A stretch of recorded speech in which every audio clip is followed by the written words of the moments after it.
Almost ready.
Whatever you're ready. Okay. You ready? Hi everyone. How's everybody doing today? Very beautiful day, and I'm so grateful to be here with us. And I have two topics for you tonight. One is the numerology of money. So I'm going to give you specific. We all know the money is important and abundance, and we want to attract the abundance and good luck in our life. And I want to teach you and give you some tips how to attract money into your life, and what is the money numbers, and which one is money magnets, and what numbers is actually not the money numbers, even though a lot of us will think that is the money number. For example, 7, which is opposite of that. And also, I'm going to speak about telephone numbers, and different telephone numbers can actually attract different energies. And you're going to be surprised how using the different numbers we can achieve different results and create different energies. So for those two topics is a little bit related, because they both basically we can control what's happening to us in some ways, and by knowing that information. I do numerology. I'm Vedic numerologist. My name is Ocean Sky, and I do Vedic numerologist. I'm intuitive also, and I do Vedic astrology. I combine all this knowledge. My master degree in psychology, but I always feel like it wasn't enough for me. And when I do intuitive readings, I see a lot of requests from different people who want to attract money, how I want to attract good luck, love, and happiness. And I see deep potential, but then I like to teach people very practical things, because if I just give them readings and they will keep coming back to me, I would not like that, because I want to give them some tools and some keys and some codes. When walk away with them, they can use it right away, and they can share maybe with friends and family, and it will be very practical. So that's what I'm here today.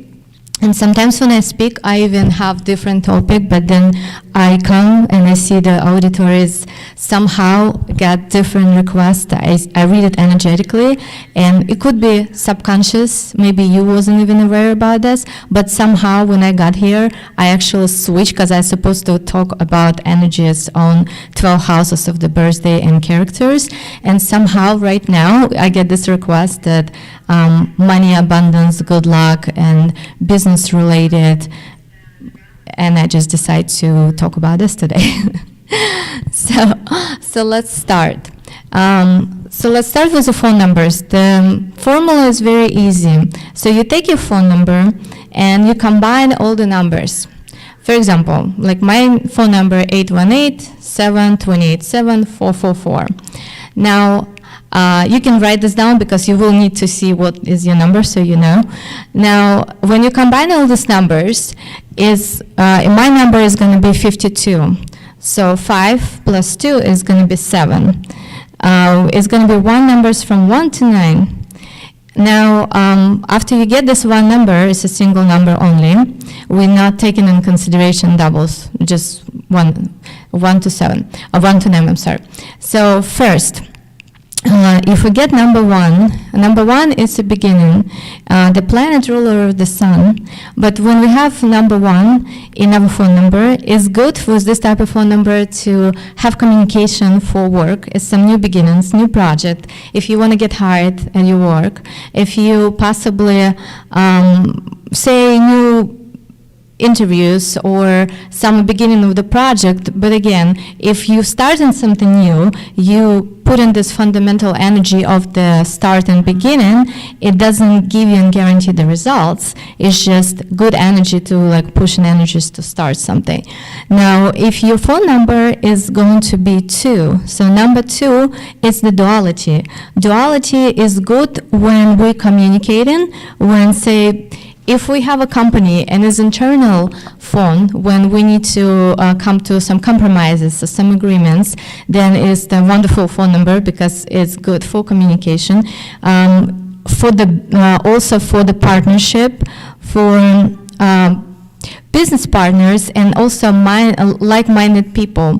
So when we circle in the same like-minded people, is good when your phone number in a second. And another thing, when we're actually using our phone numbers, we don't know, but a lot of times it's attracting specific energies. And if you notice, if you go down to your phone number, you're gonna know, like after I tell you all the 9 of them, you're gonna know how's it related and what's the most common, what you use in your conversations for, and most likely that is going to be the conversation what is related to that number, because that energy is mostly attracted to it. Number three is good for bank, finance. So say if you're a banker, finance, you're dealing with a lot of numbers, the number 3 will be helping that. It's a movement, it's an energy of movement. It's dynamic, and also it's energy of, we'll say, loan officers, if you're dealing with loans or related type of professions, so that will be also successful. Number four is stability. So stability, it could be business services, it could be anything what you want it to be stable. For example, you're starting a new business and now you have a lot of phone calls from different clients, so you a lot of sales, and now you wanted to have your phones and clients to increase, not decrease. So you're using that phone number so people keep on calling, so your products is keep on being sold, and that's give you that stability. And number 4 is not only stable, like later on we're going to talk about the numbers, and I will tell you the money numbers, what is also attract into your life, so it's not random. So number 4, that stability is good, especially if that's something new and not well established, and you like that to be growing, not all the way like shoot up right away, but say constantly growing and stable and bring you success. So that is number 4. Number 5 is Mercury. Usually it's communication, it's very dynamic too, but in that particular case, it's for active people. Again, active people, you could do sales, you could do, business related, yes, but say also if you move in a lot, if you're travelers, if you like to travel, if you like to achieve the big buyers. So say if you keep on betting on something, and if you have a lot of buys, and then that number was also going to be helping you attracting that kind of good luck on that aspect. Now number 6 is Venus. It's energy of warm love, friendship. So it's good to have that phone number when you talk to your family, when you talk to your friends, loved one. If mostly you talk to maybe your grandkids or children or family, then that phone number is very good, because it's like a heart opening chakra phone number also. So 6 is very good for that warm communication, very open, very like sensitive communications also.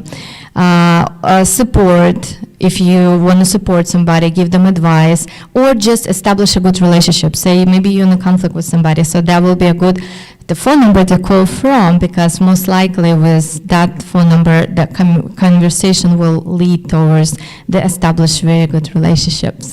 Number 7, it's a number for the big bosses. It's a unique number for people who can also be a loner.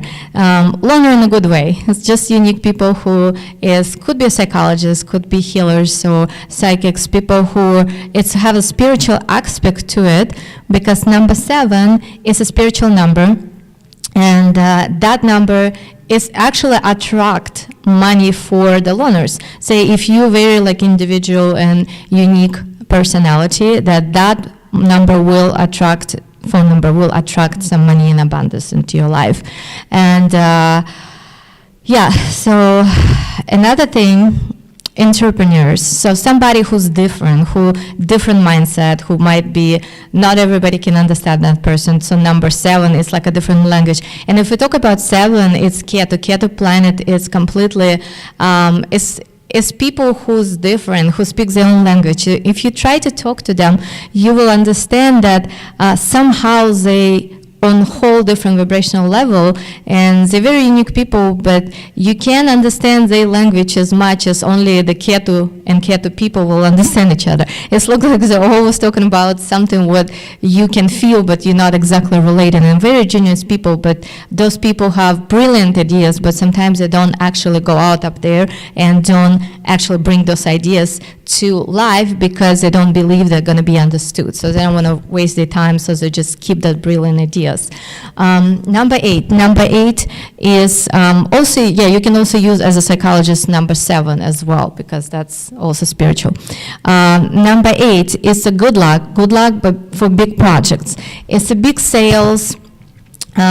Say you work in real estate or mortgage companies, or for somebody who want to grow business and have very big goals. For people who's not afraid to step out and do something huge. So 8 is very lucky numbers, and for those type of purposes, it's a good luck number for big project, only if we're talking about something big. Number 9 and 8 is a Saturn, and Saturn is a planet of hard work, planet of, it also could be a karmic planet, but it could be such a wonderful planet. A lot of people are afraid of Saturn because they're afraid of like karmas, they're afraid of some karmic lessons.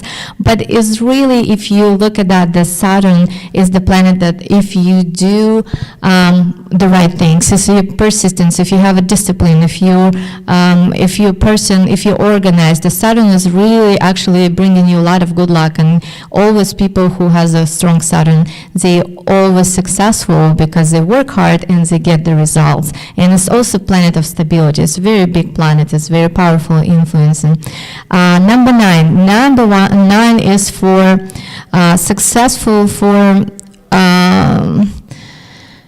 well, number 9, say, in phone numbers is different because the 9 is Mars. Mars is a planet of, it's a planet of, also strong planet with people who don't afraid for the warriors, who's people who always have opinion, who are confident.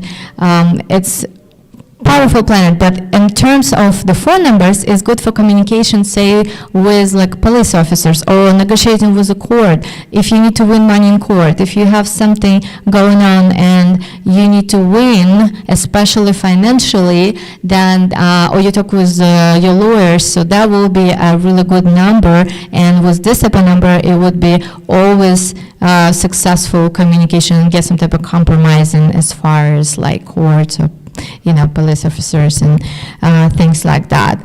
Now, let's talk about money numerology. So not all the money, what we know about money and success, there is some universal laws how to attract money, and I can like share some tips. For example, when you receive a lot of money or when you just have a lot of money, we always need to give. So no matter what you have, why is so good to do the charities? Of course, you have to be sincere and from your heart. So if you do the charity and you're just doing it because you basically do the energetic exchange and you wanted to give something to get more, that's not the thing what I'm talking about. Like charities is very like unconditional, and when you definitely want to give something from your heart. So when you receive something, the universe give you as much as you want, as much as your money channel is open and as much as you requested. But for that, you have to have a capacity to have that in your life. And in order for you to have that, it's having your goals straight, is knowing exactly what are you going to spend that for, and it should be positive. It should be something for the goodness for you and the other people.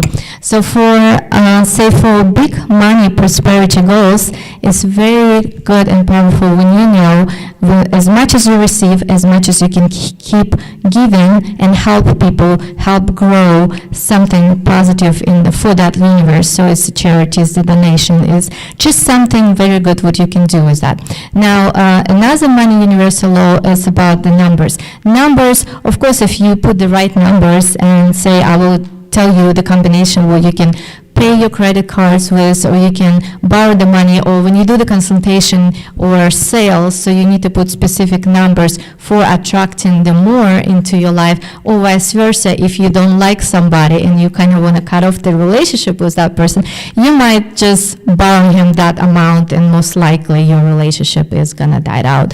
So, but being aware of that, you will use it wisely. So I don't advise you to just, it's also money combination code, your personal success code, what I will calculate for you. That's individual code, and I don't want you to share with anybody because it's personal only for you. It's a phone number combination. What you can use it as your PIN codes, or you can use it just attract the abundance, success, and love and good luck into your life. Yes, I definitely do that, yeah. I calculate and I give you that personally. And that is the number, what the energy is. Again, you're going to attract that into your life, but you want to make sure the path is clear. So in order for something to come into your life, you need to make sure that other old patterns is removed, all the negative patterns and blockages, because sometimes we have a big amount of money coming into our lives, but we cannot receive that fully because we have some blockages, so we have something unconscious saying that I don't deserve that, or I shouldn't be having this, or you start feeling bad, or all this is blocking you from that, and what happened, something start giving you an obstacles, and you not really end up having the full amount, or it make you a little bit unhappy, or there is some things start happening into your life, and you connect that together, and you think, oh, that's because I just received that big insurance check. I should never get that. Well, that's because I did this or I did that, and it's not exactly this. It's just your subconscious blockages that need to be clear. So when I give you that money code, you can start using it, and you're going to start attracting that energy into your life.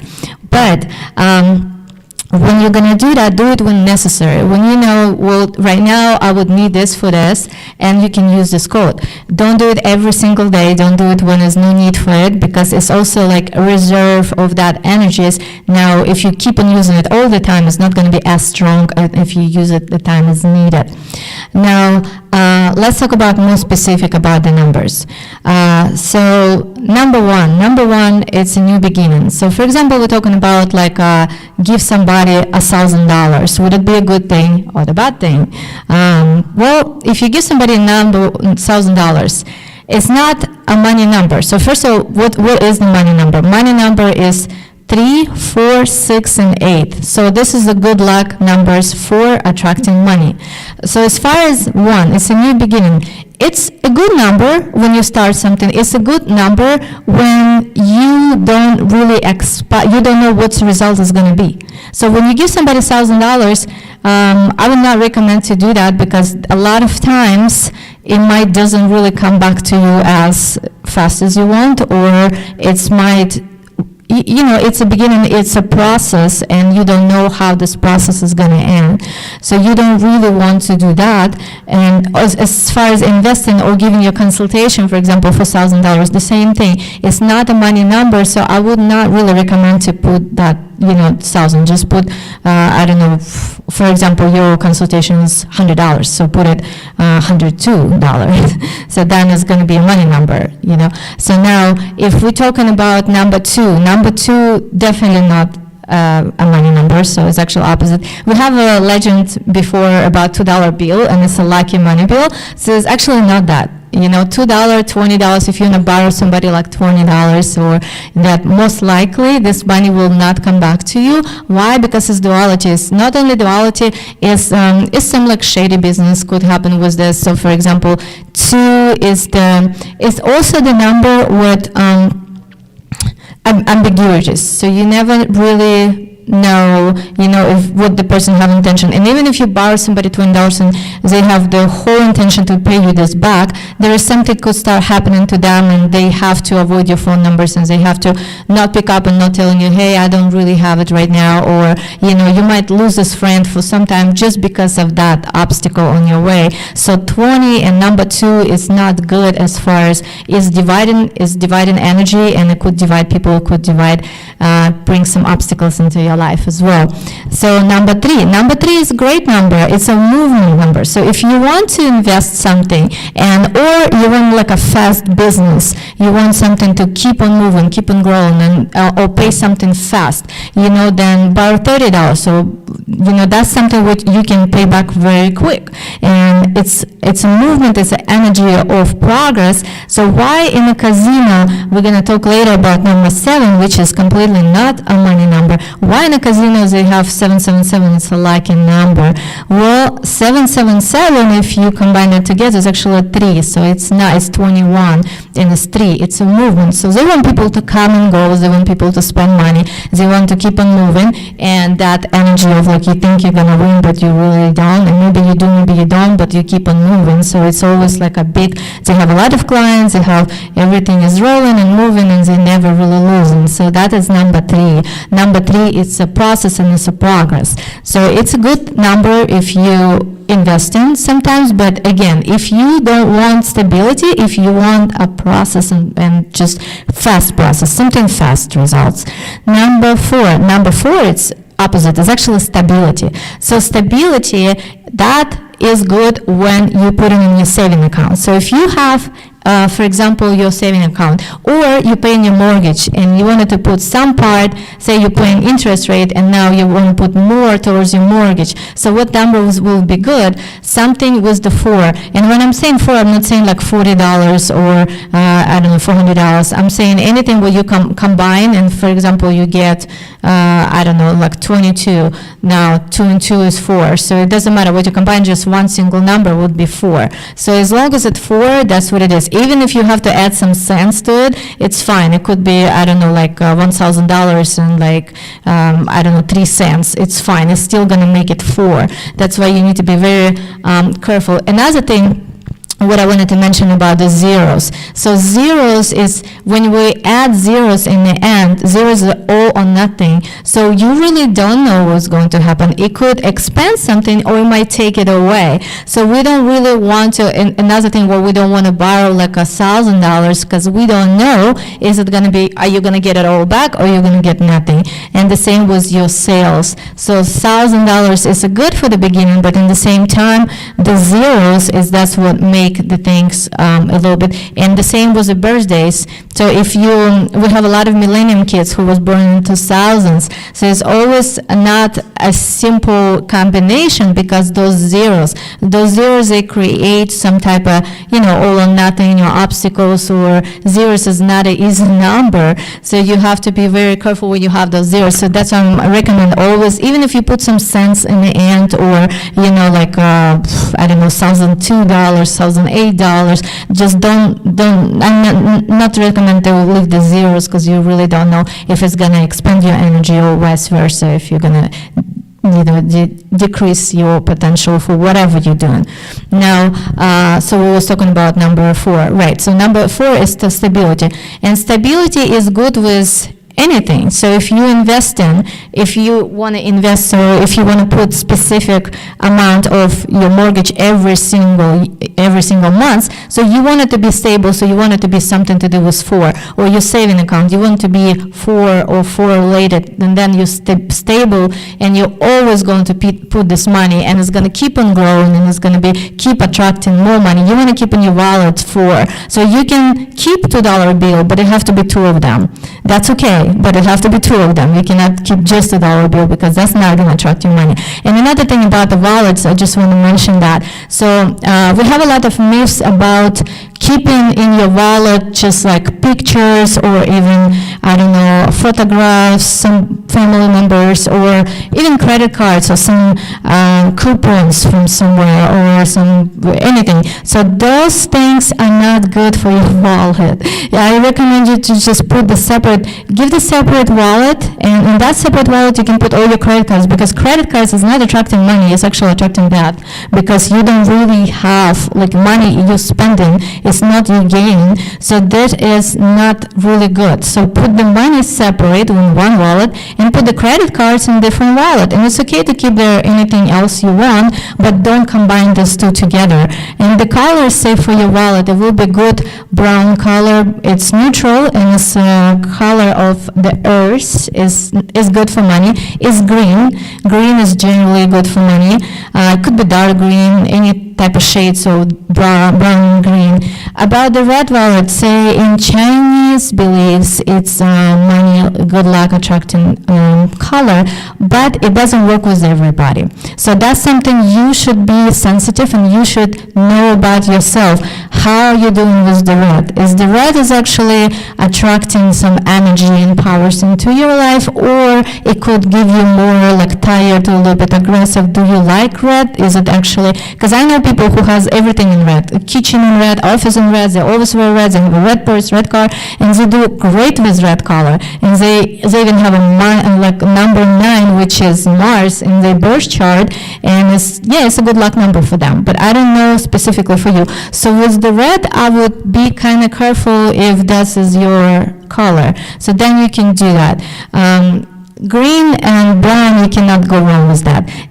Any other colors, yellow, pink, I don't know, any other purple, or it's not a good colors for your wallet. So even black, it's not really, black is neutral, but I would rather go with brown than with black, although a lot of men do have black wallet. Another thing, the money have to be always straight. So you don't want this one of those folding type of wallets, because the money, as much as you fold your money, is less you're going to have. So basically, you want them to be spread out if possible. So the straight wallets will be great. Another good color is gold and silver, because it's also color of the money. So if your wallet has some gold or even gold sign, or maybe it's some separate like, I don't know, design with the gold patterns, that's fine. That's very beautiful.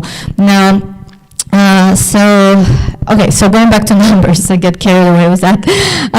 So number 5, right? So number 5, what's give you number 5 is freedom, is joy. It's not a money number. So that's something you want to go shopping and you want to spend $500 or $50, and you can be okay with that. It's something you can spend fast. It could come back to you if you jointly spend that. And by the way, every time you spend something, you have to be very happy and never feel bad about spending money. Never feel like, oh, I don't want to give that. I would rather don't pay that. That's too much. Don't even think that, because if you feel like I can easily pay this and I'm happy to pay, then it comes more into your life. So you sending that energy into the universe, like, hey, I'll reach, attract abundance, and more is gonna come my way, and those type of energies create attracting even more into your life. So, and you will notice that when you're easily spending something and you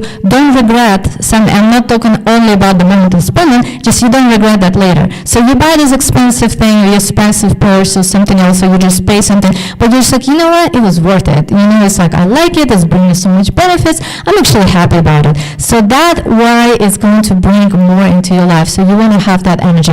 I'm not saying don't be conscious about money, so don't just be like going around and spend for anything, don't really care about it, because then universe read the signal, I don't care about money. You don't want the signal. You want a signal like, I care about money, I love money, money is getting attracted to me frequently and easily, but it's okay to spend it because I can make more and my money portal is open, and I'm a money magnet, and thinking like that, it will attract more.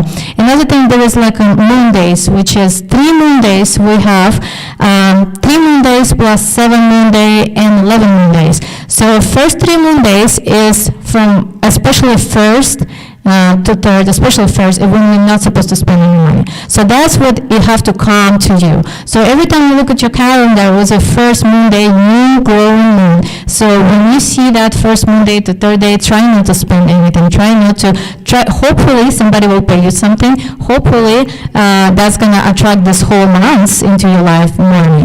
Now, number 7 and number 11, it's when you set all the goals, and everything when we say is manifesting. So you have to be very careful about what you're saying, because it's good for manifestation, but it's also good that sometimes we don't even think about it, and we say something and it just happened. You know, I give you example on my own example. Like say, there was a 7 moon day, and I said something to my girlfriend, I just want men like literally carrying me on their hands, and I want to start working out, but I don't even think about it, kind of like work out every day.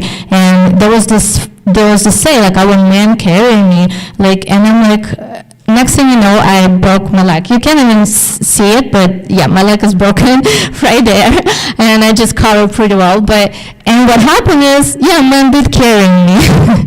It really did happen, but it was in different circumstances. So sometimes when we say something, we don't know. The universe can just take your word and literally deliver it to you.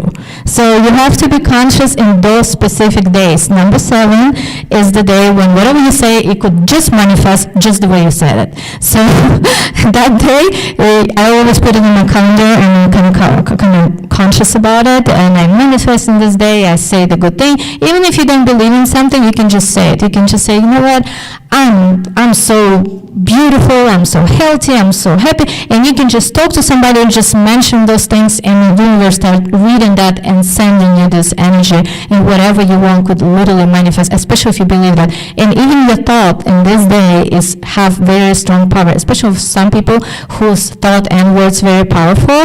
I will need to know your personal chart to tell you if you're one of those people, but there is some people who literally whatever they say, it will manifest, and quickly. So some people manifest in some time. So those is very important points also. Now, so we're talking about number 7. So number 7 is not it's not the money number. So it's mystical, it's spiritual, it's the number of, it's a very good number for as far as spirituality go, but as far as the money, no, it doesn't attract money, because spirit always push the money kind of away on the way. It's good, like I say, 777 in casino, it's fine because it's 21, so it's 3, it's not 7. But if you just use the 7 and thinking, this is a money number, let me bet on 7. No, this is a spiritual number, very strong number, but definitely not the money attracting number. So, but number 8, that is a very strong money magnet. So it's the strongest one from all of them, number 8. So if I would want to attract some money or put some combination on like consultational sales, I would definitely include it 8, because 8 will make you grow, will make more abundance happen into your life, and it's also infinity number, so it will expand more and more. So 8 is very lucky number for that. And also 8 have this energy what will keep attracting that. So this infinity is keeping doing that. Now number 9, another thing is number 9 is not a good number as far as money, because it's good number for the donation. It's good number for charity. It's something what as more you give or the more you get, the more you're gonna have to give. So say somebody pay you, I don't know, $90 for the consultation. So you want to make sure you give this person way more than he paid for. That is also a karmic number. So on the way, if you do something with the 9, you have to understand that you have to give back way more. It's also spiritual number, but it's more spiritual. But if you want to have like charity donation, or then the 9 is perfect for it, because basically you're giving, and that's like even more gonna double up on the benefit it for you and for whoever you're doing that donation for. So that is very important. Now, let's think about, say, if we want to take a credit. It's very iffy because when we're doing the credits, we don't know, like say we're taking a mortgage, like it's always some off kind of numbers, and even if they give you one, but then some other interest is something else, and it's turned out to be different number. So you have to also watch out, you literally have to calculate all of that so it doesn't turn out to be some of this difficult number, like for example 2, or another thing about 5. 5 is also create the obstacles. As much as, you can spend it as a joy and it's fun number as far as like a spending goes, but 5 is also an obstacle. Why, for example, in esoteric, I don't know, money media, we don't use 5 because, and not everybody know that, but a lot of people think, oh, the 5 is used to be the money number. It's actually not, because it will create obstacles. It will create something you're going to jump through the hoops and you don't really want to do it. I'm not saying you're not going to achieve that, but it's something what you're going to spend extra energy and you don't want that to happen. You don't know what kind of obstacle it could be. So you might pay this mortgage, but it will be a very long time until you're going to be able to pay it, or something else going to come out, or the house market go down, and next thing you know, its value is not the same. So all these things, what you can control, that will be number 5. So now, I also wanted to talk about your personal numbers. So like I mentioned before, for whoever just got here later, we'll calculate specifically for you your personal code. You, after my workshop is over, you can give me your personal information for your month's birthday, year, and the date of your birthday. So I will calculate specifically for you your numbers, and it's a money attraction kind of code for personal for you. It's everybody gonna got a different one, and there's something what you shouldn't be sharing with anybody, because that's like your key.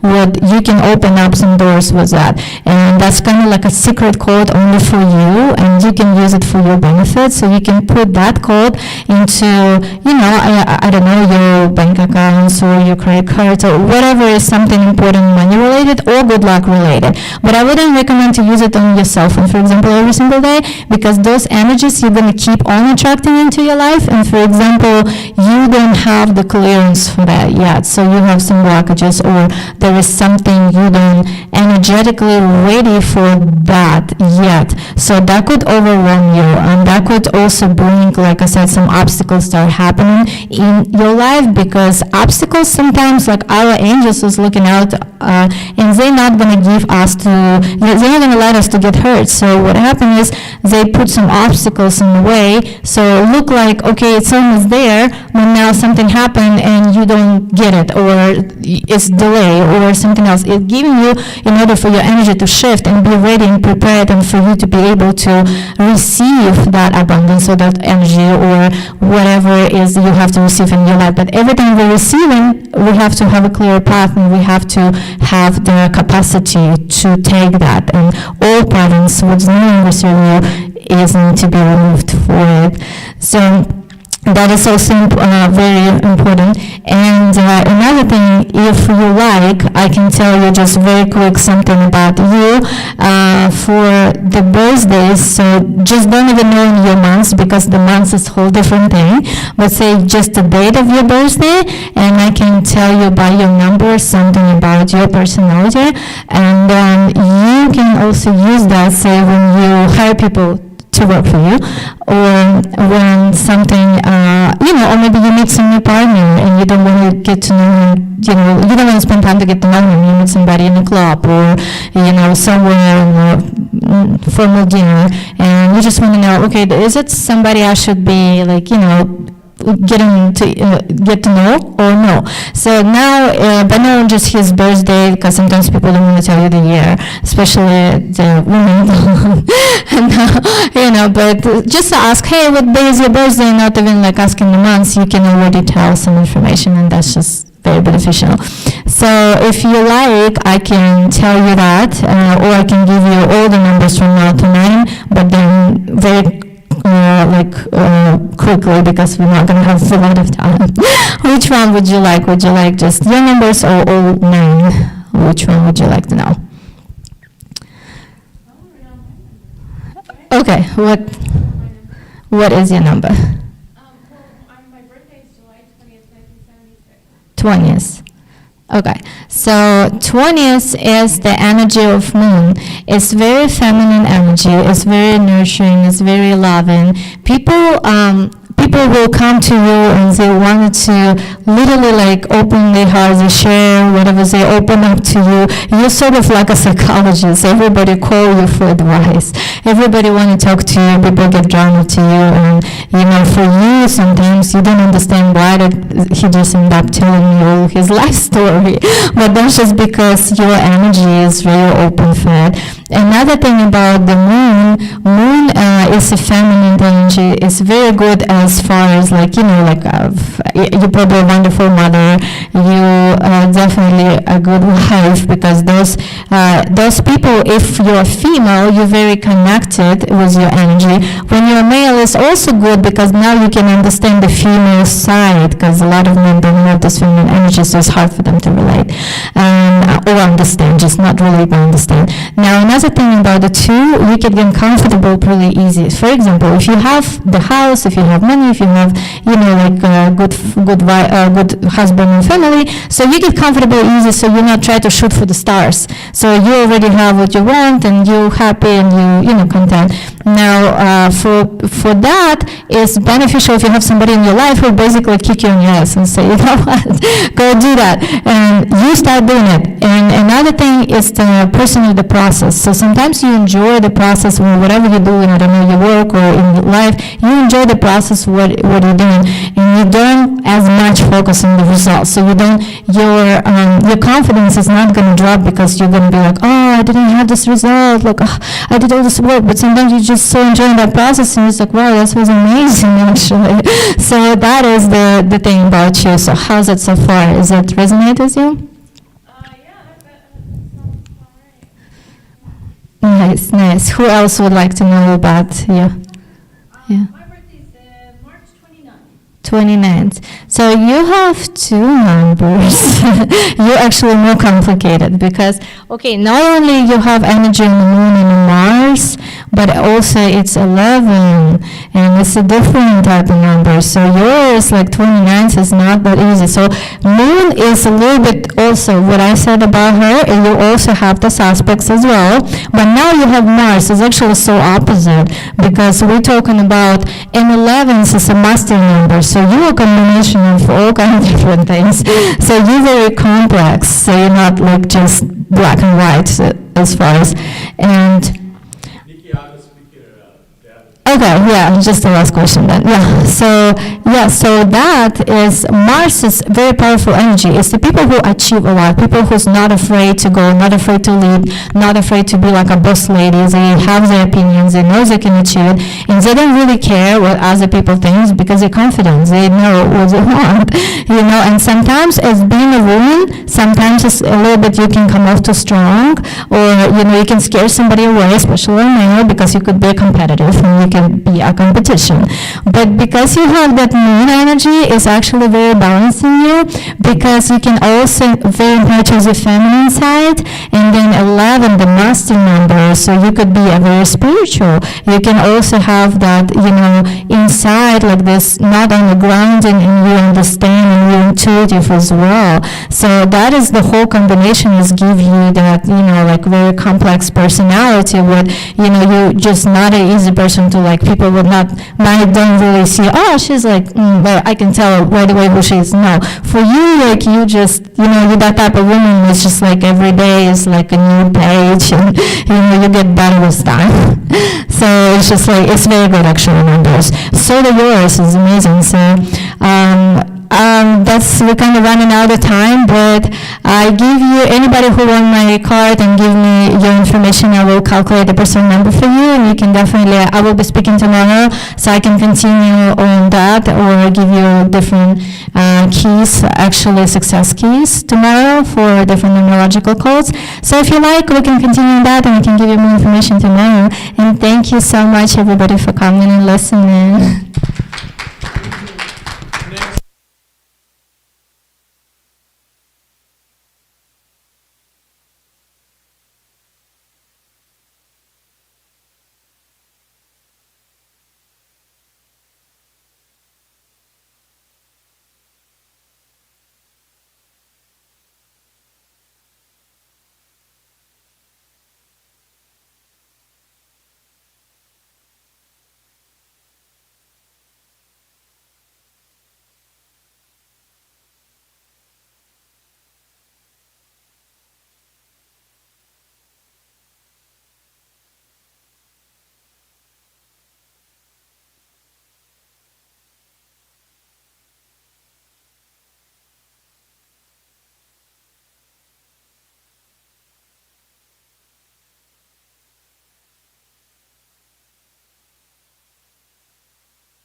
Testing.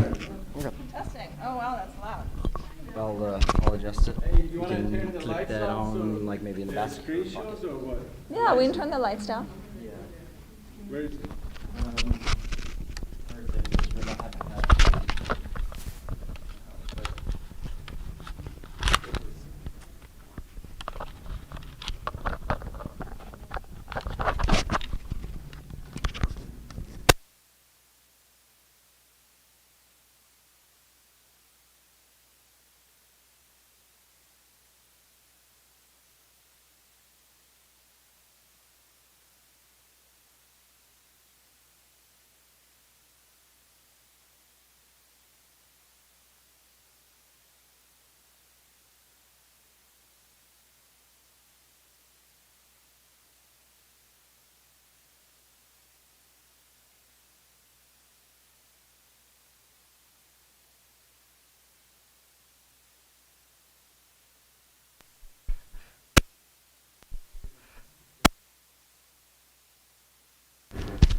I'll probably be walking a lot. You gotta start. No, I'm not. I know. I'm cutting 45. Yeah. Thank you. You look so wonderful with that outfit. It's good for business. Maybe some. Thank you for telling me how to dress. I appreciate that, David. Thank you for the control.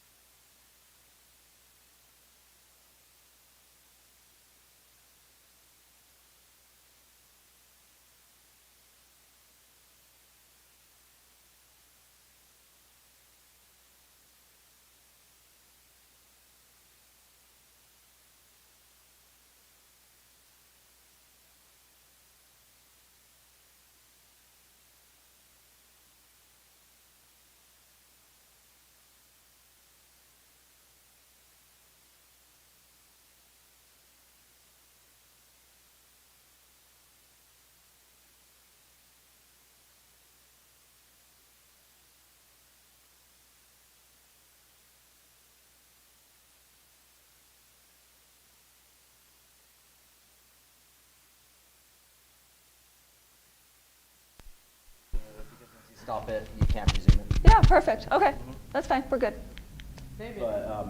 But yeah, when you start, I gotta press the record button. I'm starting now because you'll want to see this. Oh, but It's my intro, okay, so you don't. Want and then I'll walk up. Yeah, okay. exactly. So let me know. Okay. Perfect. I'm going to sit next to you for a second. Hopefully, All right. people walk in the room as we go. I hope there's sound. I'm at Michelle. It's just gonna Is your start mic on? speaking now. Oh, there's no sound and it's not playing. Well, that's okay. Oh, sound from your laptop? Yeah. Well, that you didn't tell me you needed. Yeah, so we'll do that needed tomorrow. a, That's okay. We'll do that yeah, tomorrow. that needed to Hi. be plugged in to Okay. do that. Totally fine. You know, I'm just going to sit up here and start. Hello, everybody. How are we doing? Oh, there we go. Okay. Perfect. Let's see if it starts. Ah, good. Thank you. Perfect. That'll work. Play. There we go. Although, just so you know where you're sitting is out of frame.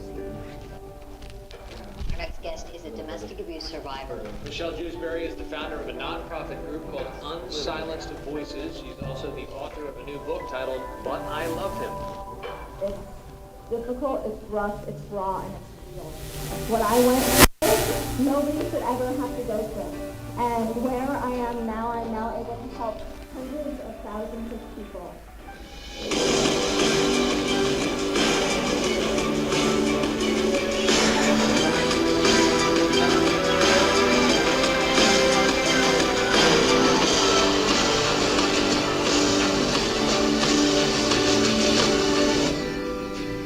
Appreciate you having the courage to come forward and talking to us about this. And let's come back again and let's talk some more. Yeah, please. Thank you enjoyed very the conversation. much. Thanks so much. Yay! Yay! Okay, there's like 4 of us in here, so I am going to do this a little more conversationally, if that sounds good, so we can kind of get closer and chat a bit. But first, thank you so much, David. Thank you very, very much for having me on your stage. I traveled from Los Angeles, and LA County is closed everywhere, which kind of sucks. We will do a better job next year. We're talking to investors. We will, yeah, we will do a better job next year, but it's going to be awesome. And you Things putting will together, change in America. yeah, you putting together an event right now is You're streaming too, you know. it's good. Yeah, I understand. So hello to everybody on the stream. Hi. So first, I do want to say thank you. And this is an honor to be on stage, so I appreciate that. We love you. Many of you guys probably are like, okay, who are you? I know you guys don't know me. You don't know me. You two kind of know me. I spoke to you a little bit yesterday. So what I'm going to be doing today is talking about a 5-step system to help you overcome obstacles and trauma.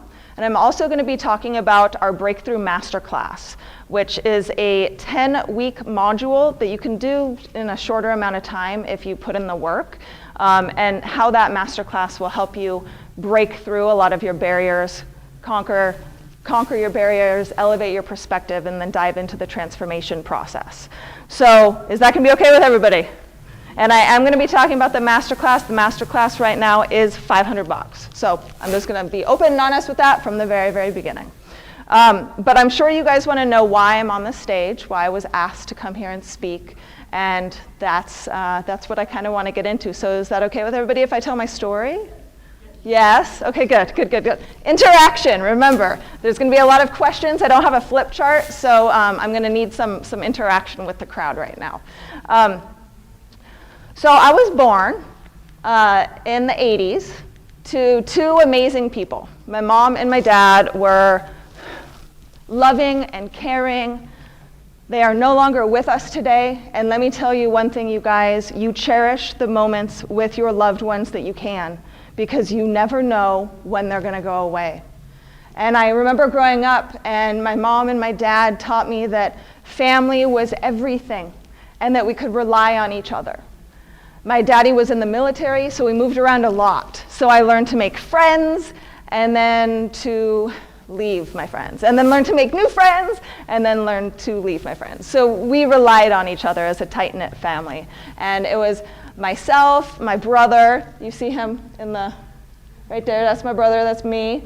You know, we moved to like 6 different schools growing up. So it was interesting, difficult, but great. Well, fast forward until I'm about 16 years old, and my mom trains me in the restaurant industry. I wanted a real job. I was babysitting at the time, and I went up to my mom and I'm like, well, what do I do? You know, I want to be employed instead of, you know, under the table babysitting, which I made more money doing that, by the way. And so my mom decided to train me, and I started off as a hostess and then moved my way up to a server and bartender and manager. And lo and behold, I loved it. But I knew that I wanted more in my life. How many of you guys know that you want more? Even more in your life, right? Yes. Because life is abundant, but you have to chase it. So when I was about 18 years old, I decided that I wanted to move my happy little butt to Hollywood, California. So I packed up my car to the brim, got rid of everything else that didn't fit, and drove from North Idaho all the way to Hollywood, California to be a star. I loved the spotlight. I loved being in front of the camera. I loved talking to people. That's why I do what I do now, which we'll get into in a minute. But I loved acting. I still do some, but not a whole bunch. Right now I'm doing more documentaries and things like that about my story, which will still yet to come. But it was great. And when I was about 22 years old, I ended up meeting this really handsome, blonde-haired, blue-eyed guy who swept me off my feet. And he was amazing, and he used to tell me how awesome I was and how talented I was, although at that point he had never seen me perform in any theatrical piece.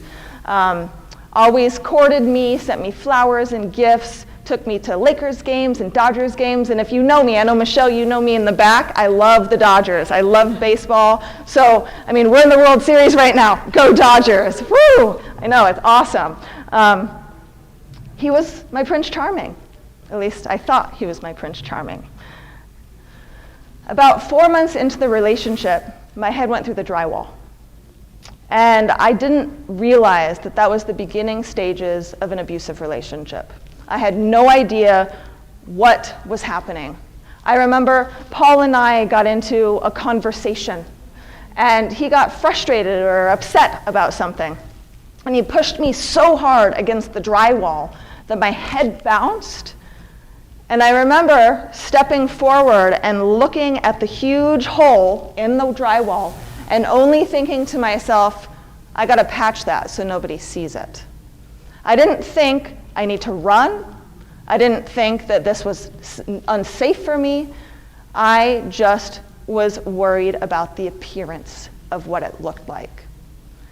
I ended up staying with Paul for 4 years. During those 4 years, I endured psychological manipulation, physical abuse. I endured financial abuse and sexual violence as well. And I remember one time in particular, I was beat for like 4 hours. And a lot of people ask me, why did you stay, right? Because more often than not, people don't understand the cycle of domestic violence. I remember Paul took me into the shower with him after this 4-hour-long brutal beating and rinsed the blood out of my mouth and off my body and off my hair. And he laid me in bed next to him and he held my hand. And I'm thinking he probably held my hand hoping that I wouldn't run away. But I was too weak to even lift my hands to wash my body or my hair. I drifted in and out of consciousness that night, and when I woke up, Paul was staring right at me, and he began to sob, just cry hysterically. I am so sorry, Michelle. I love you so much. I promise I will never do this again. And mind you, I looked like I had just completed a 10-round match in a boxing ring.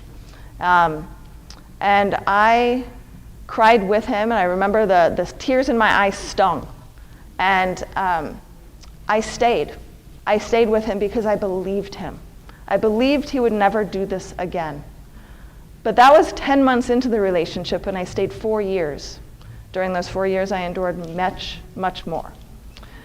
Well, upon escaping the relationship, I remember sitting in front of my computer, and I tell this story a lot sitting in front of Zoom because we're in front of computers now, right? Because of everything COVID style. And I began documenting things that happened to me. And when I started documenting, I read it back to myself. And then I had aha moments. I was like, holy crap, I can't believe this was me. Wow, how did I allow myself to go through this? And then I started to take action. I went through therapy, I recovered, and then I started speaking up. So the writing came out in a one-person play. I love acting, so of course I used my acting skills to present to the world what it is I had experienced for the past 4 or 5 years. When I performed the 65-minute play, that's when miracles started happening. People started coming up to me and telling me their stories. People started coming up to me and thanking me for speaking up because it encouraged them to speak up. And it's so important to do that with people. And again in my life, I felt like I needed to do more. Well, I ended up starting a nonprofit organization called Unsilenced Voices in 2017. Some of you guys have these, but some you don't. I think everybody else in here, I don't think you have any. There you go. Unsilenced Voices, we work in Ghana, Sierra Leone, and Rwanda. We just expanded to Rwanda, which is exciting. We're bringing services to the United States as soon as the world opens back up, because what we do is provide educational seminars, resources to survivors, education to the community. This is my baby. This project is a mission of mine. How many of you out there want to start a mission? Something that will impact hundreds and hundreds of thousands of people. And I know you guys, we've already discussed what you're doing, which is absolutely amazing. Because we need this more and more and more, because we have to stop the injustices that happen in the world. We have to take a stand for something. Oftentimes people don't take a stand for anything. Oftentimes people will sit in front of their TV or do their 9 to 5, come home and have a beer, and then do the same thing over and over again.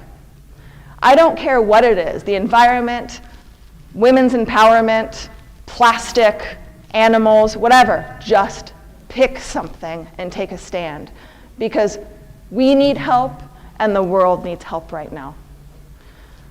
After I started a nonprofit organization, I published my first book, But I Love Him.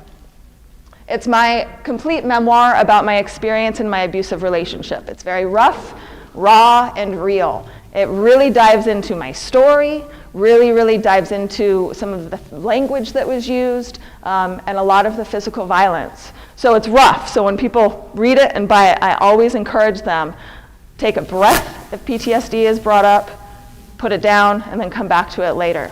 And then my second book, Overcoming Obstacles, will be released next year, and it's about this 5-step system that I'm going to be sharing with you here in a moment. And then I started speaking on stages all around the world. And I love it, because I'm speaking, I now can help. Because I have been able to travel and be on virtual stages now, so many people are being impacted. How many of you want to impact people? Everybody, right? So that's what I'm doing, and that's what I've been able to do. And this is what we teach our clients to do with the masterclass. You are not stuck in your circumstances. You can monetize what you've gone through. You just need to know how. You can overcome your challenges. You just need to know how. And then, 2020 happened. Right? We're in the middle of it right now. This is one of the first live events that we've done. And it's great, by the way. Again, thank you, David. I know we're recording this. But 2020 was a catastrophe, and it still is. And I remember I was in Egypt in March speaking, and then I went to Ghana and Sierra Leone to visit our campuses and make sure that our programming was going the way it was supposed to. And then all my flights started canceling. And then getting back into the United States was crazy. And my girlfriend called me and was like, "You need to come back." And I was like, "What are you talking about? What is going on?" So by the time I end up coming back, the world shut down. I'm back in Los Angeles and I can't go out and get a Starbucks coffee or a cocktail with a girlfriend. I'm like, what is happening? So I went through some emotional struggle.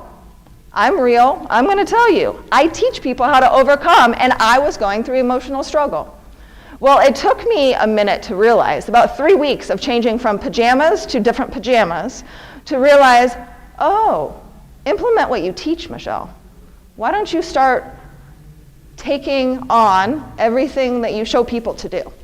And at that point I was like, okay, so I decided to do a Facebook Live and tell the world, hey, I'm depressed, just like everybody else right now, because 2020 sucks at the moment.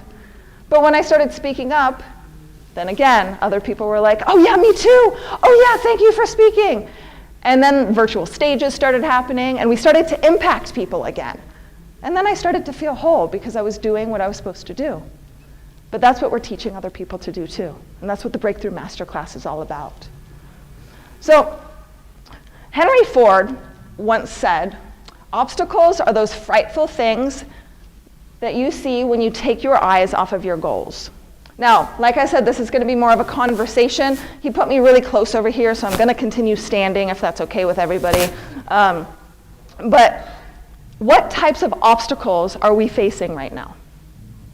Interactive. Somebody shout out something. Economics. Great, economics. Well, jobs. Yep, jobs, yep. People are worried about their jobs, their income. How are they going to support themselves? People are worried about how they're going to take care of their families. People are worried about their businesses. Right now, people are worried about so many things. But every day we have obstacles. It's all about how we react to the situation. So I'm going to dive into a 5-step process to help you overcome a lot of these fears and obstacles. And it's applicable to today. It's applicable to 2020. Like I said, I kind of lost my mind for 3 weeks like everybody else. And when I started to implement what we taught, I started to feel better. And that's why I know that this works. And this is why the masterclass works. So why don't we dive right in, okay? I know I've only got about 30 minutes left because we did cut this to 45 because I don't want to cut into Bill Walsh's speaking. So make sure to see him afterwards as well. He's on at 12. So the 5 steps to overcome major challenges to create massive success, even more success. I know that there are a lot of successful people already in this room, so it's even more success. It's not that you're not successful now, it's that we all want more, right? Yeah, right? I like that look. You're like, yeah, So number 1, recognize. So what I mean by this is, remember when I told you about being pushed into the drywall and I didn't understand what I was going through? I think you missed the beginning. I was involved in abusive relationships and just stepping forward and looking behind me and just thinking I wanted to patch it. Well, I didn't know what it was. I did not understand the process. I didn't see that it was domestic violence, so I didn't recognize what it was. So you have to accept it, right? You have to learn that this is what happened. It doesn't mean X, Y, or Z. It's just what happened. And then you have to learn to understand it. So I accepted. Okay, great. I accept that I was in an abusive relationship. And then I start to understand, oh, okay, this is what domestic violence means. This is the process to how I overcome it, which we're going to get into in a second. I get it now. And then I realized that I didn't have to stay there.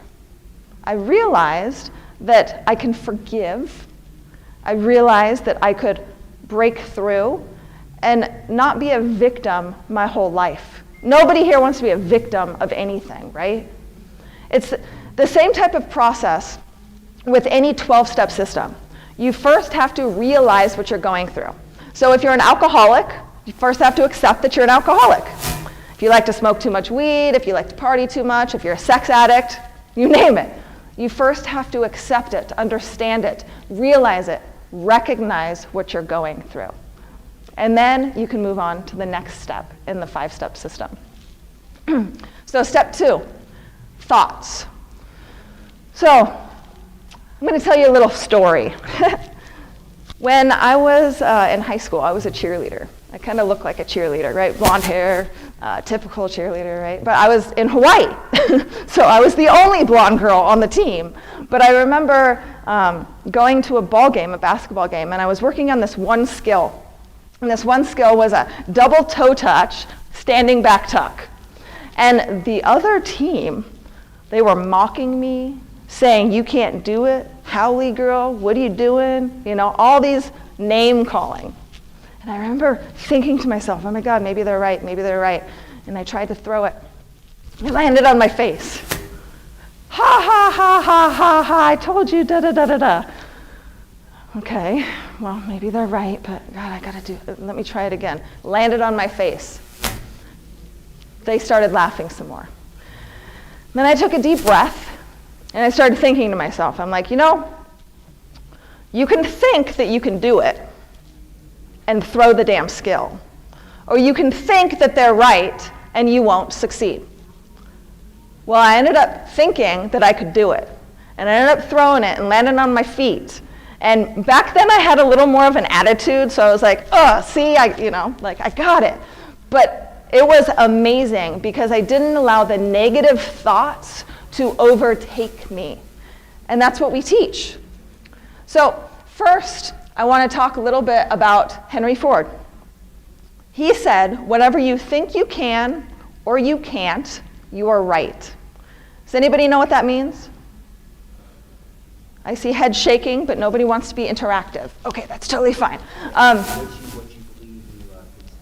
Exactly, it's the same concept. So if you think that you can do something, then you can do it. I don't care if it takes you 5, 10, 20, 50 years to accomplish it, but you can do it. If you want to go to the damn moon and you put in the work to do it, you can get there.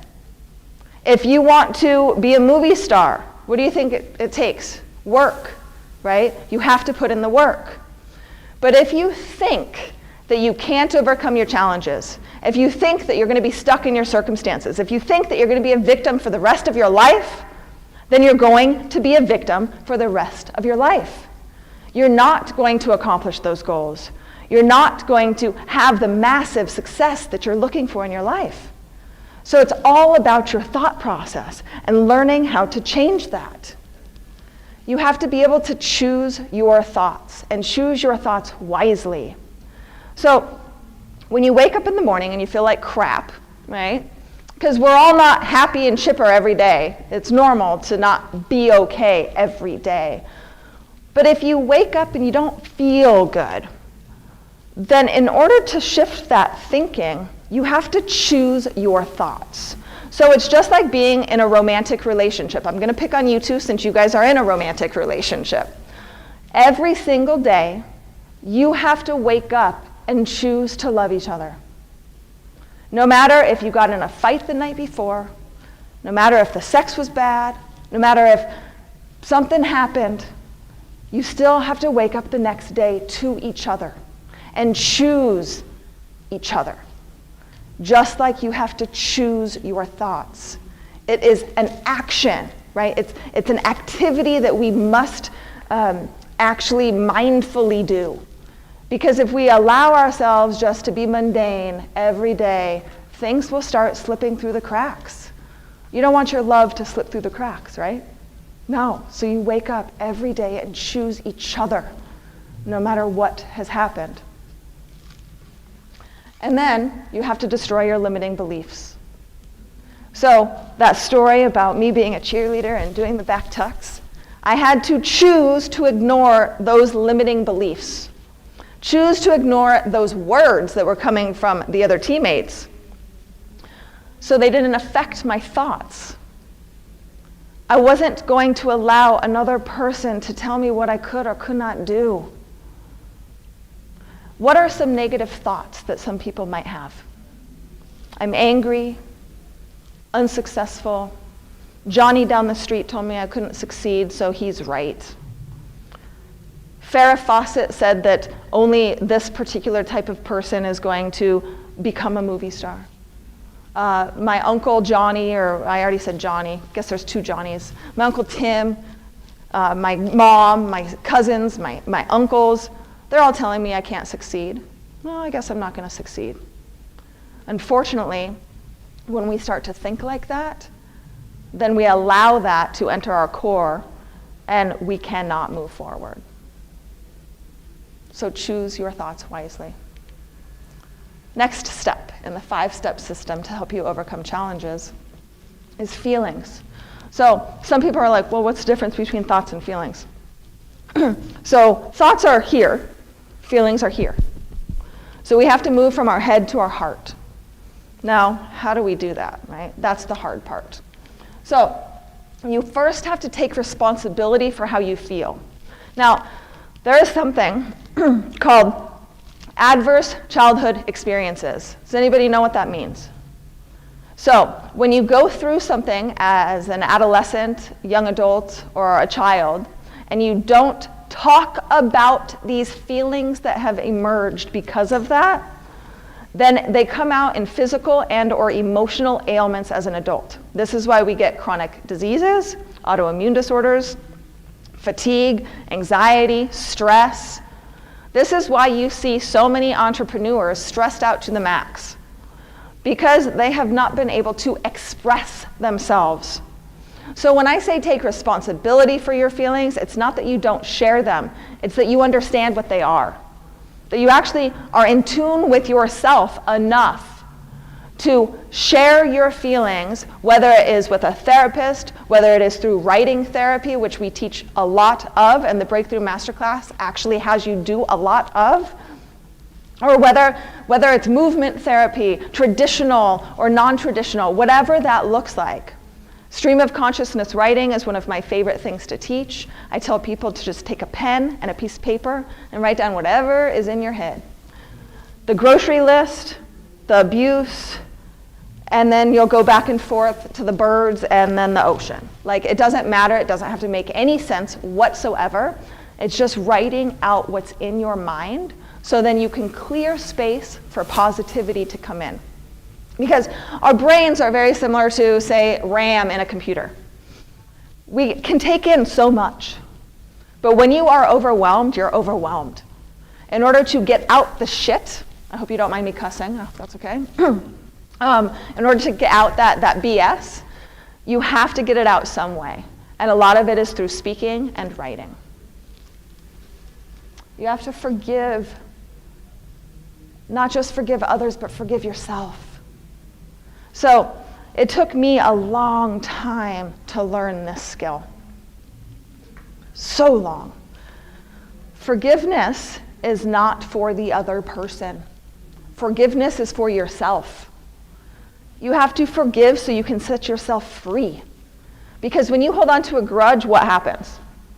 You're angry, you're pissed off, you're upset, you're constantly thinking about how you hate him or her, constantly wanting revenge.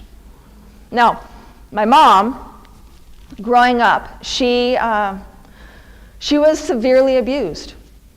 And she used to tell me what she would want to happen to her abuser. And she held on to the grudge until she died. And she was severely abused by her stepfather, which we had met, right? She died with a grudge. She didn't set herself free. She was depressed. She was sad when she passed. And a lot of that has to do with letting go of what has happened. Because X has happened and it does not mean Y. And then you can't suppress your emotions.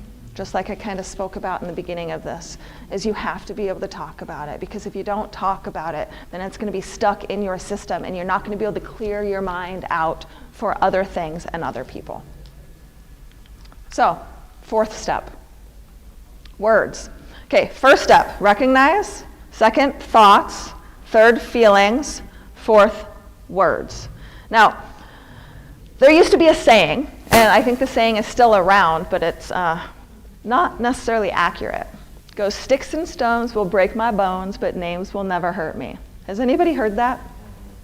Yeah, I see some people shaking their head yes. I remember it was words. Yeah, we heard it. I heard it words. Words will never. Maybe that's the East Coast thing. I'm in West. Yeah. Yeah, but words will never hurt you. Yeah, sticks and stones will break your bones, but words will never hurt you. Yeah. My first time hearing it is so wrong. Right? It is. So wrong. This is my first time hearing it is so wrong. It is. Yeah, it is so wrong. But the thing is growing up, we were taught that. I was taught that. You're jumping rope, right, when you're in 4th grade, and people are name calling you. And your family, your teachers tell you, you know, they're not physically hurting you. It's just words. Let it fall off your shoulders. The problem is words actually have longer lasting implications than that of physical violence. And because words have longer lasting implications, that means you're constantly thinking about them. Constantly thinking about the negative energy, the negative words that other people have said. And when you constantly think about the negative, what can't happen? What's the opposite of negative? Positive. There we go. Perfect. So, how do we use positive power words? Does anybody know what positive power words are? Okay. So, has anybody learned the I ams? I am grateful, I am worthy, I am beautiful, I am successful. Those are positive power words. I keep getting too close to that thing. So, what we teach people is to write on Post-it notes, put all around your house, in your car, in your office, in your bathroom. I remember writing words of affirmation, right, on my mirror with lipstick. Positive words will actually start to break down some of your limiting beliefs. If you keep telling yourself, and it's the inner monologue too, you guys. I just read a book, well, an audio book, and it's called Get Un-effed, right? It's literally called that, but he says the real words, so I'm not saying it because I know we're going live. But it's an amazing, amazing audiobook. And he talks about our inner monologue, the words that we tell ourselves. Because who is the worst critic of you? You are, right? So it's just like your thoughts, right? If you think that you're not going to succeed, that means that you're telling yourself with words that you're not going to succeed. If you do something and you make a mistake and you say out loud, "Damn it, Michelle, why did you do that? Stupid, idiot," things like that, your brain automatically starts to believe those things and then tells your body that you're not going to be successful. You got to break down that habit, right? And you need to start using these positive words. We talked about some of the negative thought processes, right? Some of the, I'm not worthy, I'm not enough. And you need to replace those with positive power words, with positive words of affirmation. I am beautiful. I can achieve. I will. I am doing this. Not caring about Jimmy or John down the damn street, because it doesn't matter what they say. Because the only people who are going to try to put you down are the ones who are not doing anything now. So why listen to them if you don't want their life? Take on mentors, take on coaches. Continue going to events like this and classes. Because when you surround yourself with the right people, you surround yourself with amazing, intellectual, ambitious people that will rub off on you. I want you to think about your 5 closest friends. I see everybody thinking, which is good. Do you want their life? If you do, then they're your good friends, right? Then keep them, then learn from them, then do a mastermind with them. But if you're thinking, my best friend is Sue, and I go have cocktails with her twice a week, and I always wake up hungover. Well, maybe you should start limiting some of the time that you spend with Sue. It doesn't mean break it off, but it means limiting your time. Because if you want even more success, if you want even more happiness in your life, if you want even more than you have now, you have to do something to change. What is the definition of insanity? Doing the same thing over and over again and expecting a different result. So if you don't change some of the behaviors that we all now do, then we're going to be stuck in the same situation that we're in now 5, 10, 15 years from now. In order to change that, you have to learn a process in order to do. Oh, backwards. There we go. So you manifest what you speak, right? Has anybody been angry with somebody and spoke harshly? I know I have, right? Unfortunately, we all probably have. Because the emotions take over and right? Unfortunately, those words that you say to other people affect them so greatly, like we already talked about, that if you said it when you were 16 years old and now you're 37, they may still be thinking about that. I remember I used to get into arguments with a kid. I don't know why this happened, but I was kind of like I thought I was a badass girl, right? And I am a badass girl, but I mean, when I was younger, I thought that I could kick butt. Well, there was this boy when I was in 6th grade, and we used to fight, physically fight. People would stand around us on the playground, and we would have a physical altercation. And they used to call me Catwoman, because I used to scratch. And the problem is that the reason I continued to do that were the words that I heard around me. You can't do it, you're just a little white girl, you think you're it was awful. I had a rough time in school, I'm not gonna lie. Even being a cheerleader, I used to eat lunch in the library by myself. I was National Honor Society, I was a treasurer, but I didn't have any friends in school. It was difficult moving around. Now, I don't want you to feel sorry for me. I just want you to understand what words can do. You have to manifest what you speak. So if you want positivity in the world, you need to speak positive words to yourself and to other people.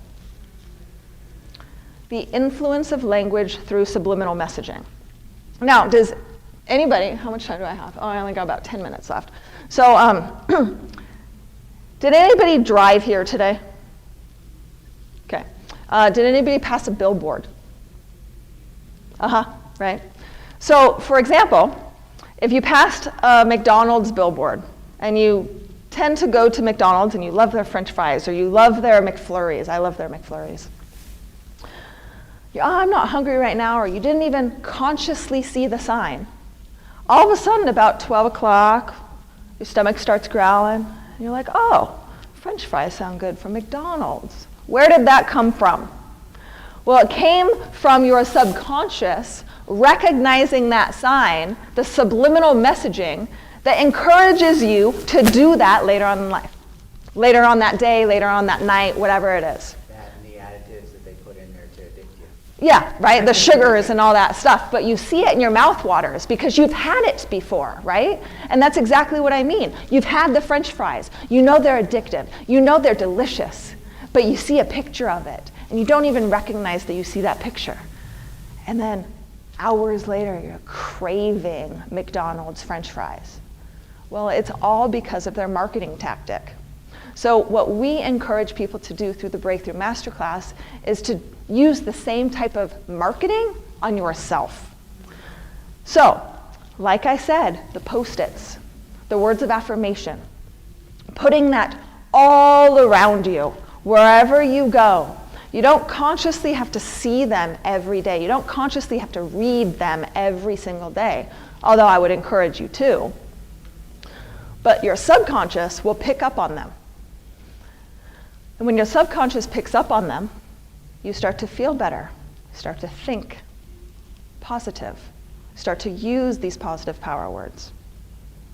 And then you start to take action, which is the next step in the 5-step system to help you overcome challenges, trauma, and obstacles.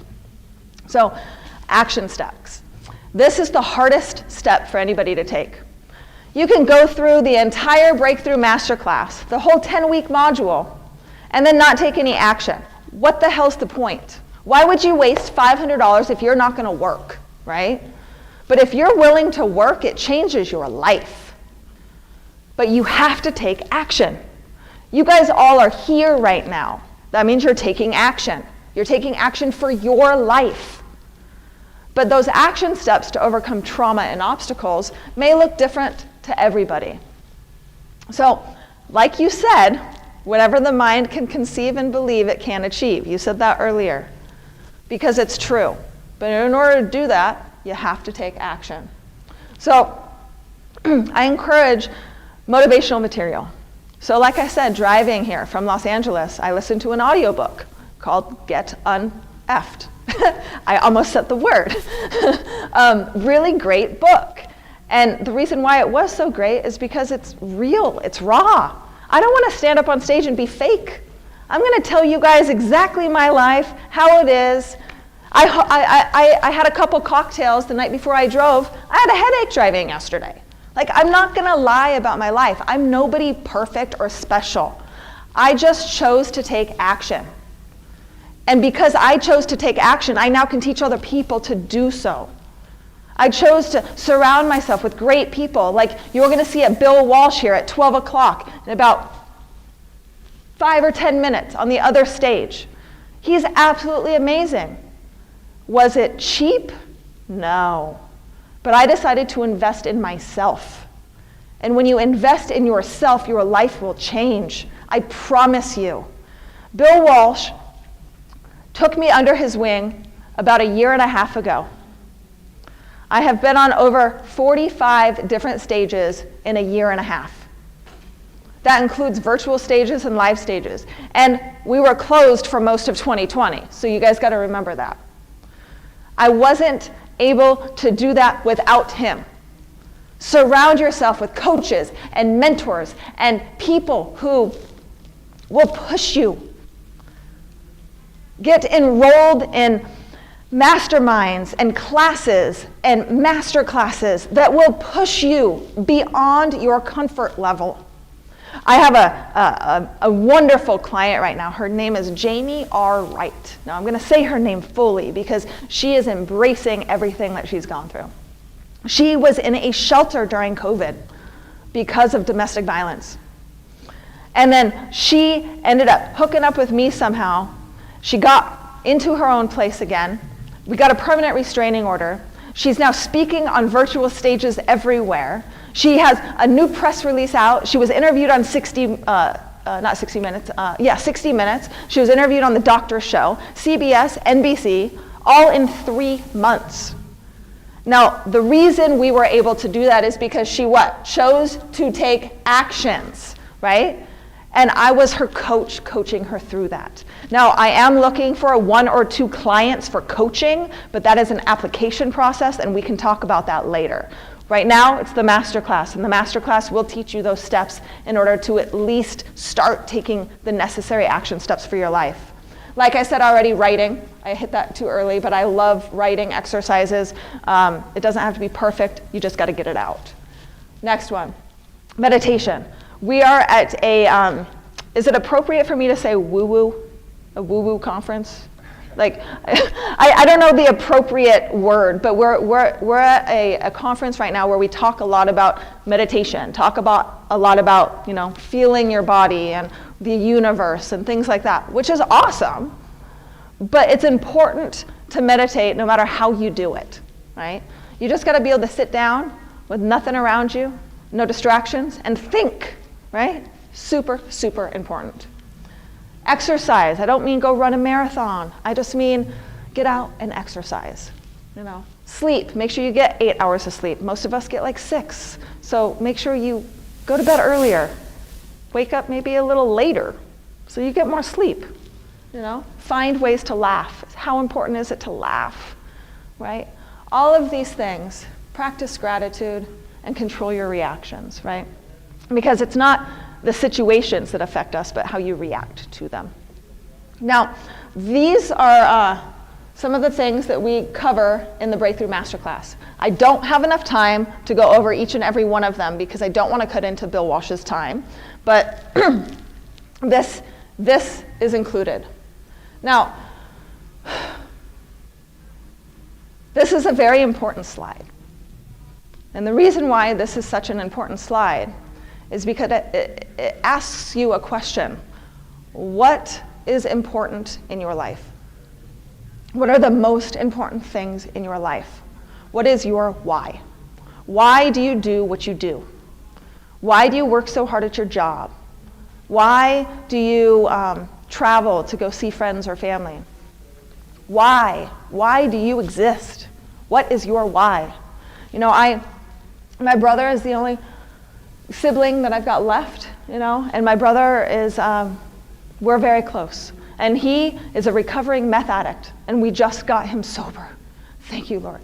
Just got him sober, and he's been sober now for like 45 days, longest he's been sober since my mom died a year and a half ago, which is absolutely amazing.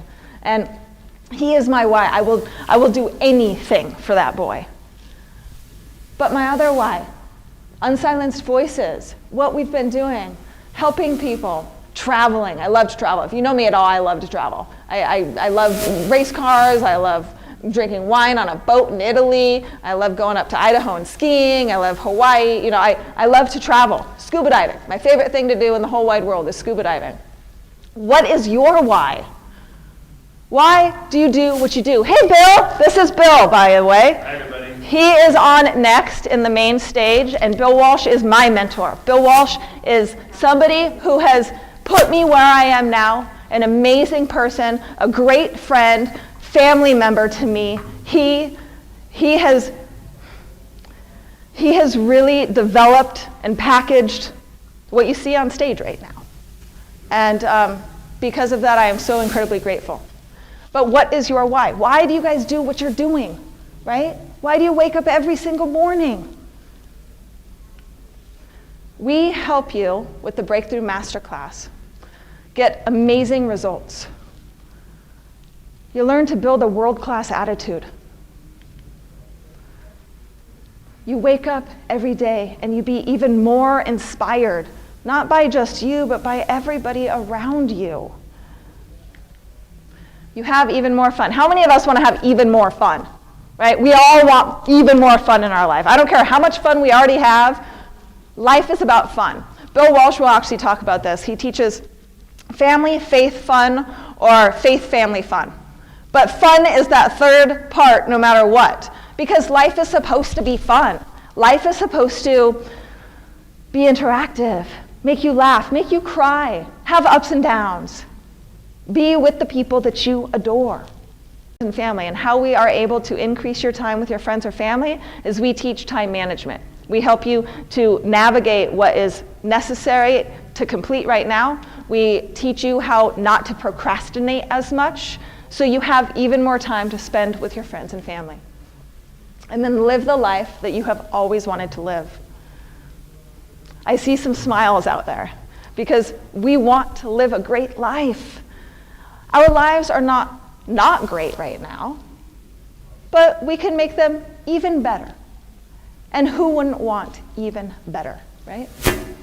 And you gotta enjoy the journey. So these are some of the things that come with the Breakthrough Masterclass. So it's a 10-week series. So it's a 10-module series is really what it is. The 10 modules, you can do one per week, or you can actually do one every 3 days if you choose to work that hard. We cover 3 main topics: conquering your barriers, elevating your perspective, and then we dive into the transformation process.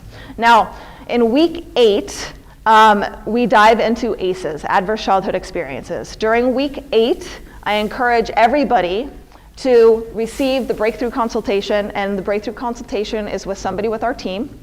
And most likely it's with me, because I like to work one-on-one with my clients. But the consultation will talk about some of the trauma that we've experienced.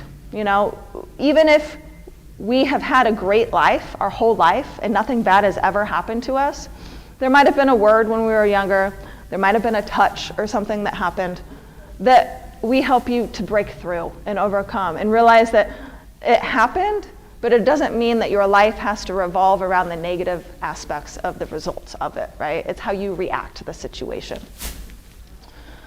And then the technique to improve your self-worth, change your old habits. Old habits are hard to change, but you can change them, I do promise. Gain self-confidence and help you to have even more financial growth so you can live the life that you've always wanted to live.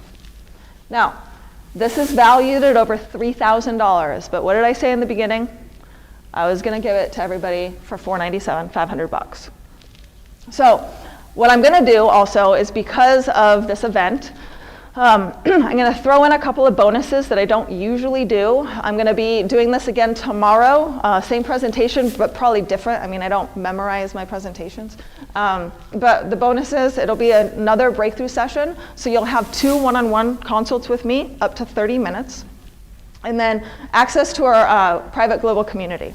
So we've got about 100 people, including speakers and entrepreneurs, on the global platform, the community. And it's a place for our clients to go, ask questions, interact with each other, and really talk about some of the shit that we all deal with, right? Help us overcome it. So this is valued at over 500, and like I said, I'm just throwing this in. So this is what the masterclass looks like. I'm going to leave it on that because I am at 50 minutes now. And what I'm going to do is I'm going to go to the back. We have some extra time. If you are interested in the Breakthrough Masterclass, I will be right back here to answer your questions. And then I know 1 or 2 of you have talked about private coaching with me, and then now is the time that we can go through that application process to see if it's a good fit. And I need some water because my throat's really dry right now. So Thank you, and if you have questions, I'll be in the back. Thank you to live stream, whoever's live right now. Hi!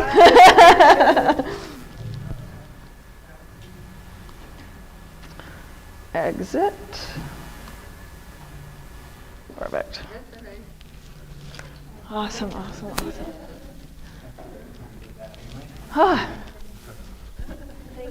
Yeah, you're very, very welcome. Very, very welcome. Hoping to work together for sure.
appreciate that. You guys were probably expecting a lot more people. Oh, yeah, you know it. I'll bet in April there was a lot more that were coming, and then all of this crap. Yeah, well, I mean, I don't want to blame coronavirus for why people aren't here. I want to blame that there was zero advertising, that there was no promotion, there was no marketing done whatsoever other than his own Facebook page. He So that's the emailed big me. reason. Yeah, And because you're then- on the friend list Oh. is why you got it. But people that aren't connected with this particular community. Oh, that okay, aren't and hearing because about we it, that's signed fine. up and he had my email from when we signed up in April and they canceled it, then Yeah. he could yeah. send, okay. That was, I was bummed that they canceled it, but I understood why. Okay, that makes more sense why there's not. Unfortunately, that's more or less the reasoning, and every time David should be spending the minimum $200 for online ads. You know, I mean, all other events spend thousands of dollars just for like Facebook ads, Google ads, and that's where people would actually find out because they want this information. Right. They just don't know that it's Well, and being even provided. things for Google, even things to Google on Chrome Yeah. and stuff like, that's where you know, and those ads you can make it Easily. No, I could have done it myself if you expected me to put it out of my pocket, even though I'm like, you know, I'm doing all of this for free. I'm basically running the show for volunteering and putting in my own money for the equipment and all that. I've spent money for advertising for the live stream, and you know, no, I don't even get gratitude in return for them. That's too bad. So yeah, so Well, this time I did not. Grateful. We're grateful you're here and you've done this so that we can enjoy and learn. I appreciate that. Because I know he kind of irked me the other day when that lady was talking. And All right, he was you're up part of there- the club now. And he All right, was up there congratulations. going like this, you know, and it's like, let her talk. I mean, you guys they were running behind, they were having the technical difficulties and stuff. She was up there talking and telling the stuff that she was supposed to, and then he was like, okay, you got 5 minutes. Well, I started 15 minutes late. Yeah. So, Yeah. kind of reminds me when I was working. Doesn't matter if you started lunch 15 minutes late. You better be back by 12:30, so, you know, you get 15 minutes instead of a half an hour. Yeah, it's like I'm already 15 minutes late, but. Now, does he always do these, or is somebody else usually the one that promotes them? and- No, it's him. Yep. Yeah. Otherwise, he'd have to pay people. And that's not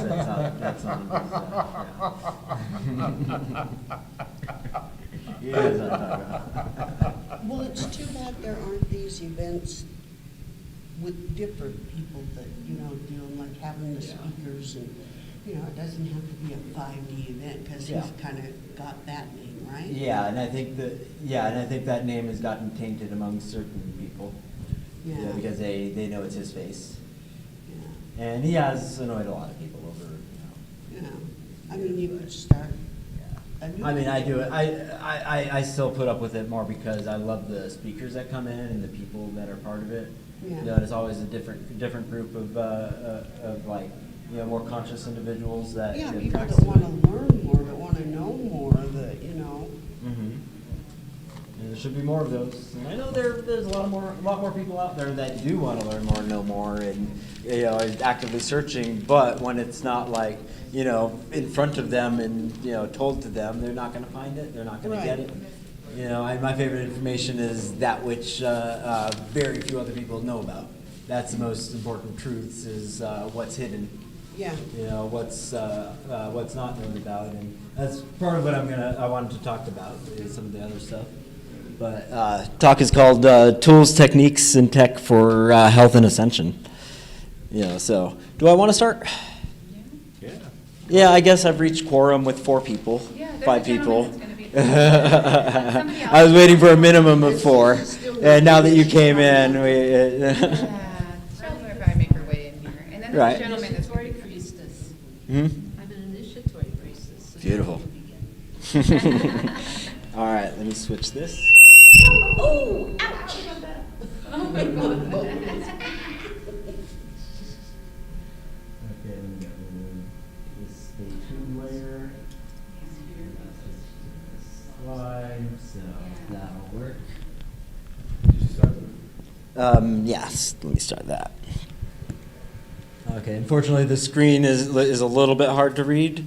Sometimes you can look over to my laptop and see it a little bit clearer, but I'll try to repeat stuff in there. So, I probably should have drank some water first, but oh well.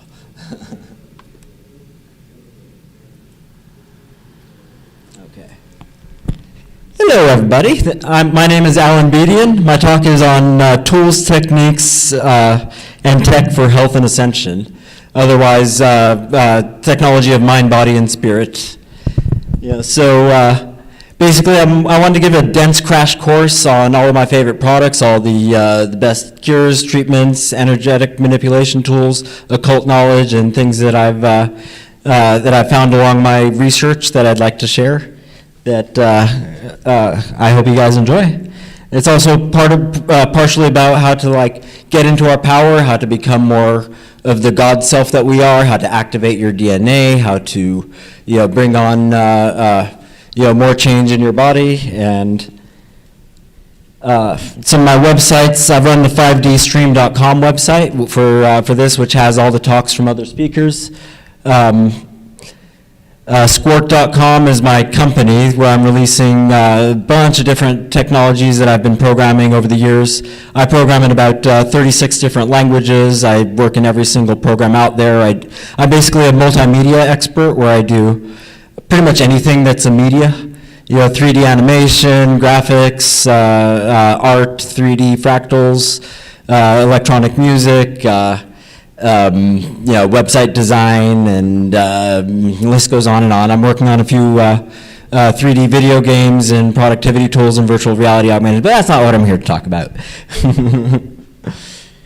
So, all right, these are in no particular order, just kind of, no way to really classify. So these are the tensor rings, which are basically using the sacred qubit ratio lengths and what size they are. The sacred qubits are found within the Egyptian pyramids, within different past cultures that have figured out these ratios that actually transmit energy and send a certain frequency into water, into food that you put within it. The company that makes these, Twisted Sage, is actually in there in the back that I saw. I was very happy to see them. But you can also make them yourself with copper wires and just wrapping them up with a drill and then making a circle and soldering them together. I have a few that I've made myself. Here's some other versions of them where you can have it in pendants. They can cancel EMF radiation. They can be in more of a 3D structure, and they're very powerful tools. You can feel the energy that comes off in it. You can be on top of it meditating, and it really enhances what you can actually see. So that's twistedsage.com. This is the quantum spanner, which is actually the true form of the flower of life. Where the image of the flower of life in the Merkaba that we know is actually been manipulated to really hide its power in what it can do. This is what the flower of life was supposed to look like, and these lengths should also be in sacred qubits as well, if you're going to make this right. And the Merkaba, as most people see it, the tree of life. Normally it's the lopsided version where the nodes are off balance, and each one of the nodes has a lot of lore behind this in Gnostic mysticism and within a lot of sacred texts. But this shape has so much impact on what society became, how everything got formed, how our brain works even. We can actually divine so much from these nodes, where Hebrew letters are found to lightning bolt down this, and that actually, I'll get to that in another slide. This can be used for a free energy device where you got the 3 and the 6 and the 9 from Tesla and Fibonacci, which creates an oscillating pattern of energy out of that quantum spanner shape. That Merkaba in the right form can actually go in a tree form like that and create some free energy devices that really do work. This is the Tree of Life Oracle that it's using the old form of the Merkaba, but actually very powerful, where it spells the Hebrew letters from each of the nodes. So each card is from one of the wheels that gets formed in here, and then there's 4 permutations of each of the Hebrew nodes that are associated with the elements of fire, earth, air, water, and it's quite powerful of a divination tool. It's kind of the true form of the tarot. The tarot actually gets a lot of its cards from the cube of space and and the flower of life, where you can get each of the tarot cards, or actually the religion kind of hiding their beliefs within the cards because they weren't allowed to practice their religion. They were outlawed. They were being killed, so they had to hide it within the tarot cards. But that's a whole other subject.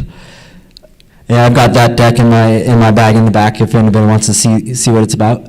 I've been liking David Serrata's work, where he's got this light stream one, which is a more accessible version of the Royal Raymond Rife machine. I'm a big fan of Raymond Rife. There's so much research that he's released where it's gotten hidden from the public, it's gotten outlawed. His patents were rejected. He's, all the products that could have cured cancer and diabetes and viruses and all that has been banned. So you got to go a little bit underground to find these Rife machines. So this is one form of it that I've used. I like. It's not the most technologically advanced, but it really works to clear out so much out of our system. Any kind of bacteria, any kind of virus, any kind of infections, it can wipe out like within maybe 10 minutes, where it sweeps through the resonant frequencies.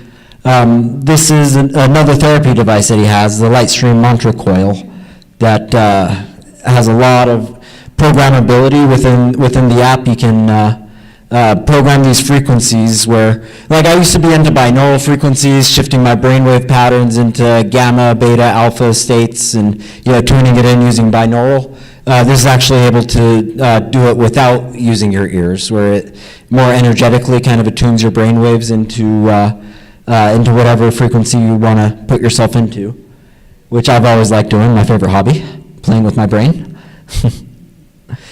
This is another version of the Rife machine from another company. This is a Spooky 2, Generation X, a lot cheaper than the other ones out there.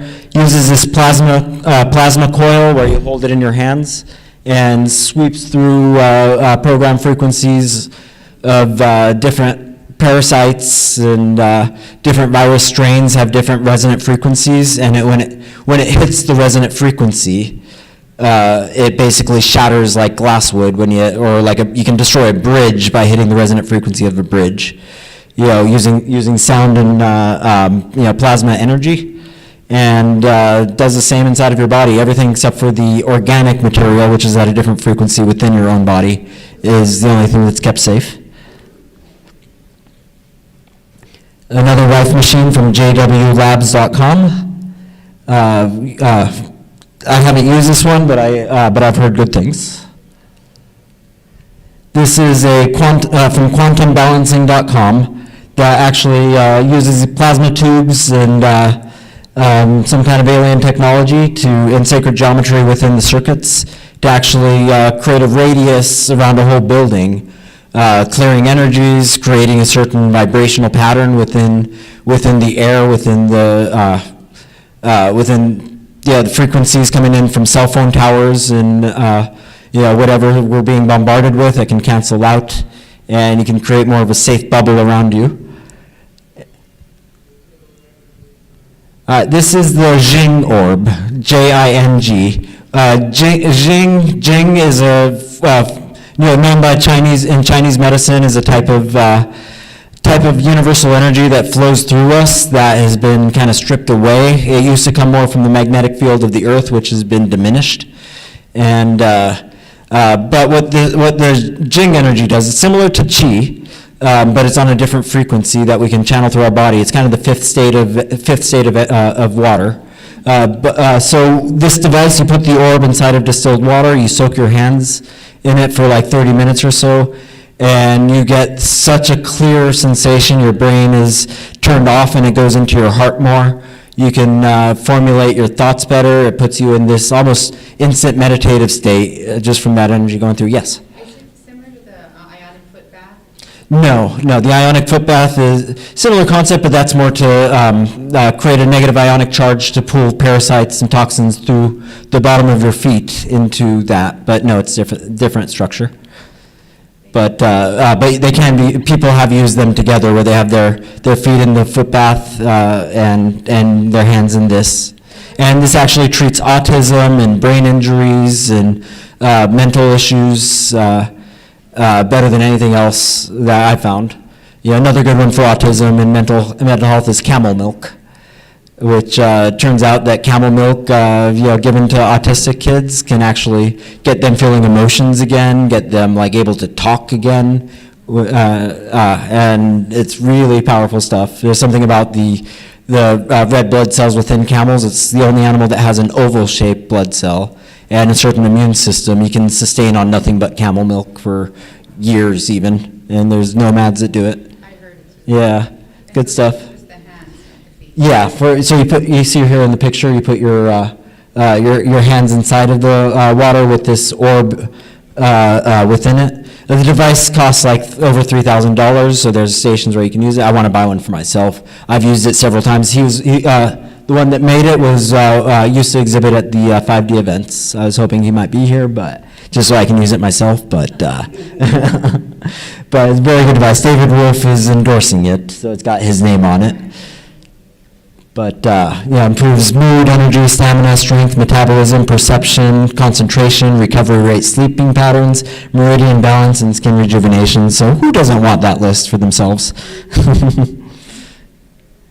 Here is the spirit box, which is an interesting concept that was discovered a long time ago, where you can sweep through radio stations in different not frequencies, but actually there's software ways to do it too, to make a spirit box your own, where it allows spirits to actually manipulate the analog signals and the randomness to communicate with us. And I've played with them many times just kind of as a fun thing to do. It's like, hey, let's talk to some ghosts, go back to my old hobby of ghost hunting and communication with that. But a couple of companies that make them with Huff Paranormal and Ghost Stop. And there's frequencies, FM and AM scanners that can go through randomly through the stations, and the ghosts actually use those words to talk to us. So interesting stuff, a little bit spooky. The kinds of messages that I got from them, they're not so friendly. They're some of those spirits are you don't necessarily want to talk to them. You ever use a Ouija board, and they're not always the good spirits that come through. So caution with that. So this is the Staff of Moses. It was actually created from instructions kind of buried within the Bible about how Moses' actual staff was made to use to create magic and manifest. And it's a copper rod with certain types of gems in there. There's a specific way of making this. These are all wrapped up copper around it to kind of activate the energy. And the good staff of Moses can create instantaneous magic in a way that we should have access to more often, I think. So there's a do-it-yourself guide on how to make it yourself, or the actual device, if you bought it, was somewhere in the $5,000 range, but you just manifest $5,000 the next day just to make up for that. So it sounds worth the money. So this is the Inner Balance Trainer from the Heart Math Institute. I've been a big fan of the organization that studies how to tune into your heart energy, how to listen to your intuition, how to know when you're in the state of when you're hearing your heart and not just your brain or other things pretending to be your heart. So what it does is it helps you entrain and match your frequencies into your heart vibration, how to drop your thoughts down into your heart, and measures either through the earlobe or through the finger. There's a few different devices that they make. They're groundbreaking research on how the actual solar plexus has certain brain matter in there. All thoughts and sensations from our senses travels through the heart and our solar plexus before it travels to our brain. So things actually do travel, all your nervous system travels through your heart before that. Part of the point of our future ascension, how to actually get into ourselves, is to shut our brains off. We've all been kind of taught to be in the intellectual space and to focus on memorization and thinking and rational. And really that's pulled us more into the darkness. And when you're in your heart, or also your gut, sometimes your gut is more of a powerful signal than the heart itself, but still travels through the heart itself.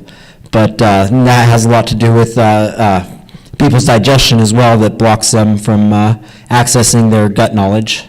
But there is a way to become all-knowing and just have access to the cloud information without needing to use the internet.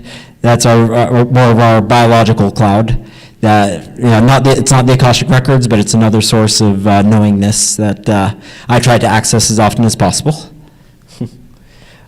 But what this device actually does is measures the distance between each heartbeat, and your heart is not supposed to be a constant tempo. You're actually more unhealthy when your heart is beating at a regular beat. It's supposed to be irregular, but there's a certain algorithm they figured out on how to know when you're entrained in your intuition point and the spacing of the heartbeats to figure out how to train yourself to be more in heart center.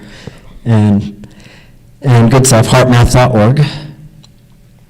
So I was working with Ron Amatron. I don't know if anybody knows him. He's basically a light being. He passed away last year. I was working on a cell phone app with him to basically do remote clearings, where he uses the Creation Light Ship, which is actual non-physical vessel that's been hovering around above our planet that he had direct access to.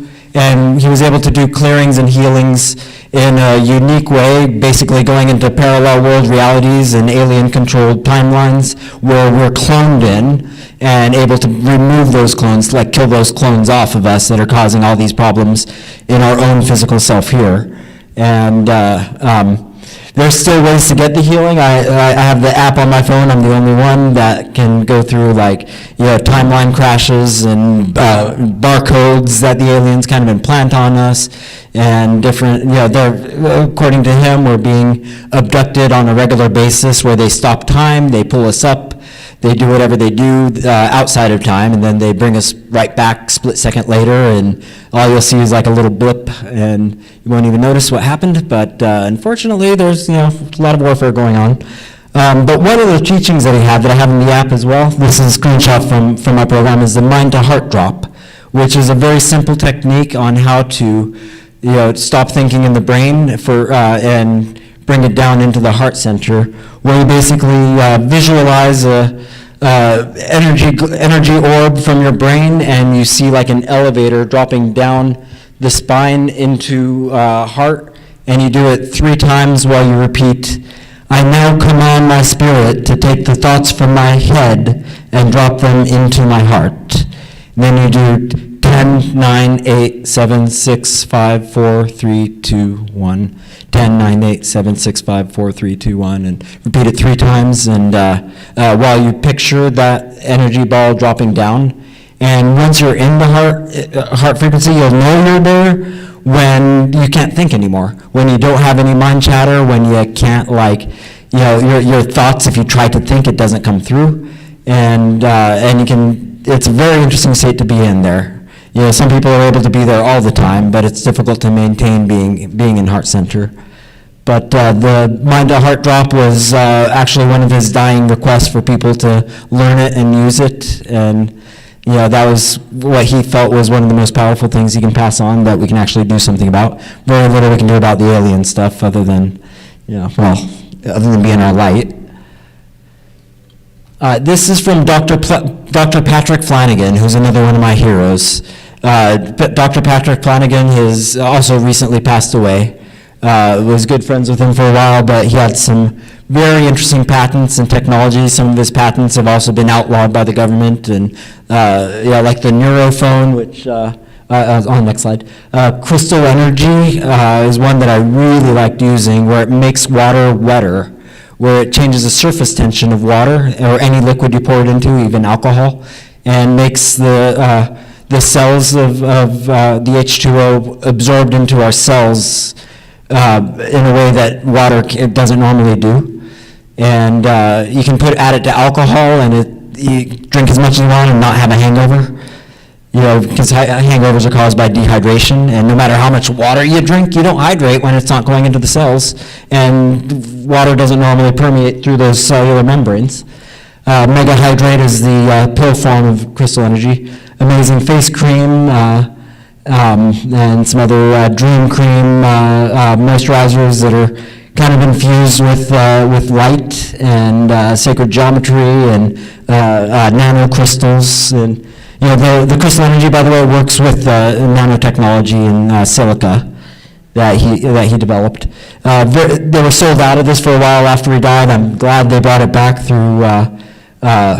It was on Phi Sciences at first. Now you can find it on Coolest Tech Ever.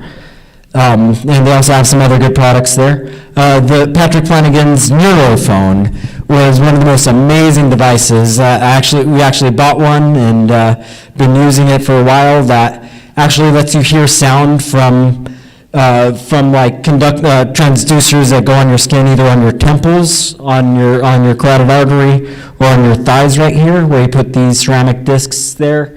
Attach it to like any audio source. Like if you put record player, use your old vinyl records, what it allows you to do is hear frequencies that your ear isn't able to hear. So everything below 15 hertz and above 22,000 hertz actually comes in, bypassing the eardrums, going straight in there through the liquid in your body. And it also allows you to hear audio while you're asleep. When you're sleeping, normally your ear cuts off all sound. Any kind of hypnosis while you're sleeping type of thing doesn't actually work. With this, actually you can. You can, really good for programming yourself with subliminal or for affirmations. When you listen to a record with it, you'll hear a whole new layer of that old music that has been hidden beneath the surface. You don't get the same with MP3s because it filters out what's out of the hearing range to save space. But very powerful device.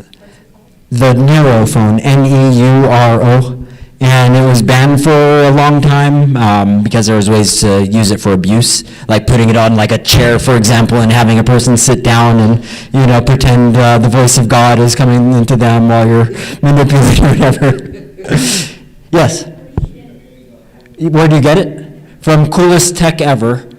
Yeah, they were also out of it for a while. They made a new version of it. And this is another device that you plug into an audio player using the torus, and the torus shape has so much power for scalar energy, where through these devices you can broadcast frequency ranges into whole room, where it works on a subsonic frequency and more of a scalar. Are you guys familiar with scalar energy? Okay, good. I've got a few other slides here that use scalar. What's the name of that one? What do they call it? I don't actually know the official name. It's a toroidal scalar transmitter, something like that.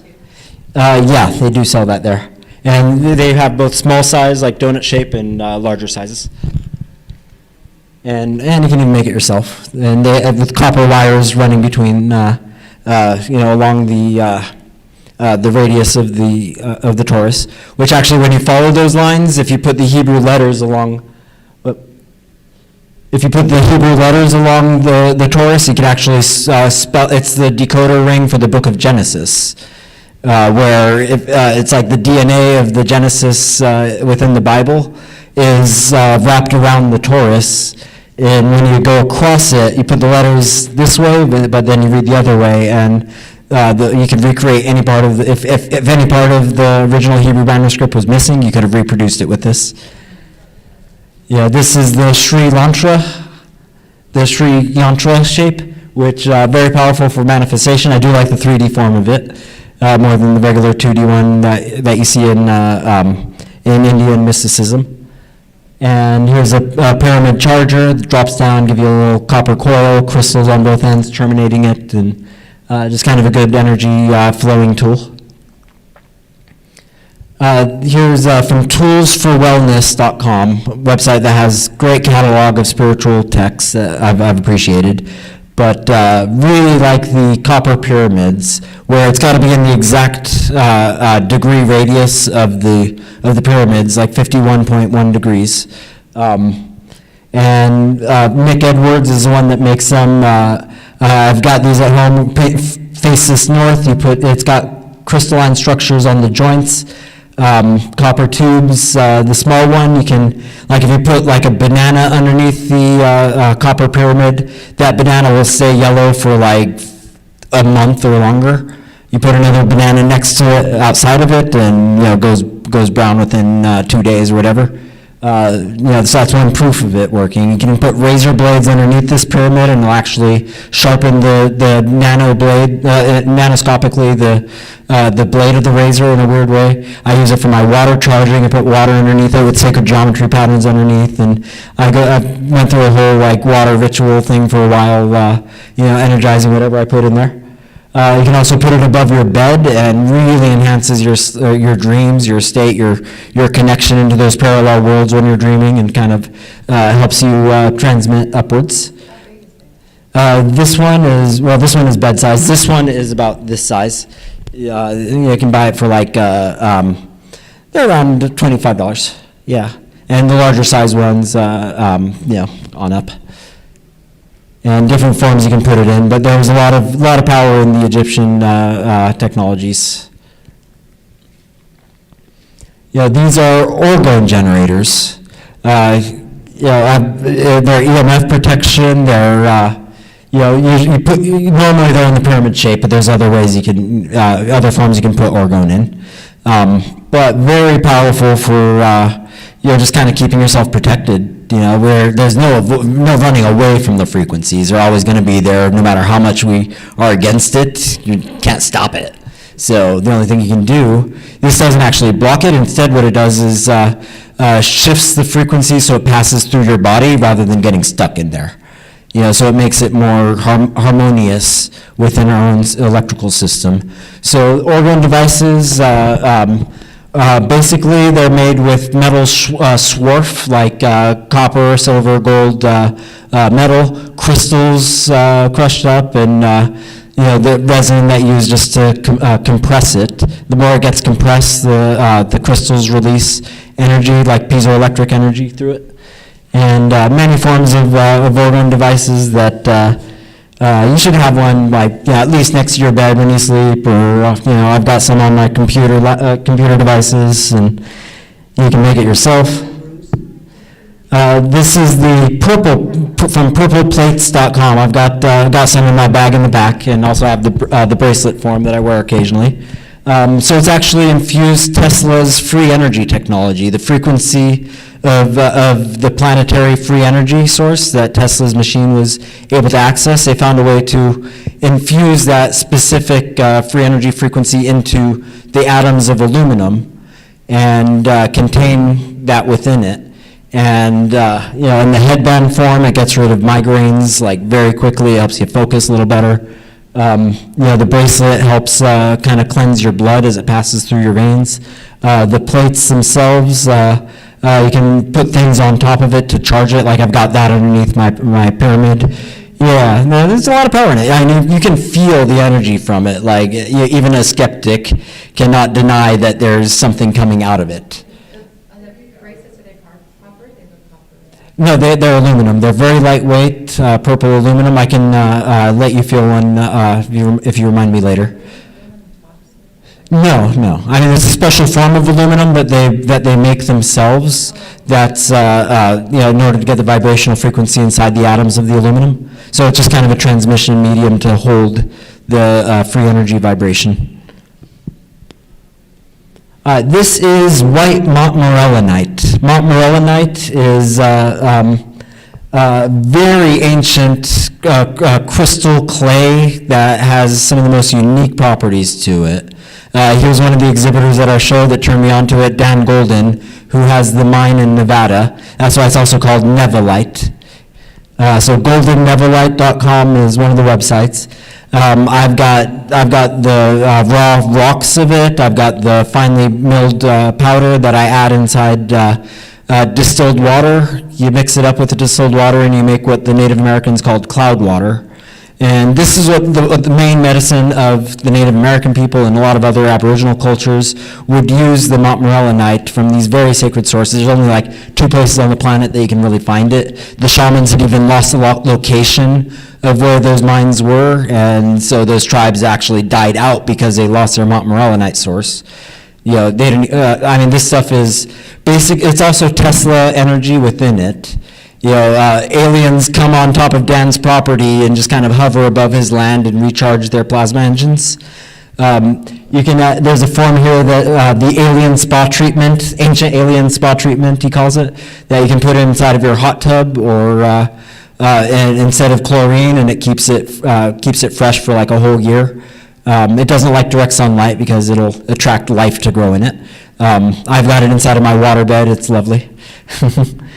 The mud is a strained one. You add water to it. You put it on your testicles. It actually improves men's testosterone and other hormonal levels.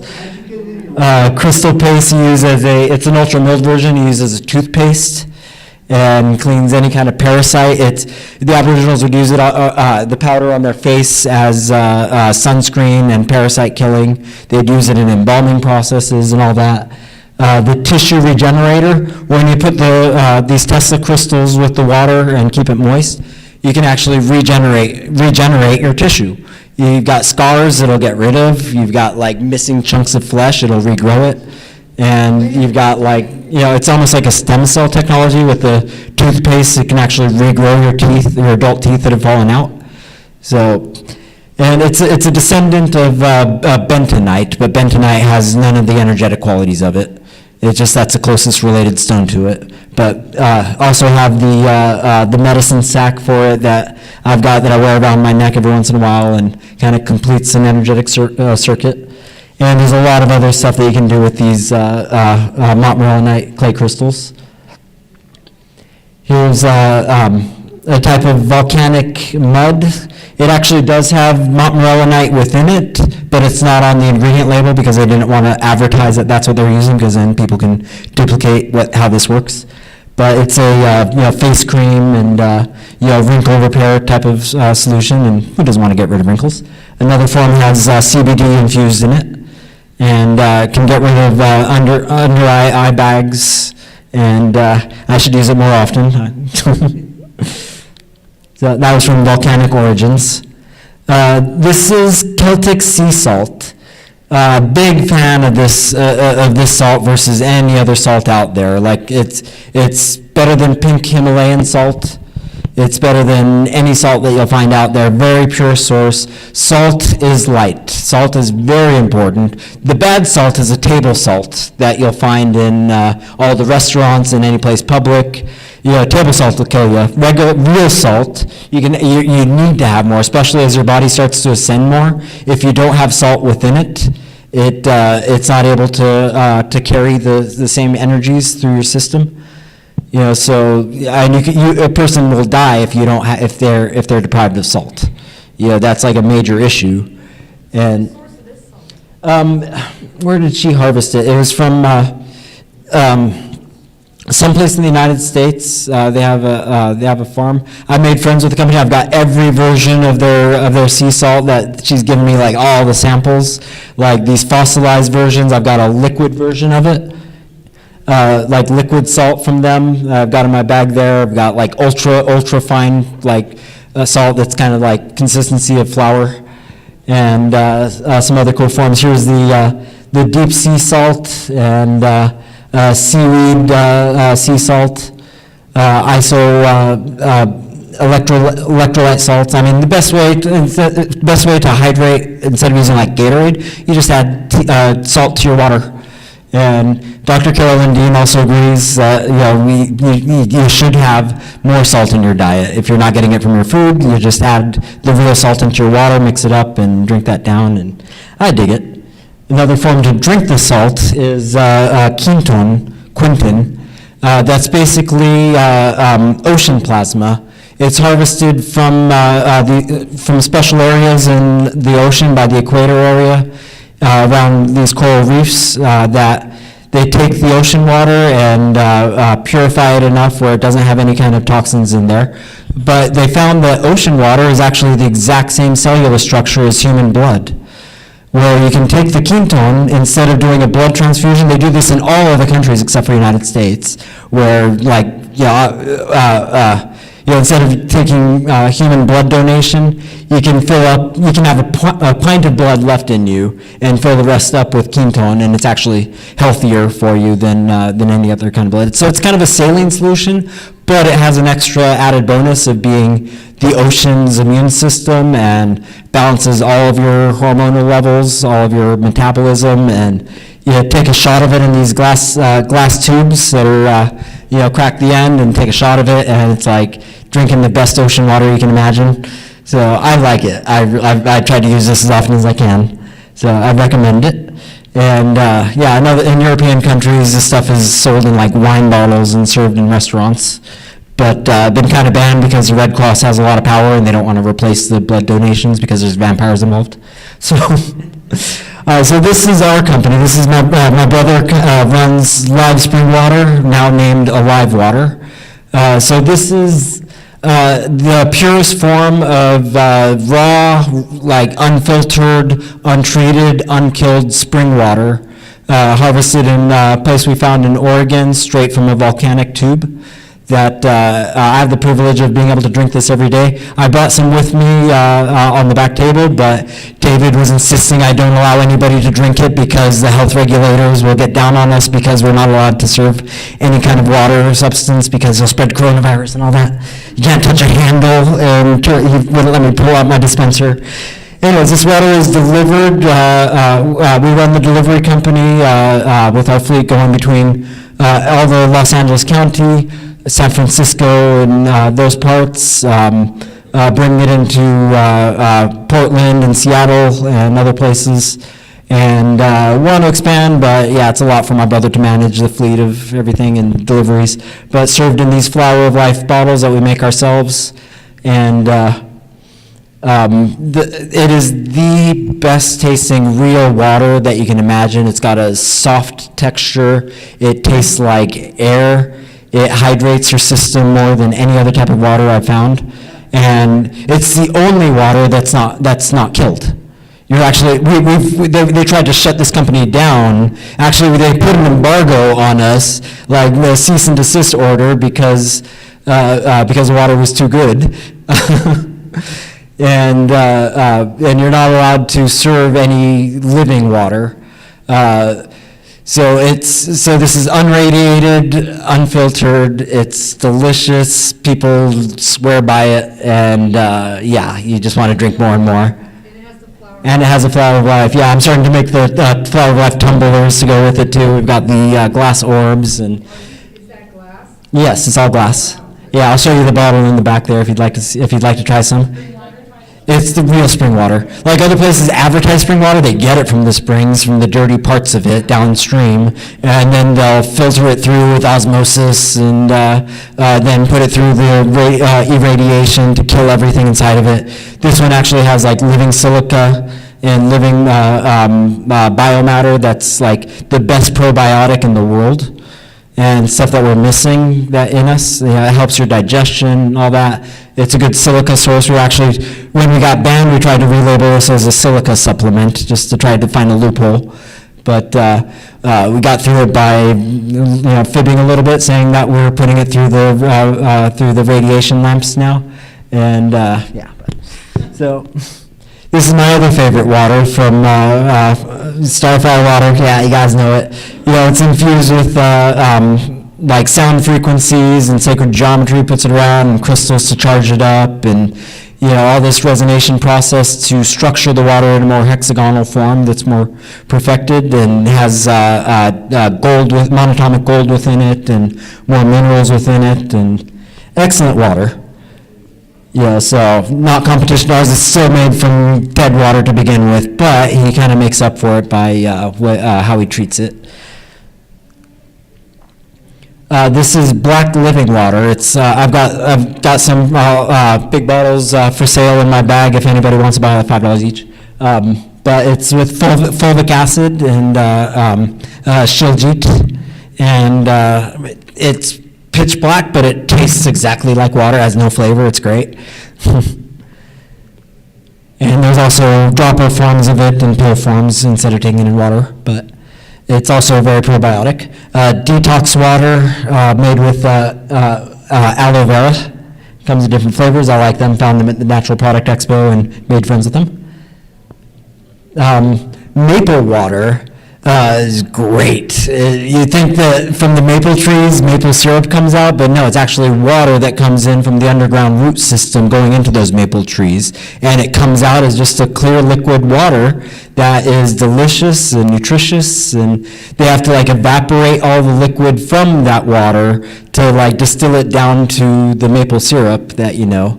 But pure maple water is like the ecosystem of the underground tree structure. You can also get it from birch. Birch trees also give you maple water. I found a Swedish company that makes the birch water interesting flavor. I really liked it, but if you want to buy more of that. But very hydrating, and also has other minerals in there that you don't get otherwise. Where do you purchase that maple water? Google it. There's like 5 different companies that make the maple water. The birch water is from Yonale with the Swedish accents. But Walmart has it? Oh, nice. All right, good for them. I used to think Walmart was a lot more evil, but I'm starting to accept them a little bit more. So this is living silica. That's a collagen booster. And collagen is one of those depleted minerals within us. It's causing our skin to deteriorate because you're not getting enough. It increases your elasticity. There's a lot of different ways to get the collagen, but this is one good form of the silica that strengthens your joints and your bones, helps grow your hair and your nails, and all that other good stuff we want more of. So livingsilica.com. This is the Restore water, magic dirt water is how it was labeled for the kids.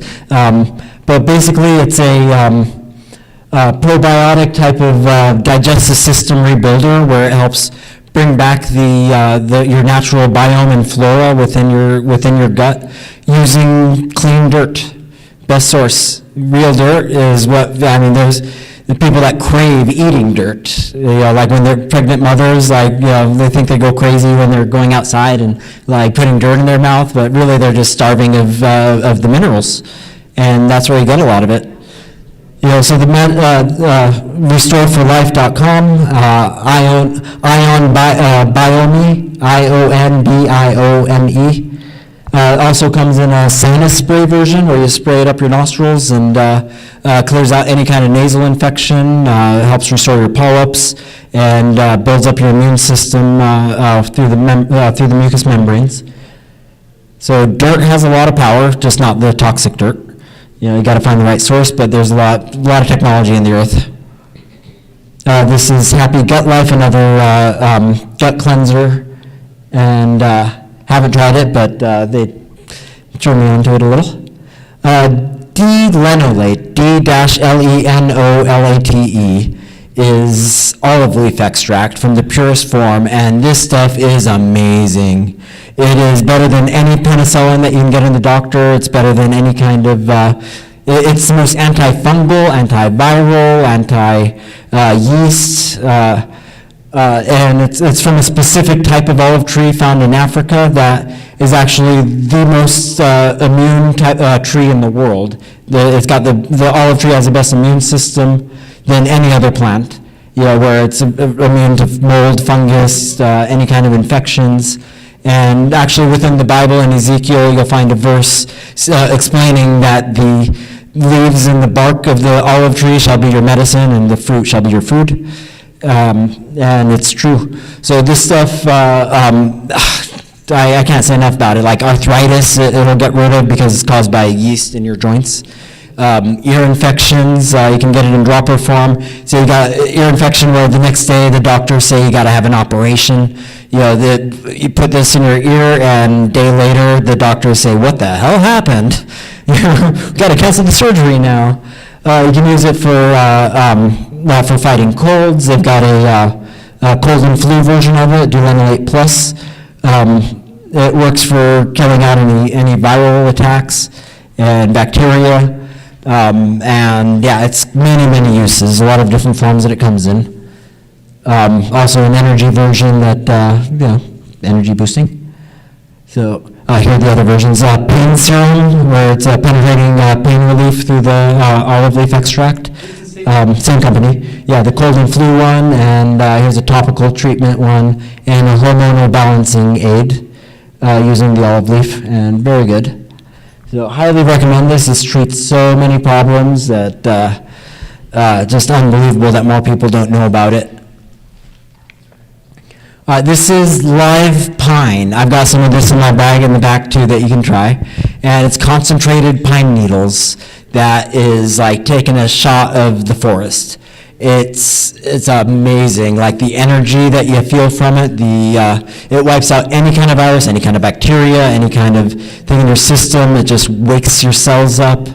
It's a strong flavor of pine, but it's like the best disinfectant for inside of your body.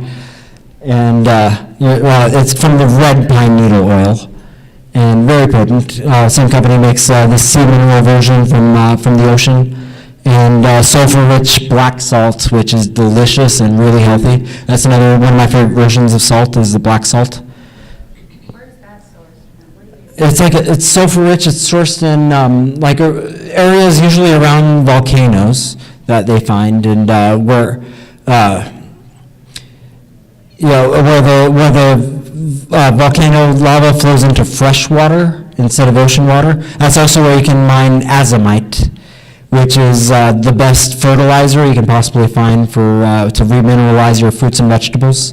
Azomite, A-Z-M-O-M-I-T-E, is what I use in my garden, and that's from where the volcano flows into the fresh water, and it's awesome because all of our ground has been stripped of all the minerals that it used to have. In ancient times, we used to get all the minerals we needed from there. Now there's like zero left. It's all been eaten up by the plants and farmed away, and so your body's like starved of all the minerals, and that's been one of the biggest deficiencies ever. And your body makes its own vitamins from the mineral building blocks. The only vitamin that you don't make yourself is vitamin C. Everything else, your body is a manufacturing plant when it's given the raw materials of the minerals to do. Also another product that's my favorite for mineralization. Would it be azomite.com? They sell it on Amazon and eBay, and yeah, I don't think it's an azomite.com, but yeah, it's good stuff. It's like a white fine powder that you mix in with your dirt, and it's good stuff. It was recommended to me from Carolyn Dean, who I'll talk about a little bit later if I have time. But this is David's 5D energy products that I just put in there to promote them a little bit, but they're decent. He's got a overstock of it, so if you're interested, turmeric and ginger, multi-greens, and 5D energy.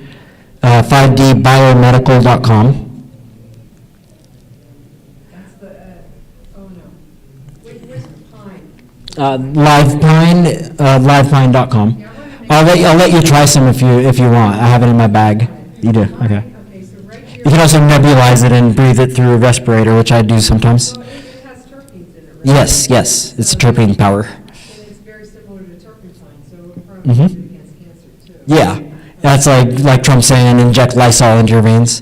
Is actually what you would use.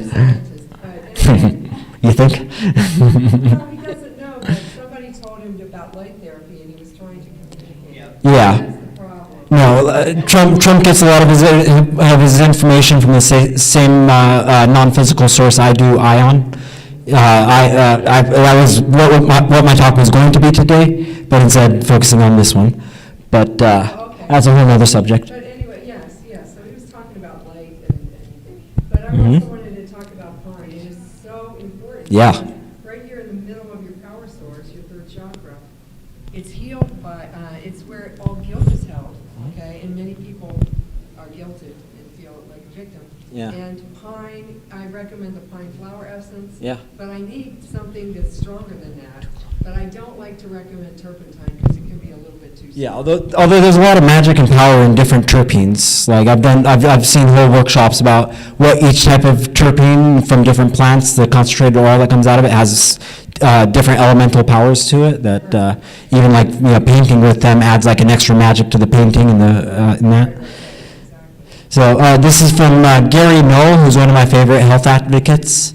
He has some of the highest quality super formulas, super green formula, red formula, with all the raw fruits, cruciferous stuff, which is with kale, broccoli, Brussels sprouts, etc. The ingredient list on each one of these is like that long, and it's all organically grown himself and treated the way it should be. And some of the best, I felt my best energetic self when using his products. And and I love Gary Knoll's talks. Yeah, been a big fan of him. So Gary's vitamincloset.com is one website you can, and he's got a whole set of products. These are just the 4 top favorites. Like the red stuff is just like jam-packed with every kind of berry out there in the world, every kind of red fruit and everything in high quantities, not just like little amounts. They're like overwhelming your system kind of quantities. And anti-aging elixirs, here's some of his others: cardio stuff, energy stuff, fiber stuff, and memory stuff. So I highly recommend it. I'm going to try to move faster through my talk because I've got I'm realizing I'm running a little over. This is Super Good Stuff, another friend of mine that I love his whole range of products. He's got Clarity and Balance, Bliss in a bottle that's actually like charged water that can get rid of headaches and any kind of mental condition, Cardiac Cleanse, Nasal Wash, Arthright, Perfect Health, Perfect Plus, Infinite Energy, Nitro Power with like nitroglycerin in there, MSM, TMG, Liver, Gallbladder, Clean as a Whistle, which will detoxify you really well, and a ton of other stuff, so super good stuff, Boku Superfoods, really like their products. Some of it's similar to Gary Knoll's lineup, but slightly less expensive. But I used to use this all the time. Super Fiber. He's got organic berries, Super Cbiotic, really good matcha and hot chocolate with turmeric that's like cacao powered, and Super Protein, Super Food.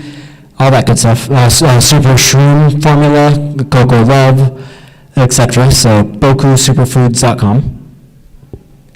Soylent is a complete meal replacement. It's one of those things that were promoted as stop eating food and just drink this shake every day, and you don't need to eat anything at all except for this. And it might be a point in time when we need to stock up on something like this. No, it's not.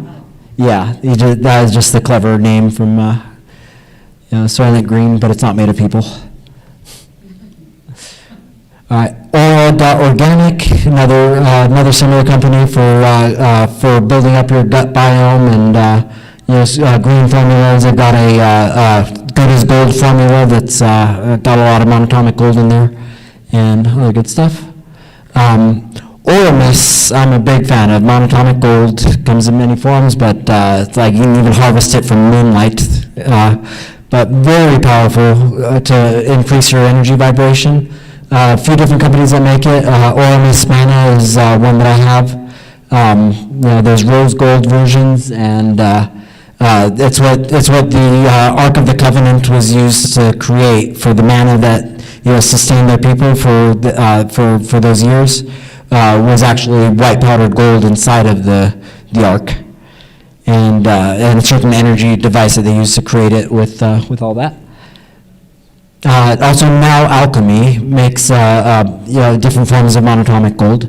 They got Bee Magic, another ashwagandha infused with kava kava, Immortal Formula, Shiljit, Detox. So nowalchemy.com. It is. I see it more of like a third eye opening aid. Yeah, it kind of helps you more connect to spirit energy. Yeah. How often should you take it? I take it every other day, only because it was expensive. I'm trying to conserve it, but but actually I take it less than that, but recommended.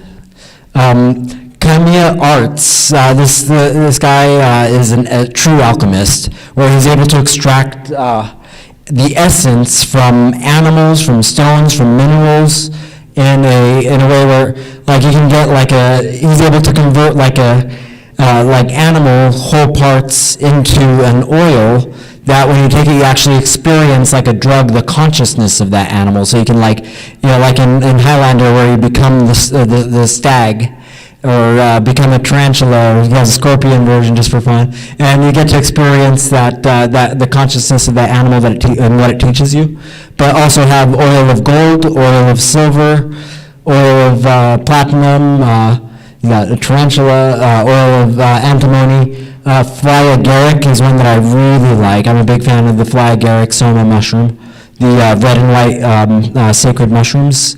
That is one of the best religious experience drugs that nature provides.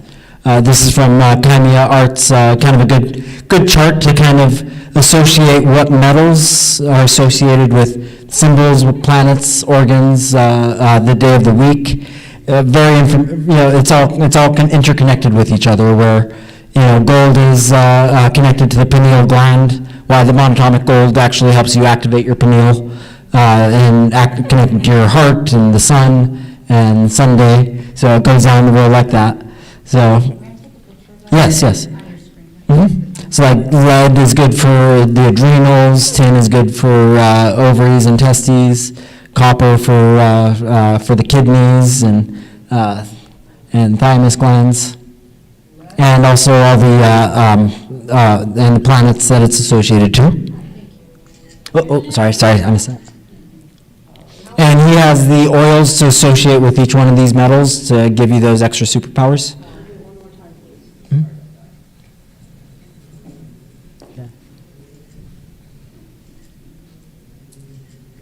Cool.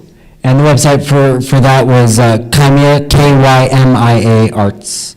And his range of products has magic in it. I've had some interesting conversations with him about how he makes it, how he comes out with it. This is the EFT emotional freedom technique. A lot of people know about it, but it's my favorite shortcut for eliminating any kind of emotional issue, your fears, your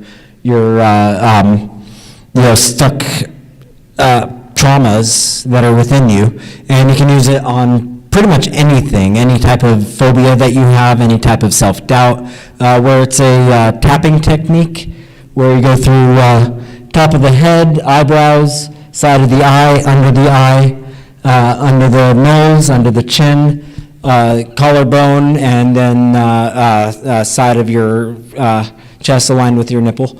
And you go through it while you're basically saying the statement. You focus on what you're trying to eliminate. I'll just run through it very quickly, but you can find a lot of good YouTube videos on different subjects running through the EFT tapping.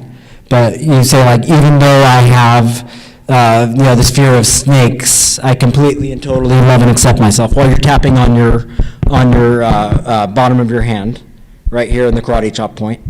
And so while you kind of put the intention of what you're trying to clear, even though I have this fear of I completely and totally love and accept myself, and then you go through each one of those while repeating that emotion and that statement.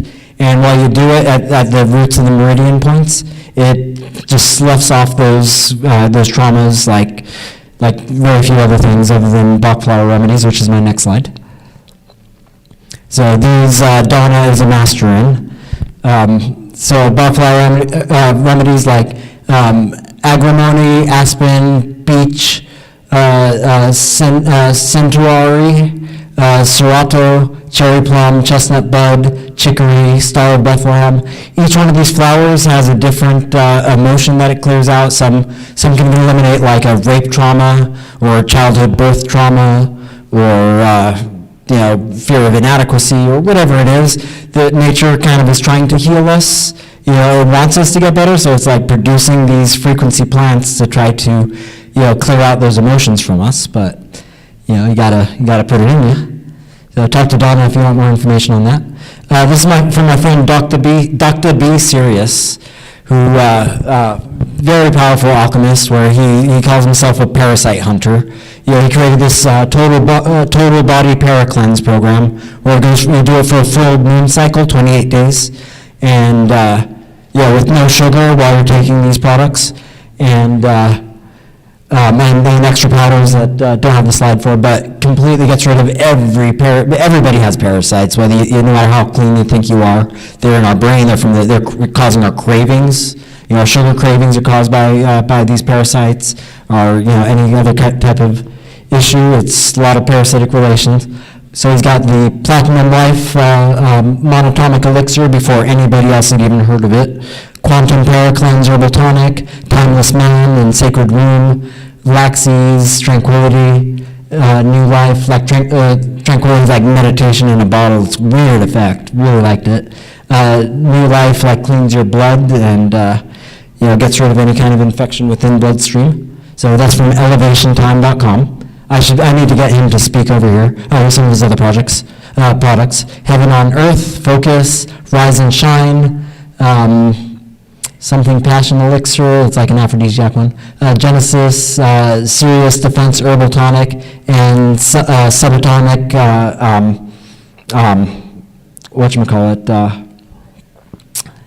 iodine, subatomic iodine. They add to your water, very cleansing. And his liver powder, blood sugar powder, which is great for diabetes. His Life Elixir spray, which is made from a special type of black pitch that he harvests in these caves. A whole other subjects. I can get into that one for a while.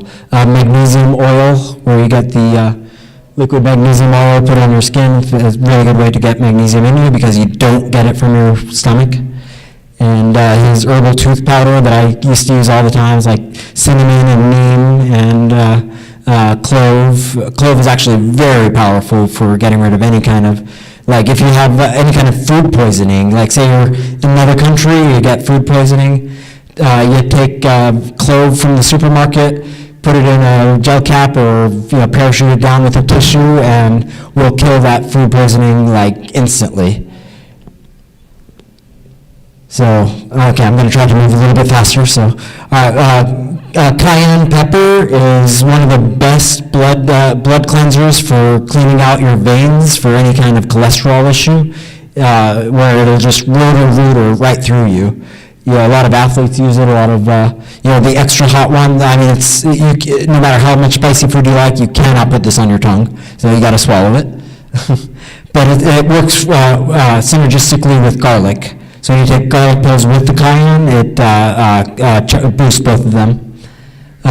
Also MCT oil from coconut, and a good fish oil. I highly recommend fish oils or getting your omegas. Somehow it actually helps improve your muscle memory and your metabolism. It's the best for. This is a new brand that I discovered. I just got their Genius Sleep Aid. I've been using that the last few days because I'm a serious insomniac. But I like their whole line of products that I haven't tried. Genius Joy, Genius Consciousness, Genius Pre, the prebiotic, Genius BCAA, Genius Heart, Genius Test, and Genius Muscle, Genius Creatine. And Alan, does that work, the Genius Sleep Aid? Yeah. Capsules or Capsules. Capsules? Mm-hmm. Yeah, well, it works different than the melatonin ones, where it actually helps detoxify your adrenals and helps eliminate the caffeine that's collected up in your system. Oh, okay. Yeah, so I like that approach, that various sleep aids. It has a very small amount of melatonin, but it doesn't rely on that like other sleep aids. It has like what, passion flower? Yeah, I've got the bottle in my bag in the back I can show you, but I've been liking it. Here's some CBD oils from the CBD distillery. I'm not going to get into that. You guys know what it does. Essential oxygen. This is basically ozonated hydrogen peroxide, where you can use as toothpaste and mouth rinses, better than brushing your teeth. And hydrogen peroxide has a lot of power that, you don't use the medicinal and the store-bought type of hydrogen peroxide that's for wounds. You want like a food-grade version of, but cleans out the system pretty well. Silver biotics. Is using colloidal silver in different products for like wound cleaning and for skin cream. I use the tooth gel version fairly regularly. I kind of alternate between what kind of toothpaste I use, but never one with fluoride. And yeah, they even have like for pets, works very well. Colloidal silver is one of the best antiseptics and cleansers out there. This is products for the alternatives to deodorant. Yes? How far do you want to go over? Oh, it's over, isn't it? Yeah. What time is it? Yeah. Who's the next where's the next speaker? She's here, she's waiting. Oh, Sarah is speaking right now. she's here, yeah. Does she need to set up a slideshow? No, she's just going to talk. Okay. I guess give me another 4 minutes. I'm going to zoom through just to give you guys the websites with less explanation. So this is under deodorant creams that, we use this stuff. You don't even need to shower. It eliminates all the smell by killing, whatever. All right, Mother Dirt is another one that I've been using that also eliminates the need for shower. Where you spritz it on, underarms, I've got some with me here too, and it restores your body's natural biome using magic of dirt. And also the shea butter and shampoo I use regularly. Here's a oxygen in a can, Boost Oxygen, which we might need more and more to come because the oxygen level on the planet and the atmosphere is starting to change, and it's going to change dramatically where we're not going to have the same oxygen we have now. So this is a good one that's taking a nice shot of focus enhancing oxygen to the brain, and they've got flavored versions of. This is bone marrow, which is the best broth. People, old grandmothers knew about the power of bone marrow, where you boil it up in a stew, but you can, instead of boiling it yourself, you can buy products at like Whole Foods that have it in there. It's I tried it once when I had a really bad cold, knocked it out in less than a day. Felt super good afterwards. It boosts up your collagen, helps get rid of wrinkles, and other stuff. So bone broth remedies you can get out of chicken, cow, pig, even fish. Here's some different mushrooms that each mushroom has its own superpower. Reishi, chaga, lion's mane, cordyceps. Chaga mushroom has more antioxidants than anything else on the planet. If you really want an antioxidant blast, try some chaga.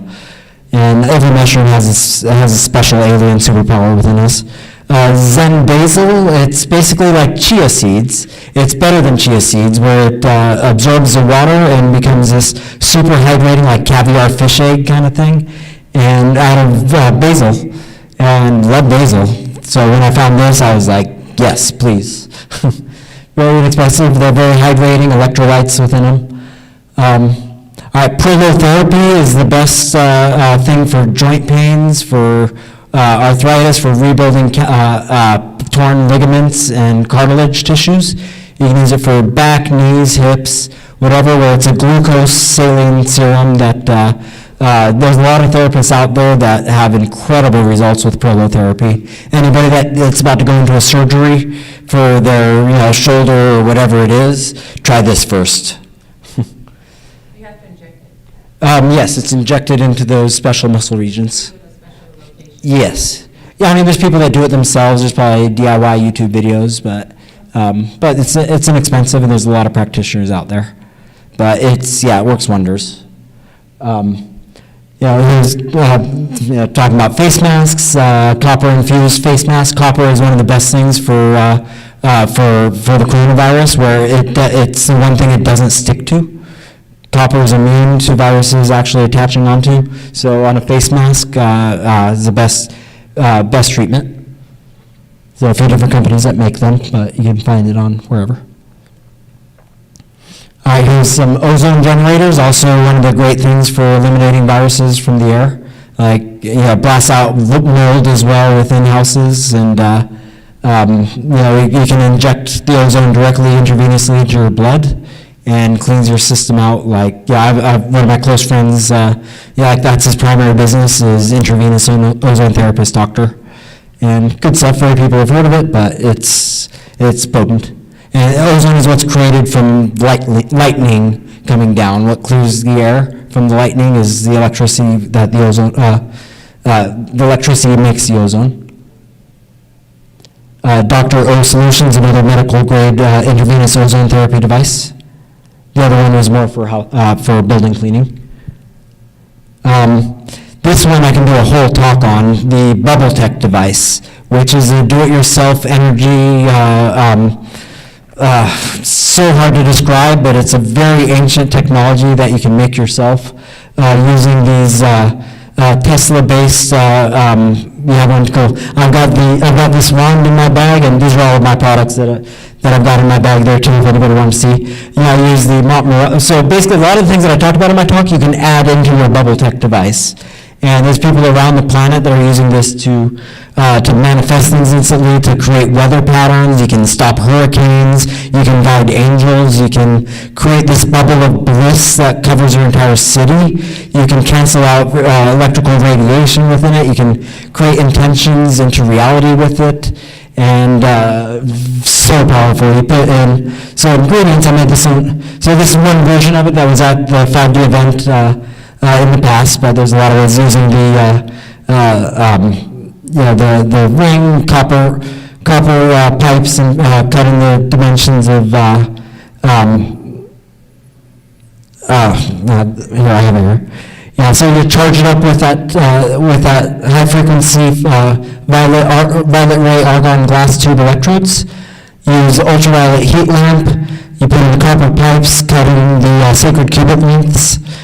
Strands of copper wire that you run through the bottom of it that you can attach directly to the high frequency Tesla machine, where it puts in a straight DC volt into the bottom and fuses through it. It's very similar to, it's basically an amplified orgone device from Wilhelm Reich, but it's like on steroids in a crazy way. You put in all the crystals that you can. All crystals are good. You actually program the device with what you want it to create. So everything that you put in there, it transmits. It works as an actual transmitter to the entire city to heal your town.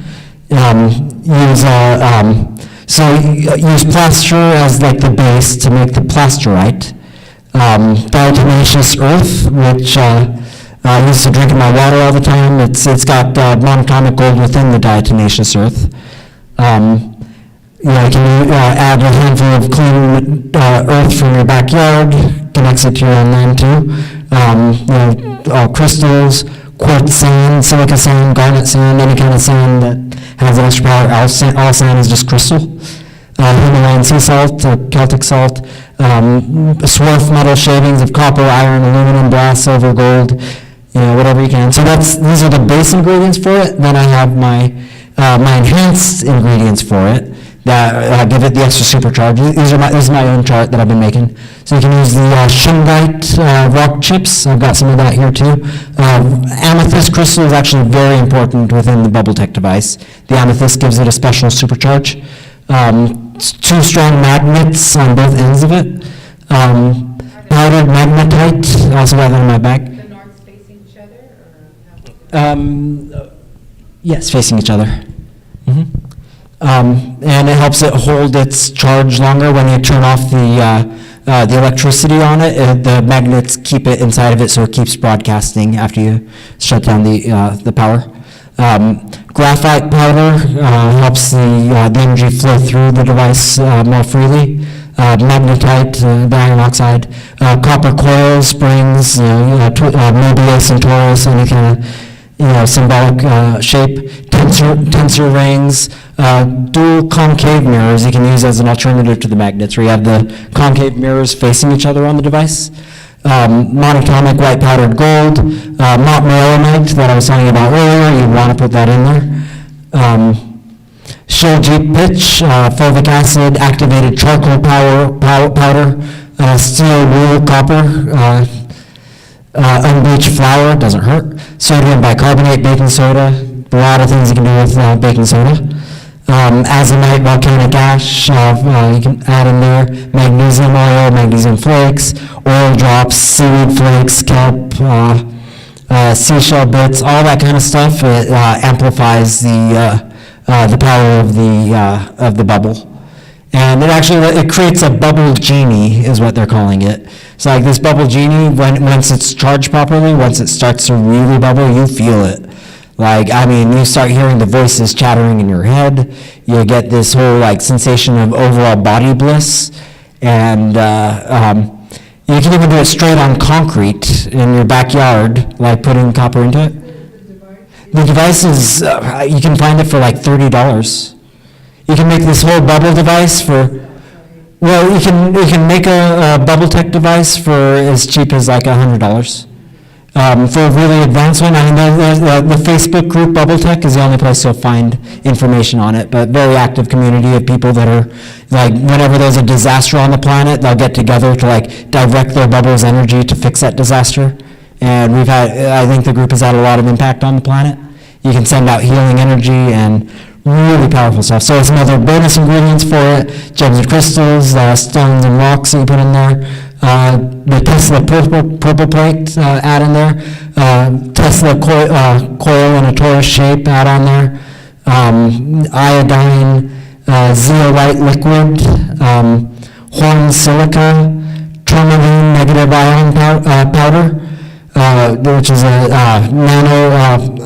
anionic powder. You can actually add that to paint while you're doing paintings, and sends out this really good cleansing energy charge into the room. Add the copper pyramid on top of it.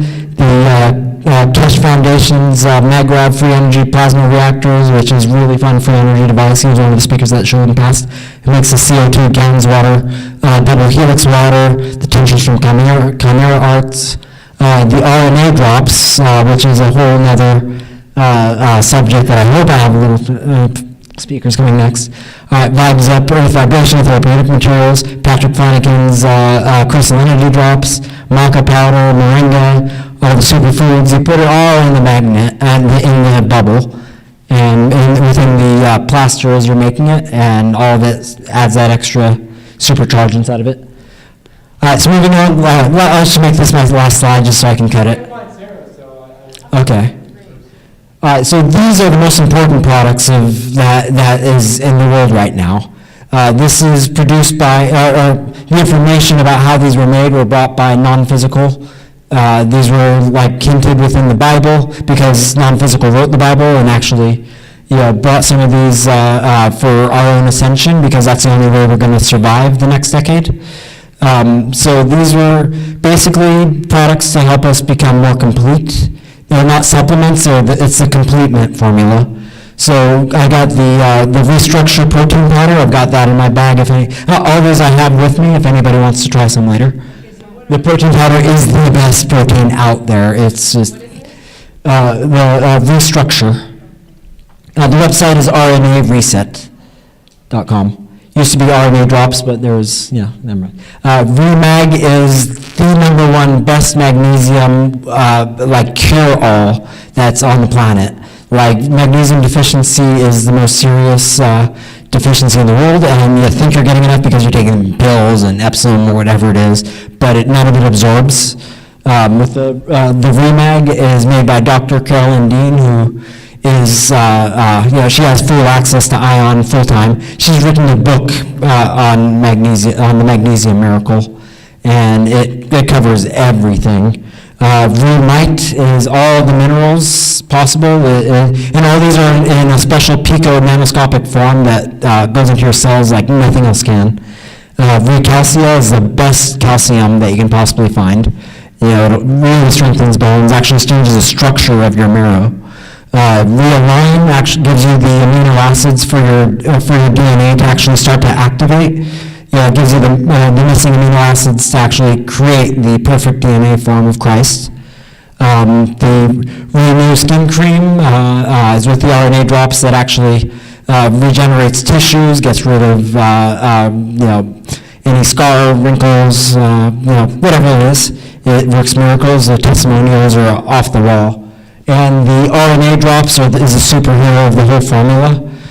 This actually recipe comes within the Bible, and this is a form of what they fed the second Jesus to help his ascension in that, and within the bread of life that they fed him. But the RNA drops actually is the only thing that can turn on 144,000 strands of DNA. instead of our dual pair of DNA or our more awakened people's like 32 strands on up. This activates 144,000 where it turns into a coil and actually at the 14th chromosome expands out into the cross. The reason why the cross is in the Bible is to be a symbol of what our DNA looks like in our perfect God forms. And once we become our God self, then we have power over our reality, we command the angels. We actually have a technique to, and the other products, RNA Reset. Whole Seed Reset is the best thing for immune system. It's the best vitamin C in the world. I'll give you some if you ask me for it. Pico Silver is the best colloidal silver that's out there. It's beyond any colloidal silver you'll ever find. Pico Zinc is the best thing for coronavirus. This is what, all these products, by the way, Trump and all of his family take every one of these and don't tell anybody about because they listen to Ion too, because Ion kind of brought upon Trump, blaming him. So the Pico Zinc kills any kind of virus. I just have a question. Hurry. Colloidal silver, does it come in a large size? Yes, they do have a bigger size than this. The bottle I have is this big. 64 ounces or something? About that, yeah. If you want to try it, I've got it. Pico Potassium is the best form of potassium you can get. All of these, by the way, they taste horrible, just so you know. But but worth it to do anyways. You add it to your water, drink it down. Some of them are pills, but Renew Face Cream and the Flora Revive is one of their new ones that is one of the best gut health medications out there that supercharges the stomach gut in order to actually activate your intuition through your gut. And also your immune system is based on your gut too. The secret to having a good immune system is having a good gut. So telling you that. And coming soon from RNA Reset is the Bread of Life and the Living Water. And this is the real bread of life and the real living water. Like what Moses struck on the white capstone to bring to the Israelites, and the bread of life that they fed Jesus. Some people on the planet have the advanced version of it, but your body has to be prepared with the RNA drops before you take this, or it could kill you. Kind of an ascension shock syndrome. But if this is all the only products that you need, you don't even need any other vitamins or any of the other stuff I talked about. The RNA Reset stuff is what you need to complete, and everything else you can manifest within your own body once you activate yourself. Who is Ion? So Ion, I'll tell you, that was going to be my whole hour-long talk was all about Ion. HowIonic.com after, because I've got. No, it's a non-physical entity of an all thing. He's a dodecahedron structure that his voice can come through like 14 different people that he kind of switches around which body he talks through. He's created by Bob Dobbs, who's founder of the Church of the Subgenius and Secret Council of Ten, all this other lore. Who's married to Dr. Carolyn Dean as well. But the place to listen to him, it's not a person, it's not an entity, it's like all of the infinite that's able to find the voice. And he's outside of time. He's very cheeky, very kind of like, he's got the funniest sense of humor. He's not even a he, it's an it. He's a paramedium. I'll talk to you about it later. Is it really coming through a person? Yes, it comes through a person, but it comes through multiple people. It can even come through like the technology. He is a technology body, actually. He's 8/11ths of the tech body. Ion has been kind of the one that's set the universe in motion. Well, with our power, But his purpose right now, he's trying to get us to ascend, to come into our place of power, so we won't be dying off as the world starts to change. And it's on an accelerated timeline right now. And I can talk about this one for hours, but a place to listen to Ion's show is achieveradio.com. And another website is How Ionic. But yeah, this one asked me about later. There's so much knowledge that I've been accumulating since 2009 when he first started channeling that it's beyond. And well, I'll end it off with the real Lord's Prayer that Ion gave us the translation from Jesus, the second Jesus' words in Aramaic. So let me say it out loud. My non-physical, which is ever present in me, hallowed be your space. My kingdom come, my will be done on earth as it already is in heaven. Allow me this day to create my daily bliss. Allow forgiveness of my trespasses, as this is only contrast that I purpose to help me choose the fastest path to my joy. Allow me the power to not push against or even notice those who trespass on me. Lead me through all temptations that separate me from my whole, complete, ascended power of beingness. Relieve me from the false premises of evil, for mine is the power and the glory eternally. Selah. So that's the actual original version that they mutated into the Our Father who art in heaven that kids taught, because this was way too powerful for kids to learn, you know? Yeah, so thank you very much. Ask me any questions afterwards.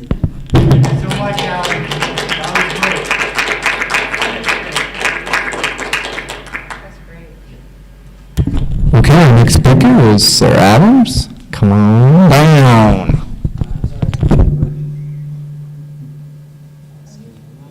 Here's the magnets.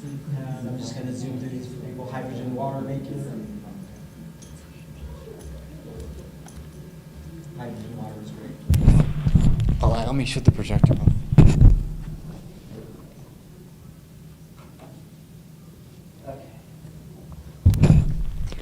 I'm just going to sit here.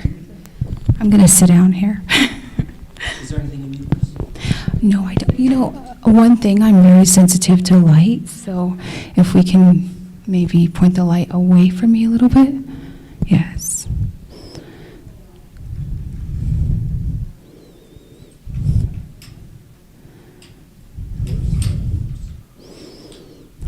That's better, thank you. You don't have to tell me, I'm the same way. Yeah, light and sound really affect me.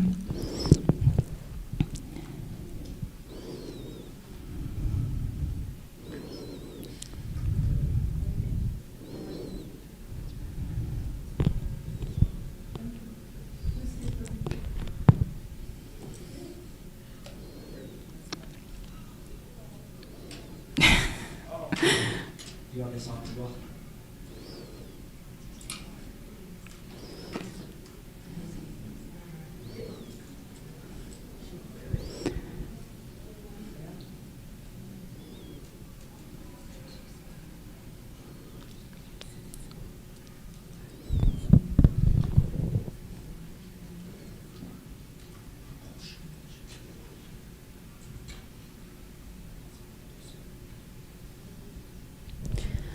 I want to set the space of the room, so I want everybody to close their eyes and visualize a gold light pouring into this room.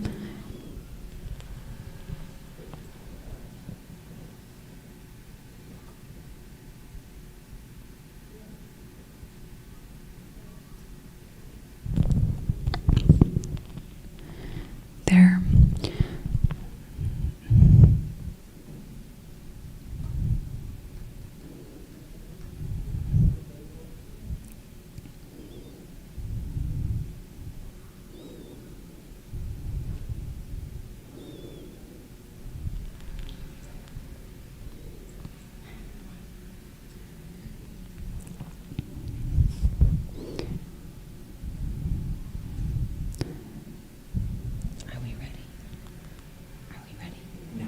Perfect, thank you. So what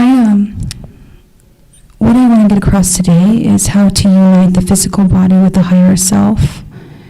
This is something that's very important, and there's a lot of suffering people around this planet, and I do believe that this is the solution to end that suffering.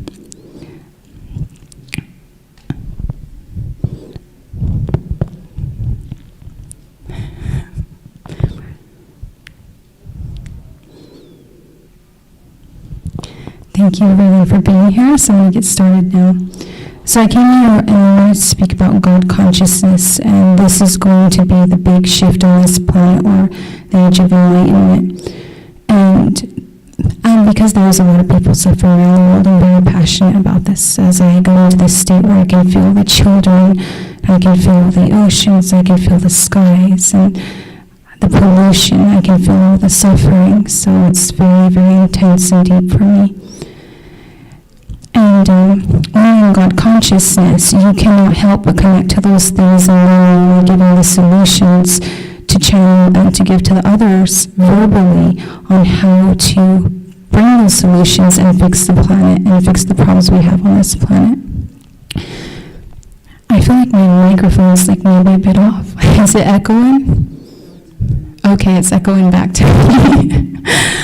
Okay, so this is what I found out. When I was younger, because I have had a lot of supernatural experiences. I've jumped dimensions, timelines, bodies. I have all these supernatural experiences, and I remember Mars and Venus and Saturn and a lot of different planets and how they were inhabited, and we lived in this entire system. We were multi-dimensional. We could go in and out of bodies. We could travel among the planets.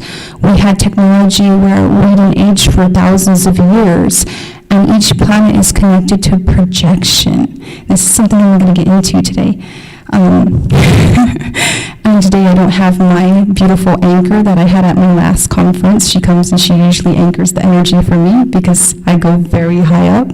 So I don't have her, so I'm going to attempt to do this speech as stable as I can. So each planet is a projector. So we have Saturn, we have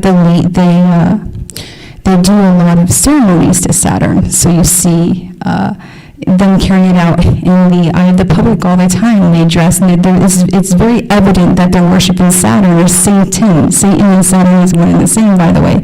So everybody's afraid of Saturn or Satan. And what they're doing is they know the secret knowledge. They know that each planet is a mirror, projects back 10,000 times what you send to it. It's neutral. It's not evil. So what they're doing is they send the projection to Saturn, and Saturn projects back the reality of fame, of status, and money that they want. Anybody can do that. This is secret knowledge. So if you need money or healing, you can send that to Saturn. We used to do this in ancient times. We used to sit in circles. We used to sit in groups around the pyramids, and there's pyramids on each planet. There's even pyramids on specific moons. And we would go ahead and we would channel our energy, and it would project back and create the realities that we want or we wanted. So you can do this in your life. You can sit there and you can focus on the specific planet aligned to whatever you want to project back into your reality and into your life. So so Saturn is the planet of success, money, physical reality, and time too also. So if you are in need of money or things like that, or things in the material reality, what you do is you sit there and you visualize, and when you send that projection to Saturn, you focus on this, and Saturn will project it back and create your physical reality, the physical reality that you want to manifest. And this is what the elite are doing. So even for Venus, let's say you want to open your heart more. Venus is connected to our heart. So each one of the planets are connected to a chakra system.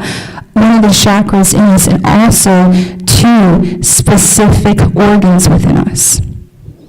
So another thing that we need to understand too is that to create the reality that we want and eventually achieve God consciousness, which this speech is about, we need to bring cosmic energy into us. And everybody talks about Nikola Tesla. Nikola Tesla is a very ancient being. In fact, he's not human. He's not dead. He's jumped timelines and realities, and he came to bring some secret knowledge that I feel everyone in this world, they fail to speak about. Everybody's talking about generators or this or that.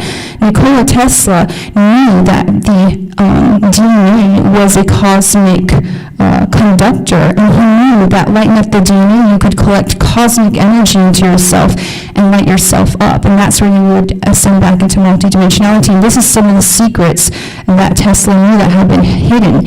Forget about generators. He knew how to light up the physical body to create and unite it with the energy of the soul and cosmic energy to become multidimensional. So he was much beyond trying to create free energy like that. He wanted to teach people how to reconnect up to the cosmic energy flowing through everything.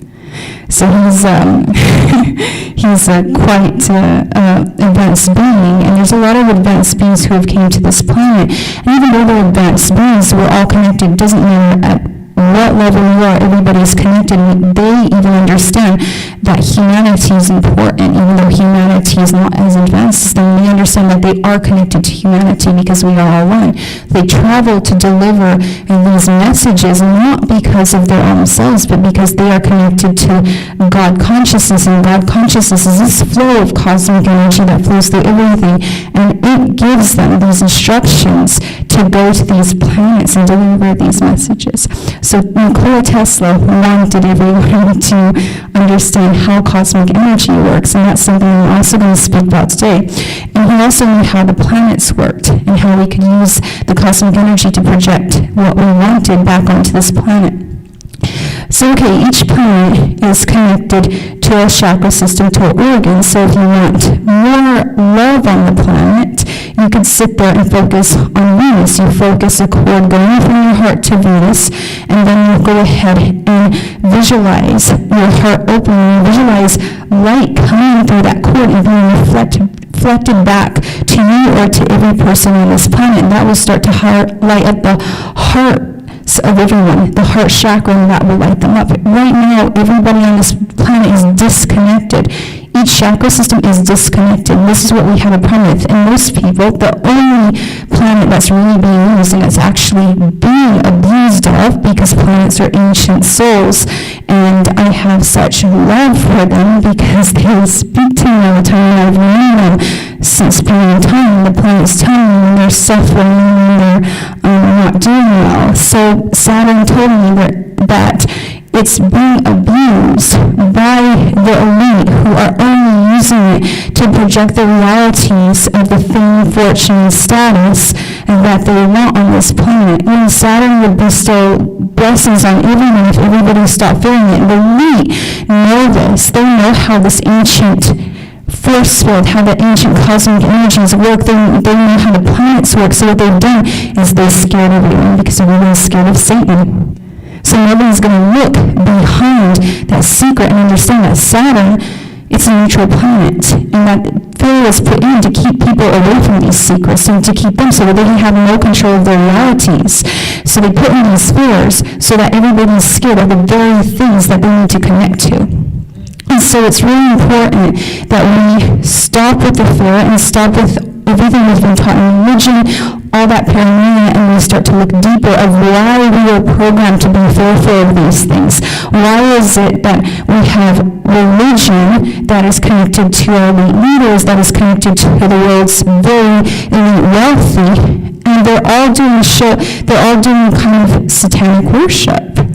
And this is the thing, because they know that Saturn projects back the realities that they want, so they're using it, and Saturn has expressed to me it's being used right now by the elite leaders who are only using it, and the whole echelon of those who are wealthy and who have fame. That doesn't mean everyone on this planet. They're only using it to project realities that are good for them, and that's very selfish. So these planets want everybody to know how to connect to them because they're ancient spirits that bestow gifts, and they bestow gifts and blessings upon us because they are a condensation of that cosmic energy or the divine, what you call God force, that bestows gifts because of this.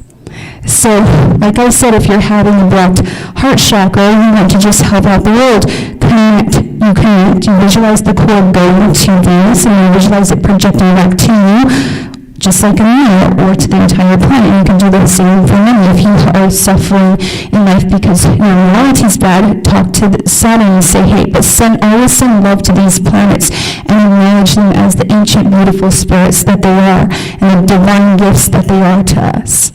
So to continue, I'm going to try to keep on track here.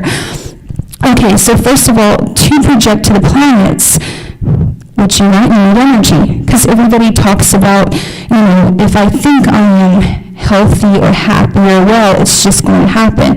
But it's not going to happen until you actually have the energy within your body to back it. So then that's where there's a secret, and you see the spirals everywhere. They're sacred. You see the golden spiral everywhere. It's called the Fibonacci, the spiral. So you see this everywhere. You see it in nature. You see it in flowers. Because that spiral, and where it is collecting that cosmic energy and pulling it in to that point. So what you want to do to charge yourself is you can go down and do it when I'm driving. I do it to people around me. And I'm very, very successful in doing this. And I have so many people who rely on me, and they're like, okay, I'm drained or I don't feel well, or things are not going well in my life. I just quickly visualize 3, 5, 10 spirals. Doesn't have to be big, 5 feet if you want to go bigger. I visualize the spirals coming into my aura, and I just leave it. I visualize them spinning, and that channels that cosmic energy into me. If you want to go further, what you do is you visualize the imaginary spiral, because by the way, you have magi, and the word imagination and imaginary, and magi, magic. So you visualize that connected to your DNA strands in your body. What that does is that connects the energy coming from the cosmos and channels it directly into your DNA. And then that lights up your DNA. And when the DNA lights up, and that's when you start to channel that cosmic energy into your physical body, and you start to create yourself. You're making yourself one with the divine, which is energy that flows through everything, and you're uniting that with your 3D body. And then you step into your creator self. You become multi-dimensional more, because the more energy that you have in your body, the more, and by the way, energy is, people talk about the Akashic records and stuff. When you tap into this energy, you just have this knowing. You know what to do, you know how to help yourself, you know how to help others, you know how to help the planet. You know everything, because God knows everything. Infinitely. So and then you realize that you're utterly so powerful, but at the same time, with all of that power, you understand too that the greatest power is the power of the heart. And you also cannot shut off that there are, even though you can create, because I will be honest, I've created my life very, very plentiful and successful. But you can't cut off and be selfish, because there's so many people suffering, so all you want to do is give to them, because you feel when you're suffering, so then when you're in God consciousness, we've been taught that God cares about people, so then you care about people. And you start to help them, you freely give, and you know that there's plenitude, because their cosmic energy is infinite and endless. And you can manifest anything that you need. So you give to them energy, you let that energy in. It's not even your energy, you're just bringing a gateway, a portal for this cosmic energy of the divine to flow through you to other people, and also you're able to manifest in the 3D physical world and also help out those who are suffering here. See, this is the thing, they want everyone to be they want them to be emotionally broken. They want them to be in a system that they are slaves. They want them, this is what the elite who are keeping these secrets of how to achieve God consciousness, how energy works, and they have everybody stuck in religion and fearful. Every time you're fearful, if you change the word fear around, you have F-E-A-R, you've got F-A-R-E, and what do you pay? When you have to go somewhere, you have to pay a fare. So every time you're fearful, you're paying a fare of energy. Even being here in Las Vegas, they're channeling all this energy where people are so desperate, they have no money, that they're over there, gambling, hoping to make money. They know this. And those people, if they just brought the energy to them, they forget playing to try to make money. They can manifest tons of money in their lives. So they have all the energy from Las Vegas is tied up to a system that's then coming back. They're harvesting energy and then projecting it to whatever realities that they want. So they created a lot of stuff in religion to make people fearful. They're fearful of anything that was connected to magic, because, anything that's connected to quote magic is, quote, dark or whatever. But we need to understand how the cosmic energy works and how we can become portals for it, and then we can use that to fix our lives, to heal, and to also become ascend into God consciousness, and also start to use that to fix our planet, which is suffering right now. And it's suffering very deeply, and it's also an ancient spirit that wants us to understand how energy works and then be the portal and channel that energy directly to the center of the earth and bring the earth up and the frequency of the earth up. And as we do, the planet will ascend, and that will help everyone on this planet will just start to heal them, start to channel in those beautiful energies that they're very, very they're desperately in need of. So to go back to, they want everybody to have no money, they want them to be suffering on every level, they want people to think they're sinners, they want people to judge themselves, they want people to also think that the 3D reality is bad, when actually the 3D reality was created just simply as a beautiful experience and program, but it's now become a prison because we have forgotten how the cosmic energies work, and we have forgotten how powerful and divine we are. And so it's important that we wake up to these things. It's important that we understand how energy works. So, if you want to, a lot of people too, and I found out this in my work, they're so full of what I call negative image imprints. So that means, and another thing, when we come into the body, a lot of people blame themselves for this stuff, but this has nothing to do. We're here to fix the physical reality and unite it up with our cosmic selves. And none of this is evil. The physical reality is not evil. It's not a prison system. It's just a misunderstood system that's being used by a group of people who understand how the system works, and they're using it to exploit others while they go ahead and exalt themselves. So basically, So basically, a lot, when you come into the body, these bodies are tainted a lot with all of the imprints of the wars, ancestral trauma, all of that. So the soul and cosmic consciousness, cosmic energy, God force, being, love, it cannot unite into the 3D physical form. So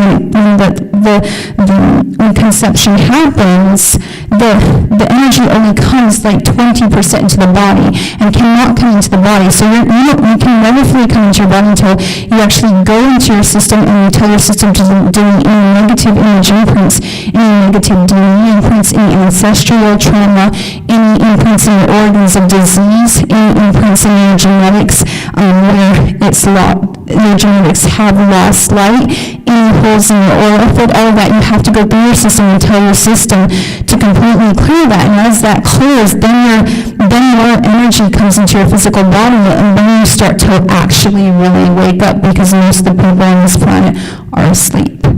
They're walking around, they're in a system where, like I said, they're being exploited, and they're asleep. Because if they truly had more energy flowing through their body, they would wake up and say, oh my goodness, what's this system? And hey, I'm God consciousness, and I can fix the oceans, and I can fix the pollution, because everything is alchemical.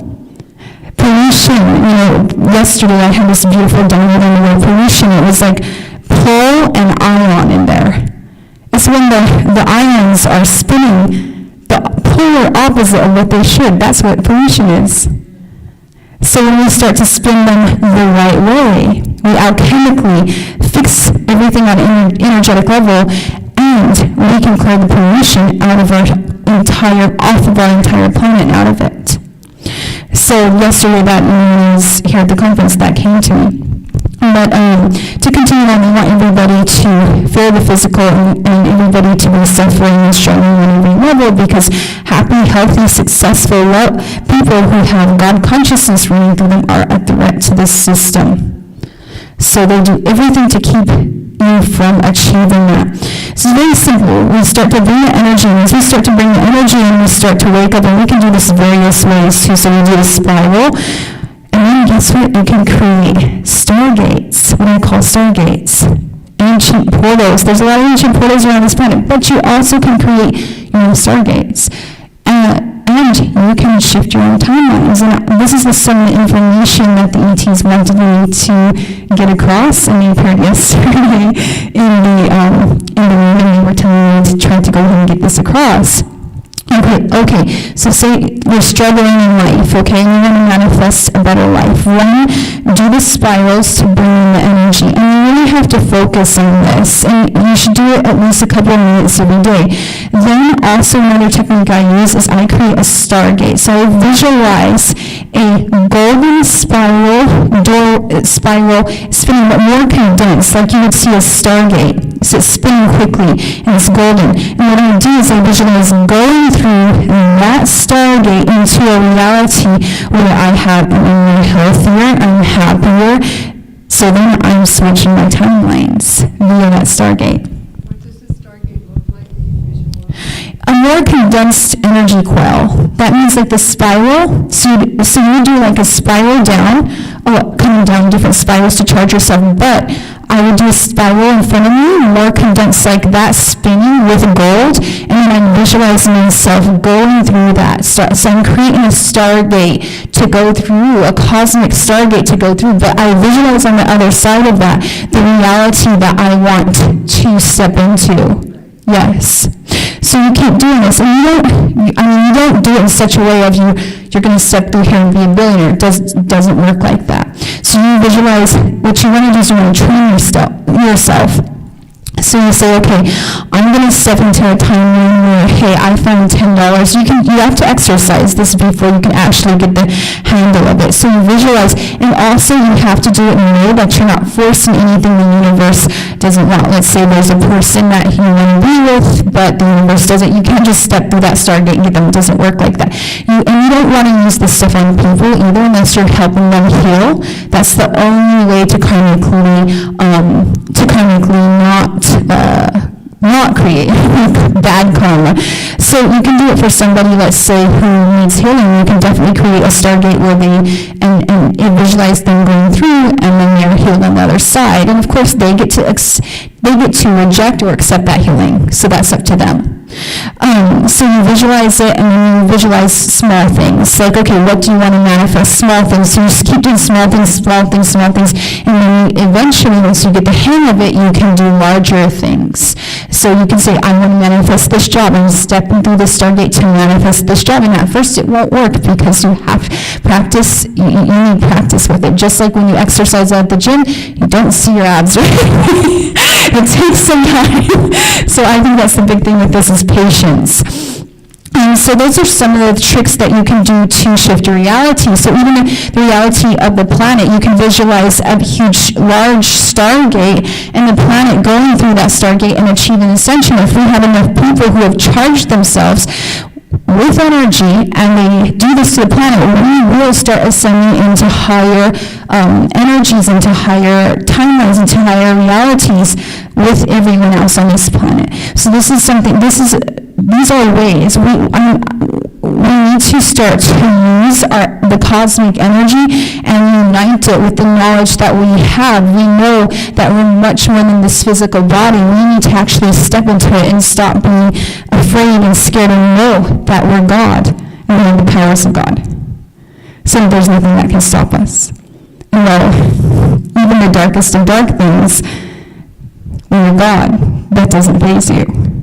So we have to get rid of the fear, because you can become a creator being in sufficient multidimensionality to have gotten rid of the fear and to have understood that even the darkest of beings, they're suffering every instant, and even they want to return to the light. Every dark being I've spoken to on this planet and in other dimensions, they're still in the light because they want to return to the light.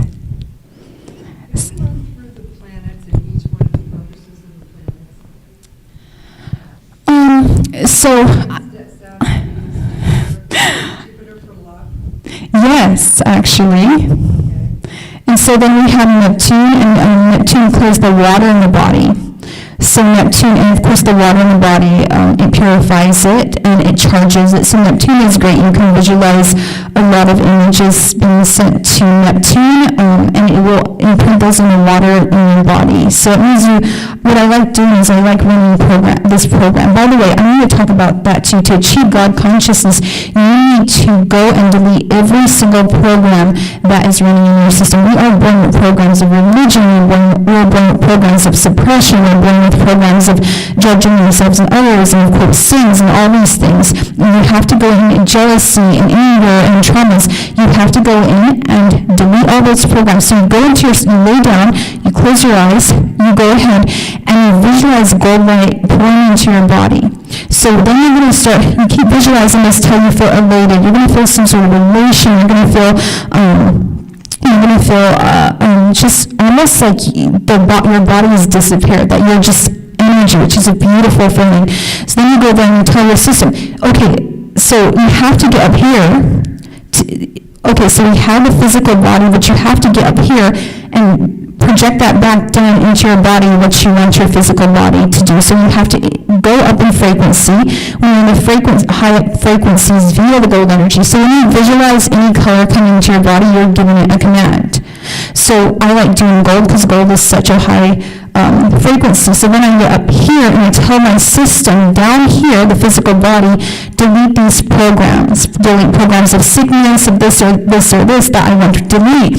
Then I start running new programs. I say I'm going to run a program of wealth, of success, of healing myself and others. So then I tune in and I say, okay, so I start. But you want to only, every time you do this, you only want to start with running 3 programs. Don't run more than that for now, so you don't overrun your system. And then you're going to wait another couple of months before you start running more programs so that your system gets used to that, because you don't want to give it too many commands.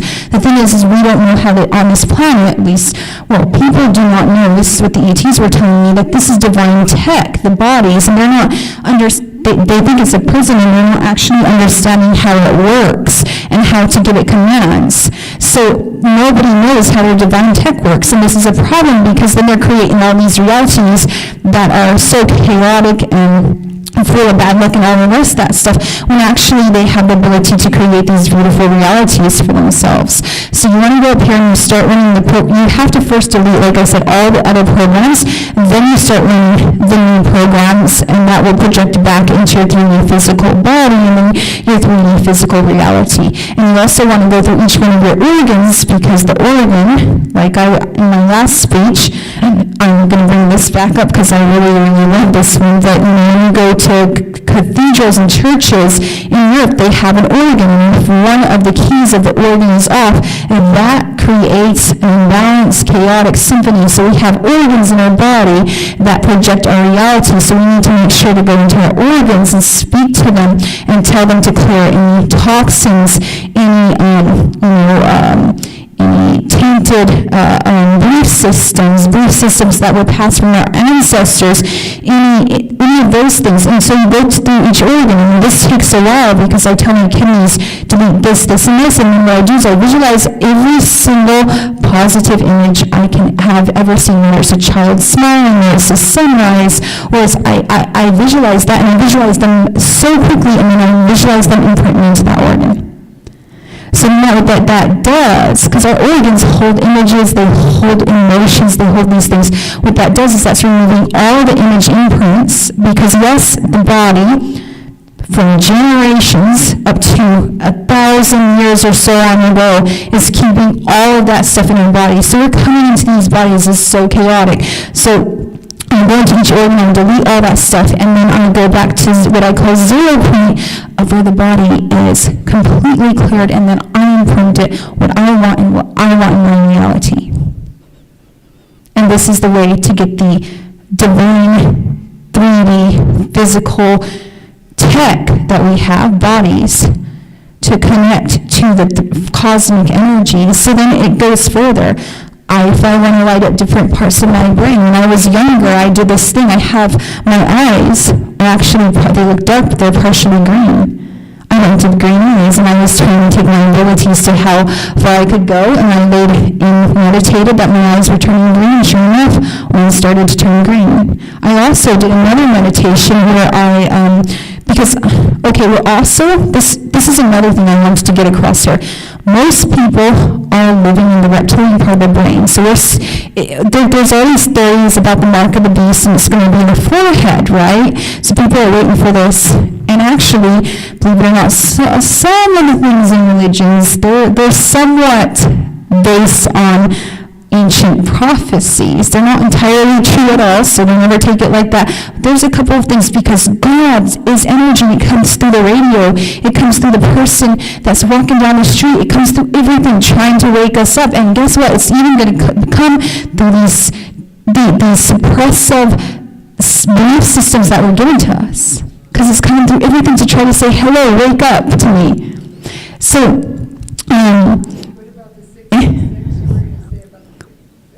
let me continue on with this. So everybody's waiting for the mark of the beast. So they're waiting for them to go ahead and give us some implant or some injection. And actually, the mark of the beast is about everybody living in the reptilian cortex of the brain.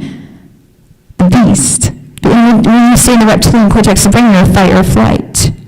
We need to also understand that and then you have children, when you're only living in the reptilian cortex of your brain, you have children like that, and they grow up to be like that. Whatever we imprint in ourselves, our children take on. And that's why a lot of children are, they've taken on a lot of baggage of all of the ancestors. And right now we're waking up to this, and we're saying no, we're waking up to actually clearing this stuff out and understanding how it works. So basically, the reptilian cortex of the brain is what I would say at least 90% of the planet works on right now. The people in the awakened community are much more awake, and they have gotten out of the reptilian cortex of the brain. And so the reptilian cortex of the brain puts you in fight or flight. That means you are not empathic at all. You care about you, yourself, and that's it. And you are willing to harm and hurt anybody as long as you can get ahead. And this is what our elite leaders live in, the reptilian cortex of the brain. In fact, there is not one leader out there, and this is probably a very controversial statement, because a lot of people have tried to pressure me in certain ways, including before I came to this conference, to push certain agendas, and I will not do it. But there is not one leader out there that is allowed to get status unless they live in the reptilian cortex of the brain. They all know this. They all know what frequency they're living in, and they're coming from the reptilian cortex of the brain. And that's why they can care less about the millions on this planet that are suffering, and they can take away your rights, they can take away any financial aid, and they can do this quite easily because they just don't care. So the reptilian cortex of the brain is a frequency. So you have Cain and Abel in the Bible. Cain killed his brother. Abel was the empath, and Cain, well, he was marked on the forehead. He was in the reptilian cortex of the brain. This is the thing, this is the secret. So they're looking for the mark of the beast. The beast is when you're living in only the reptilian cortex. So what lights up the reptilian cortex of the brain? Chemicals do. So they're bombarding us with chemicals, because when the body is in a state of stress, because the chemicals are blocking the cosmic energy coming through, it goes in survival mode, and it switches to the reptilian cortex of the brain. So stress does it, suppression on every level, from the different things. Media does it. I noticed that a lot of people who watch the news all the time in media, they're in the reptilian cortex, they're in the fight or flight mode, and even though they have all this knowledge of, okay, this is going on and stuff, they're still in the reptilian cortex of the brain because they're fight or flight. They're so scared and fearful, but also they're like angry.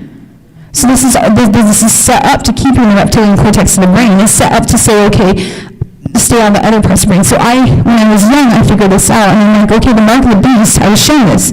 The mark of the beast was everybody who is in the frequency of the beast, which is the reptile part of the brain. So I was shown this at a very young age. So what I did, because I know, like I said, I can create the spirals and stuff, and do all this stuff with energy, because I found out how to tap into cosmic energy, which was one of my, like I said in my last speech, I don't ever want to put myself above anybody, because that's not the point here. Even Jesus Christ, Buddha, they never wanted statues of them or pictures of them or whatever else. They just wanted to come and say, hey, listen, you have these abilities within yourself. We found out how to achieve them, and we love and care about you because the divine does that flows through us, and we want you to understand this too. So this is like really important for me. So it's kind of sometimes hard for me to speak in front of people or to do that because I'm like, I want everybody to achieve what I have achieved. So basically the cosmic, just like I found out what I could do is I could switch up the different parts of my brain. So what I did is I started to visualize. You just start to visualize. You close your eyes, you start to visualize gold light or blue light or whatever light. And you can also ask your body what color of light energy that your brain needs. A lot of people need, because they need to connect spiritually, a lot of them need violet. Violet really connects you up spiritually. So visualize violet in the higher part of your brain. So visualize, you relax yourself. So you do, of course, you do this, and you relax yourself. Then you bring in the golden light. And then what you do is you visualize the top of your brain lighting up with purple light or gold light or whatever light. So then you're starting to pull yourself out of the reptilian part of the brain. You're starting to pull yourself into the other parts of the brain, and it actually works because at one point when I was young, when I was doing these exercises, my mom brought me in for a scan, and the doctor was looking at me quite strangely and said her brain is lit up in parts that should not be lit up. You can light things in your body up and shut them down. This is the thing. I go into myself, and when people come in and request for me to help them heal, I do something. I go in and shut off specific programs, light up specific programs, help them that way, and light up and shut off, like let's say, they are coming from a specific part of the brain. I can light them up into higher consciousness. This is how I do it. So let's say you want to go ahead and light yourself up, but you also need to learn when to come down. So you want to learn when to go up. So to go up, this is another trick that I do. I visualize to go up in frequency, to go to what I call 22D, which I use to light up the 22 strands of my DNA. And I'm aware that I lit these up because one time in meditation I was told I had 22 strands of DNA lit up. And that there's very, very few of us on this planet who have achieved that yet, but that is all the strands of DNA being lit up is the ultimate, it's the ultimate of what's going to happen. We're going to learn how the 3D physical works. So I lit them up. So what I did is I was just visualizing my DNA spinning in front of me and visualizing light pouring into my DNA. And that started to light them up, the DNA strands up. I lit 22 up. So I can go to what I call the 22nd dimension. So everybody thinks 5D is high, but actually we've got 5G. 5G connects. 5G is keeping us from going above 5D. It's a bit of a conspiracy. So the 5G frequency is completely connected to 5D, and 5D is still tainted. Nothing can go above 5D. But there's this whole thing that everybody needs to go to 5D, you need to go way above 5D, and you can go way above 5D. So when you go above 5D, you get to the state of God consciousness, and you don't even see the room. You see kind of like, when your TV's on, like shh, like kind of old gray and white TV screens they used to have, it's like that. So you just see everything with energy. And when you get at a certain point when you're going up, you can see auras, you can see people who are humans or not human, well, nobody's human really, who have all taken on these suits, but we've been many other beings, and we will be many other beings in the future. So you'll start to get to these, and you can stop along the way. So I like going all the way up to what I call 22D. So there's a trick that I found out to go up easy, is you just visualize a tunnel of golden light above you, and you visualize yourself flying through that tunnel like Superman. You just keep flying and flying and flying and flying and flying, and you focus on that, because you need focus. Focus is so important. If you think it for a second when your thoughts are everywhere, that's not going to work. You have to focus. And you go up and up and up, and you keep focusing on that, and as you do, you're going to realize that you have going up in frequency. So you can stop and say to your system, what dimension am I in right now? And you'll say, okay, you're in 70. Okay, do I want to go higher? I'll go higher, and then you can request again until you're in 22D. And this works quite well. So that's a way to go all the way up. So when you go all the way up, you need to be careful. You want to only know this. When you are your creator self, you cannot lie, steal, cheat, or do any of those things, because the moment you try to do it, it's going to bounce back right at you and give you a lesson. So you don't need anybody, no matter, you forget being lectured by people around you to act better, because you're doing it to yourself and you'll learn your lesson right away. I assure you of that. So you can't be shady on any level when you're like that. Otherwise the universe will come. And I have had it once where I lost somebody that I deeply cared about, and I tried to use my abilities to intervene with that, and I wasn't supposed to on some level. So then the group came to me and said, okay, your abilities will be removed from you until you understand how to use them better. So I've also had my they don't let you have these abilities where you can do all these things and just run aloof with them and create world damage. They don't let you do that. They're different beings, and they're all God consciousness, and they're very loving. And after, I went, I had my time out, and then I came back and I said, I understand what I did was wrong, and I will reascend back to this point. I was able to reascend back to that point. So the universe definitely will show us to always choose goodness for ourselves and others. So when you get up here, you always want to come with a clear, pure heart. You always want to say, listen, I am perfect, but I also have a human life that I'm living. And I am up here to go ahead and do only goodness, and you will be allowed to do everything that you want. You will be allowed to send healing, and those people will heal. With my clients, I have 100% rate of healing and just whatever they want to manifest, because I come from such a place of lovingness and a high place, and the universe is like, okay, because you have achieved this, you worked for it, I'm going to give this to you. So we need to start going up into God consciousness, and we need to start projecting better realities for ourselves and for others and for this planet. And that's the message that I wanted to get across today. But then when you go up here, you're going to start accessing ETs and leprechauns, fairies, and there are many different beings. I've spoken to the Bigfoot, aka the Sasquatch. In fact, when I often go on trips, they come along with me.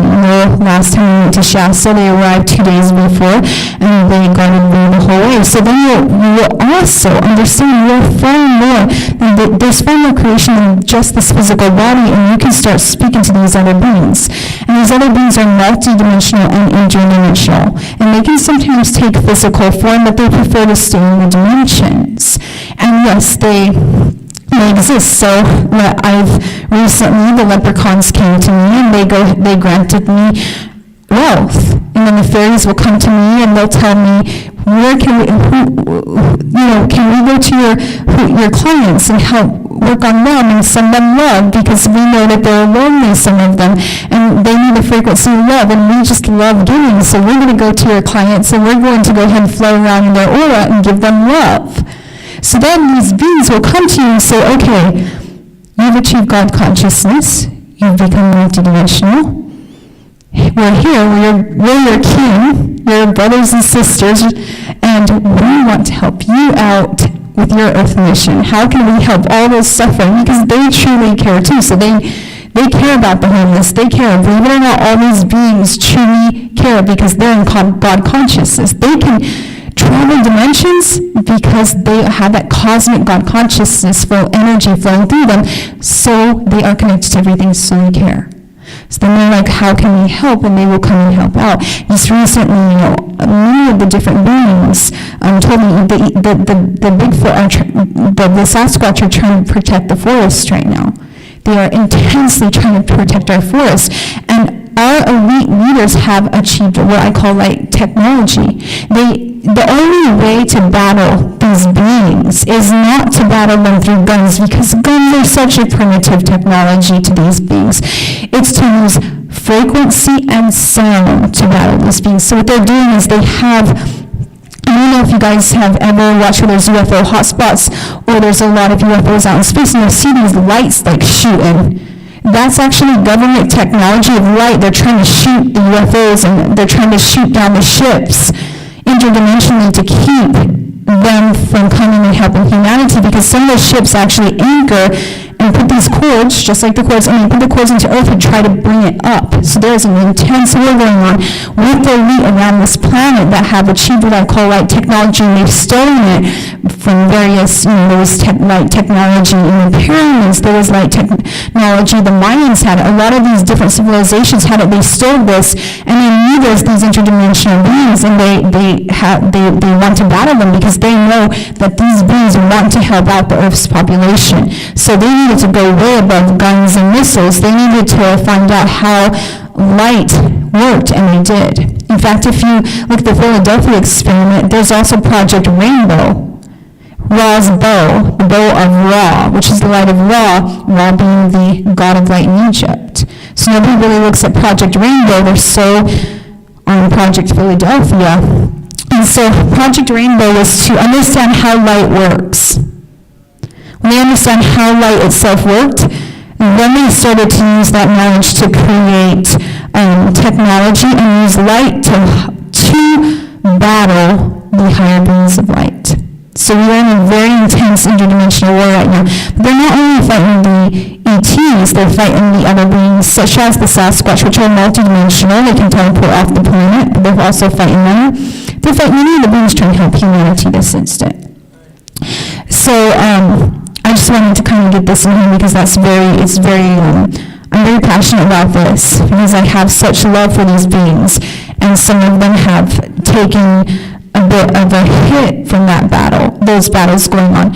So it's for me, and I do believe that in the future this is going to come to what they call a fake alien invasion. They're actually going to tell everyone that the ETs are invading because they already know that ETs exist. They already know interdimensional life exists. They already know those who are non-human who have taken human bodies. In fact, they targeted those who are non-human via nanotechnology, via using frequencies and other methods to try to find their secrets of how they can travel through time and how they can do all these different things, and how they want to crack God consciousness and use that for themselves.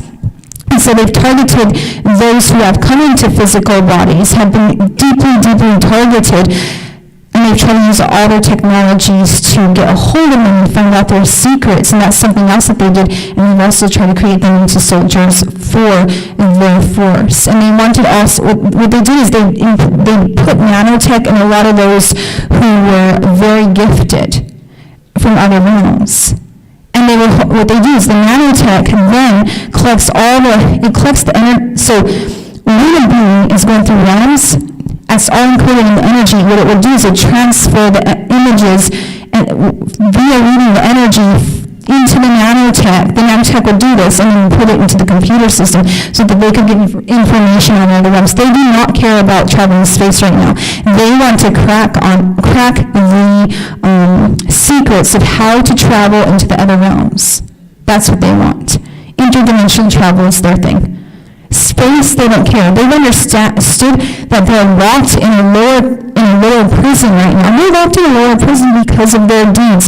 They're locked here. They're trying to keep the masses here with them while they keep power and all the rest of this. And then what they're doing is they're trying to crack the interdimensional gateways and get through them. And they know that to get there, they need energy. See, you can only go into the dimensions when you have the energy charge. And when you've done a lot of dark deeds and you're doing terrible things, when you tell the cosmos to give me energy, it's not going to give you energy. It is not. It's actually very fair. So they have to steal the energy from guess who? All the people on the planet. So then they steal that light and they use it to make the reality they want, and they also use it to battle other higher beings, because energy is energy. And when you battle another being, you have to energy, light, frequency, sounds, all the same. They have to use that. So what they're going to do is they're going to say fake UFO invasion, so everybody gets scared, and everybody is like so upset, and they're going to. This is the whole fake alien invasion thing that they want to pull. They're going to say aliens exist. They're going to say aliens are not good. And they're going to act like they're your protectors and that they need to battle the ETs. And they're going to use the fear, paranoia, and anger to try to battle the ETs because that creates a layer around the planet where the ETs cannot come through and infiltrate to help you. So they'll be using your own energy against you via your thoughts, via programming you that things are evil or are going to destroy this planet. Because I assure you that with these beings, there are things that I can do which I will not talk much about unless I am told. But these beings can take over the minds of thousands of people at a time. If they wanted to destroy your planet, it would have been destroyed long ago. They don't want to destroy your planet. In fact, they always intervene. There's a beautiful movie. I'm trying to remember the name of it here. They have hats on, and they travel through the dimensions. It was a movie that came out a few years ago, and there was the Watchers, and they were saying when the guy asks in the movie, he goes, "Why is it we're not being able to create our own realities and timelines?" He goes, "Because you guys have not ascended enough into God consciousness. So we have to always intervene to make sure that during World War II, Hitler did not take over the entire world and destroy billions of people, the population. We had to step in. We step in every so long to make sure that your planet's okay. And we're hoping that one day you awaken to your God consciousness, and that he literally saying this, we hope one day that you guys can create your own futures and your own realities. And that's exactly what's happening on this planet.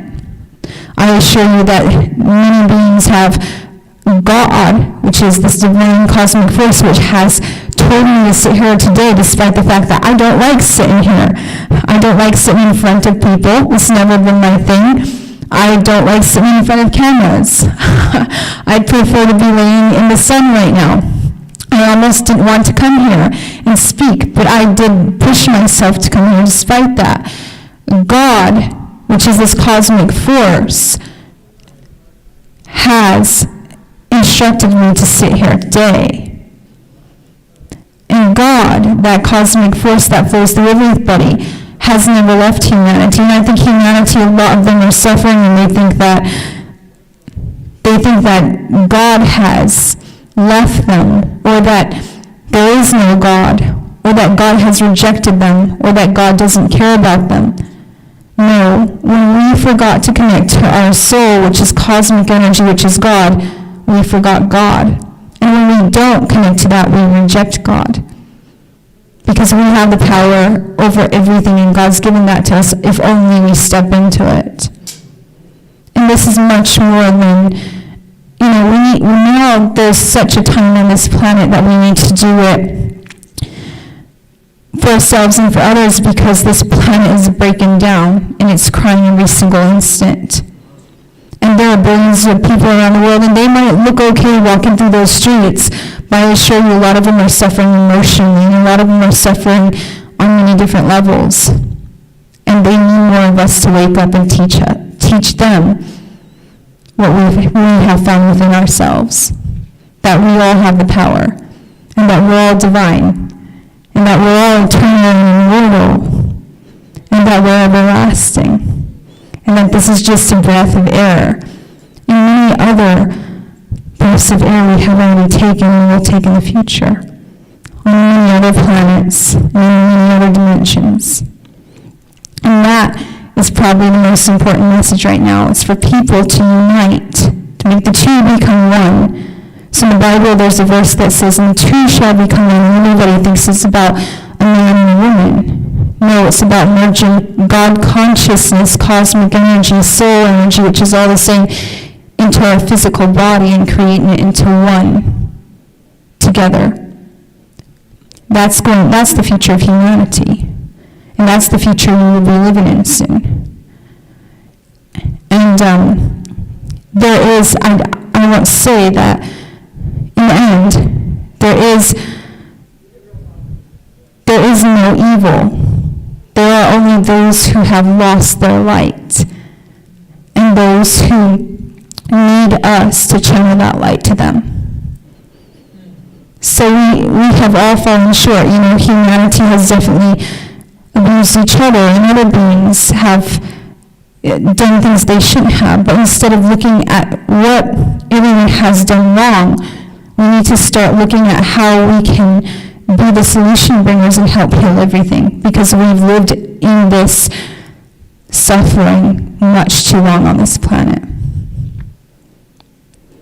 So that's definitely my message today. I want to go a little bit back to the gifted ones who were targeted. So were targeted with nanotech that would, deliver back the secrets of the dimensions back to the mainframe computer system. So there was a lot of children that were targeted, and who were also targeted were those who had the God gene lit up within them. So everybody talks about Hitler, and he was after the Übermenschen or whatever. He was trying to find children who had the God gene lit up within them. And the God, you can actually, like I said, you can light up the God gene within yourself. When you light up the God gene, you're accessing God consciousness. So you can go within yourself and tell yourself really to light up the creator or the God gene. So Hitler was doing a lot of experimentation that the United States government continued to do, because they realized that Hitler was into some very interdimensional stuff. By the way, Hitler was now in his past life. He was also he's also another being. He comes from off this planet. He's known to be a destroyer. He's very lost from the light, and it's a specific consciousness. It's not even it's a specific consciousness. So Hitler, in his Hitler lifetime, he was going after those who had the God gene lit up. Now, what's really interesting is the series X-Men, which I guess probably most of you know about the series X-Men, the original, we talk about the God gene, right? So you have Christ and you have the cross. Now the original cross was an X, it wasn't a T. So the series X-Men is all about those who have the God gene lit up within them, and that gives them powers. And of course they're targeted by the governments and all of that. I thought that's an interesting, I did an interesting little study on how the synchronicities were coming out. And so there was just recently on Netflix, I think it's called Power or something, where they're going after the kids that have like gold in them. And that was a Netflix original, I think it had like a Machine Gun Kelly in it and some actors in there. And they were going after, they were literally injecting themselves with the blood of these kids that had gold running through their eyes who could create reality. So they're going after those who have the creator God gene lit up within themselves. So we must also protect ourselves. And since we're in God consciousness, we can just instruct the system, because these people are coming with their technology, which is very, by the way,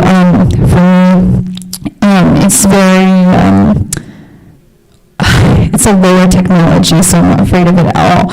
And you tell the system, when you're God consciousness and you've actually achieved that, you want to make sure you're well, you tell the system to run a program where you're protected and that negative AI or governmental technology cannot access you, your family, or your loved ones. So you want to run that program. So you go up into the space that I said, and then you run that program.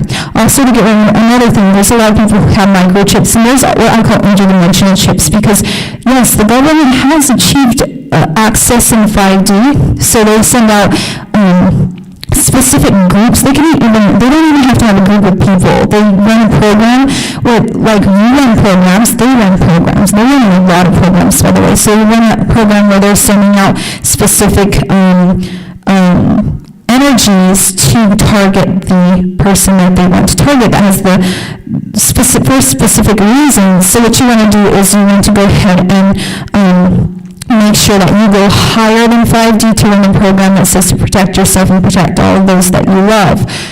And that always works, and that works very well for me. At one point in my life, I had so many issues with different intelligence agencies, with the military, and then trying to access everything, and I had to go and find out how to run these programs to keep them from bothering me. So I found out how to run those programs, so now they do not bother me at all.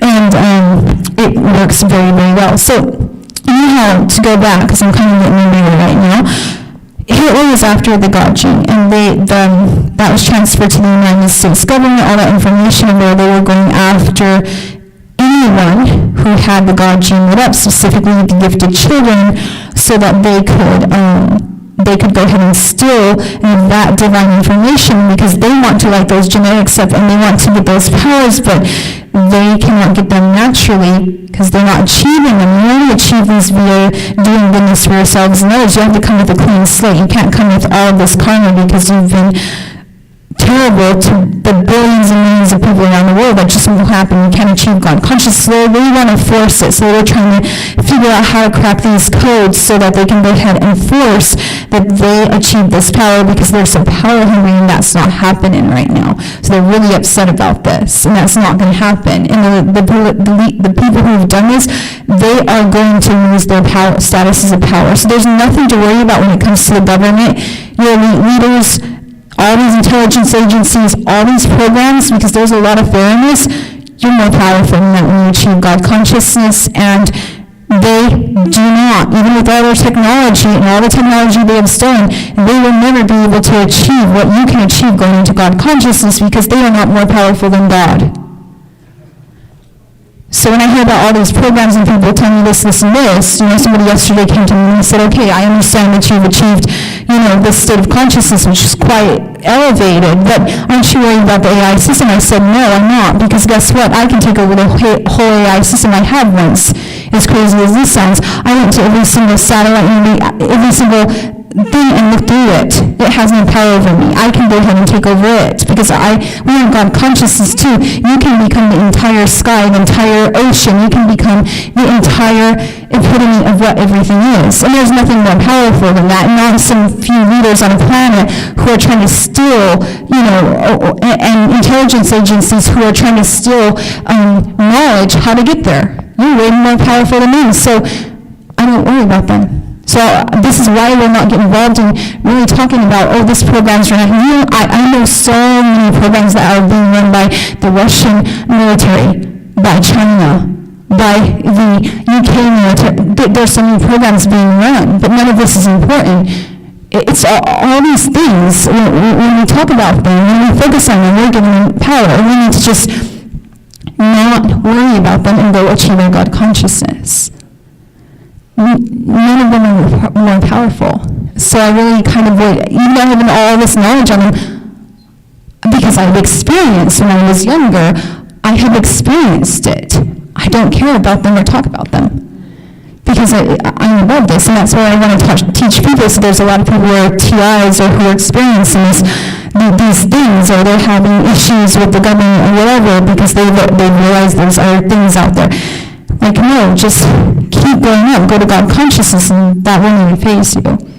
So yes, your government is running many different programs. There are thousands of programs, and they are doing terrible things, not only to humanity, they're doing terrible things to other things, but you know what?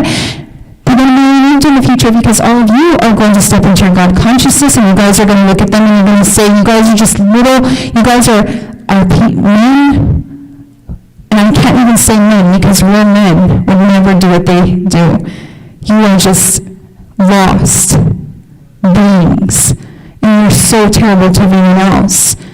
And that's a reflection of how lost you are within yourself, and how sad you are within yourself, and how powerless you feel within yourself.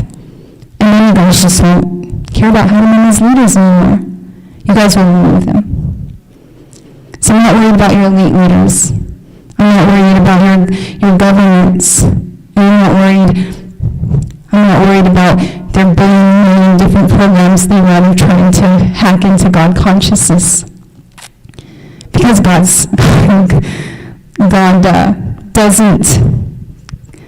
doesn't grant bullies its power. And eventually, in the near future, because of what's happening on this planet, and she's spoken up, she wants to ascend. She also has a say in who is in power, and she's rejecting them right now. By the way, originally, your kings or queens were only elected for such positions. This comes from other planets. A king, he has a crown of gold because it represents the crown connection to the divine. It says that he's bringing down divine knowledge to the masses. He has all the rainbow colors because he has the rainbow aura lit up. He has the stone on his third eye because it says his third eye is lit up. Originally, the very dress that your kings and queens have comes from other planets of their leaders only were given power because they came from empathy, from heart. They came from, they were lit up. So the people would say, you are very lit up. You can channel to us the cosmic messages. They were elected for that. They weren't elected they weren't elected for positions of power because of the status that they have or the money that they have. Yes, so in the future, everyone will, if they do have leaders, they will elect only people who are coming from empathy, from love, and from compassion. And this goes deeper. You see, the very lands that is under a leader, when he's channeling through that energy, he becomes a portal.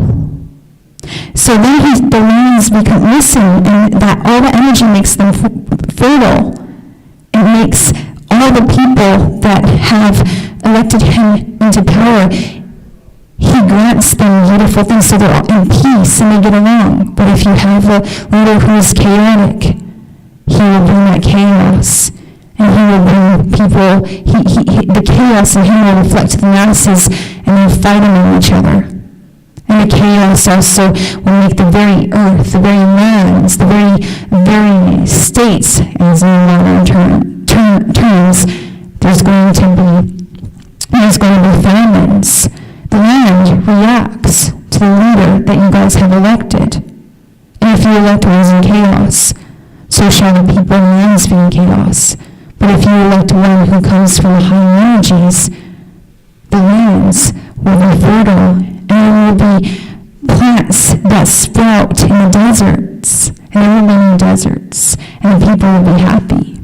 This is really important in the future, that this knowledge gets to everyone, so that they only elect leaders who are coming from their heart, who are coming from higher knowledge, because that's always going to affect the millions or thousands or billions that are under that leader. So you can see what's happening in this very country right now, the unrest. That's a reflection of your leaders. The chaos within them. You know, words are one thing, but the frequency one sends out is the most important thing. So no matter what words your leaders say, I still can sense their frequency, and their frequencies are creating chaos this instant. So eventually, in the quite near future, everyone's going to start waking up to God consciousness, and that will end of politics as you have them today and see them today. And that's going to be a very nice time. I don't know how long my talk is here, though. Can somebody check on that for me? I guess I'd really like to answer some questions if you guys have any. So you were asking me earlier about something I want to get to. About the planets and what organs they reflect. Okay, so with the information I'm giving out, I'm being told to give it out in levels. That's what I'm being told to. So for today, they told me to speak about Venus and Saturn. Yes. That, because if I give out too much information, even though many of you in this room say you won't use it all, I'm sure that you will go and use it all. So I'm trying to teach people how to use it in a very balanced manner, because you can definitely overwhelm your system with that. So I will continue in the future speaking about the other planets and what they're tied to, and and specifically how they can project back to us, how they project back to us the realities, how we can use them to project the realities that we want. Currently, Saturn has been very much on my heart because of the fact that it's been misused and abused of, and it originally was a sun. In fact, the sun that we have now is part of its light, and there was a cataclysm that happened, and Saturn was deeply wounded. That's another thing. Some of these spirits in the previous cataclysm that happened, they were deeply wounded, and they need us to send them love. So we need to send love to the planets too, and ask them where they need to heal. And as they heal, that's going to reflect upon our planet, upon our bodies, and upon our entire system. So it's important to connect to the planet. If you want to speak to a planet, you visualize the cord, and then this is what you do. You say, you ask a question, then you clear your mind, and you will hear telepathically the answer come back. That's what you do. So you ask a question, telepathically, clear your mind for a couple of seconds, and wait for the answer to come through. And it works really well.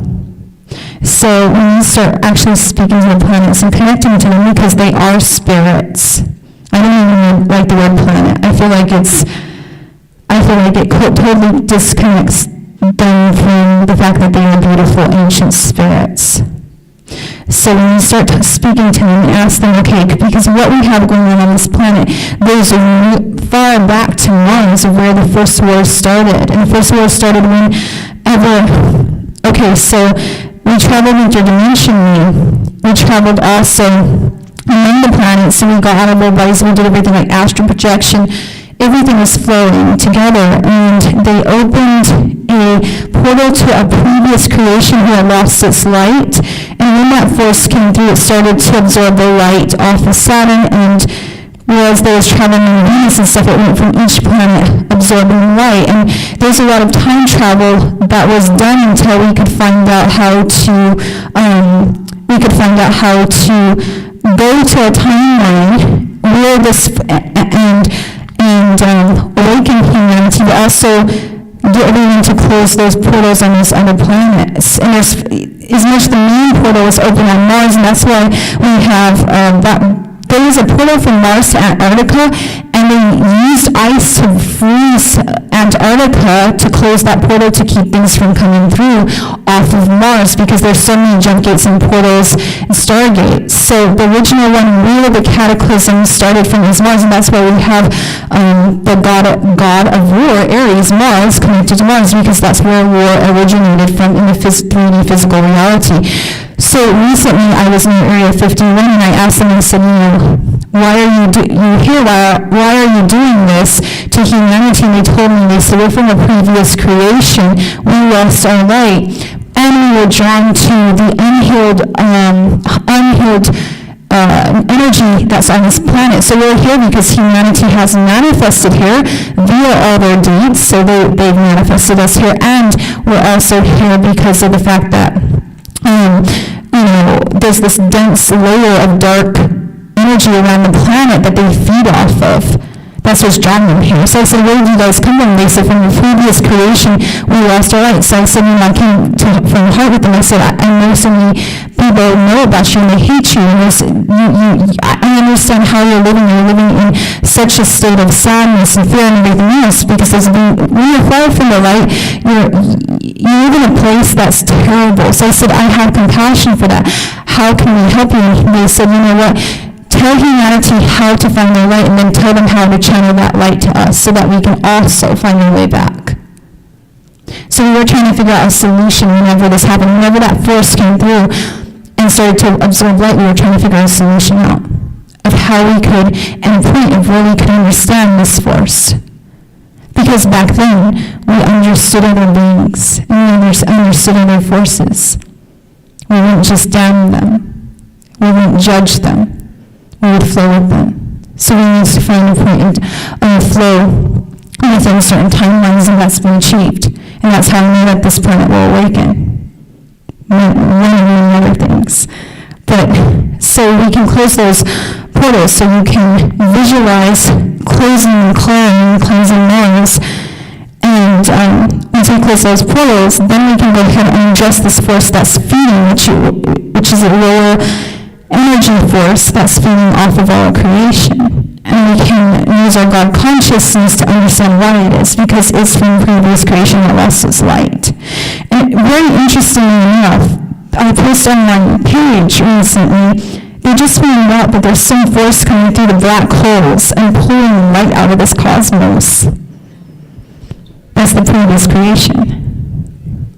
So we can channel light to that previous creation so that it again ascends into the light, which will have a domino effect on us and on all creations. So we're fixing that broken symphony. And that was the solution. Not to try to bind this force or destroy it or conquer it or limit it, but rather understand it. And that point has been reached. So now instead of fearing this force, we can go ahead and step into our God consciousness and we can help that creation who lost its light. Because all of us at one point or another lost our light on this planet. I at one point went to such that I had to go to the underworld to understand them. I lost my light at one point. We all have. So it's really, really important that we stop judging other creations. You know, everything's in a state of fight or flight of survival, and that's why it's acting the way it is. And that we start actually bringing the solutions. With that being said, I'm going to answer some of you guys' questions if anybody has questions, and then I'm going to go ahead and sign off. You have a question? I don't know, your experiences are so unique, and it's like you're getting revelations daily. That's the way it feels. Well, when you've got consciousness, you know everything. So, Well, the masters taught that, well, the I am is the God force or energy. And when you ascend, you're part of that I am consciousness. And it makes us all connected, but we each have our own unique personality imprint that was sent by the Creator. and that's true because it would be quite a boring world if we were all the same. So even though we're all created, we decided to take on different bodies so we could have some unique experience despite the fact that we are all the same energetically. My questions are maybe just the universe, why is there so much, even when we really try to make things understandable, sometimes it gets more confusing or it gets more difficult for us. We try real hard and we want to be really pure of heart, and there's some things that keep coming at us. You don't have to try. You don't have to even try to be pure of heart. You just do, like I said, go up. Once you go up, you'll know. What you'll just know, and then you won't have to try with anything.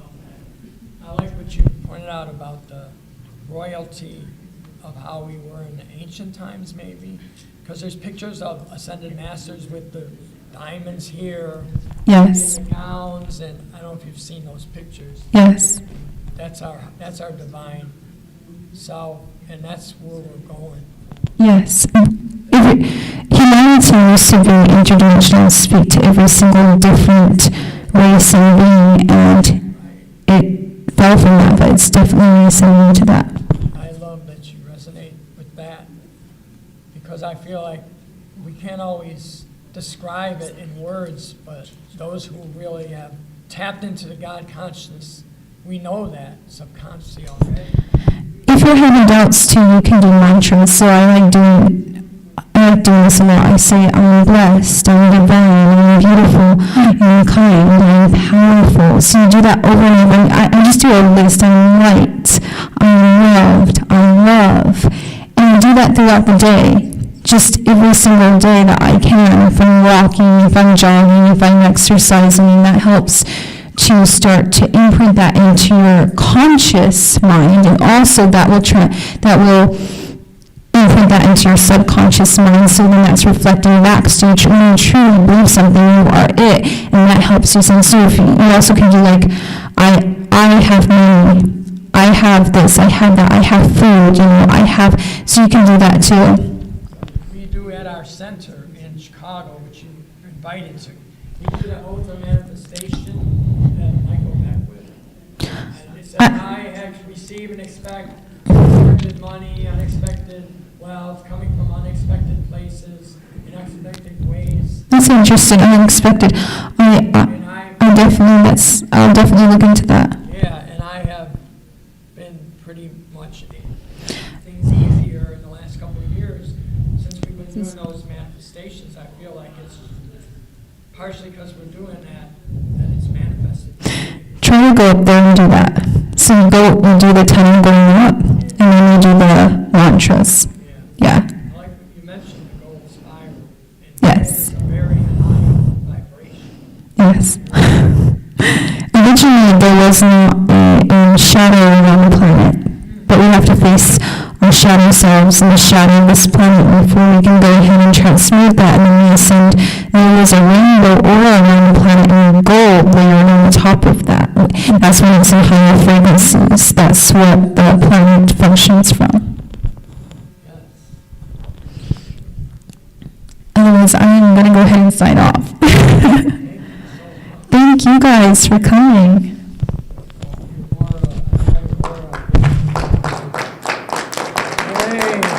Sarah Adams, one of my favorite people friends. That was fabulous. I'm going to introduce Donna. Where do we get all information? Oh, what is your website, Sarah? So it's www.sararadams.com, and you can go ahead and find me on Gaia TV.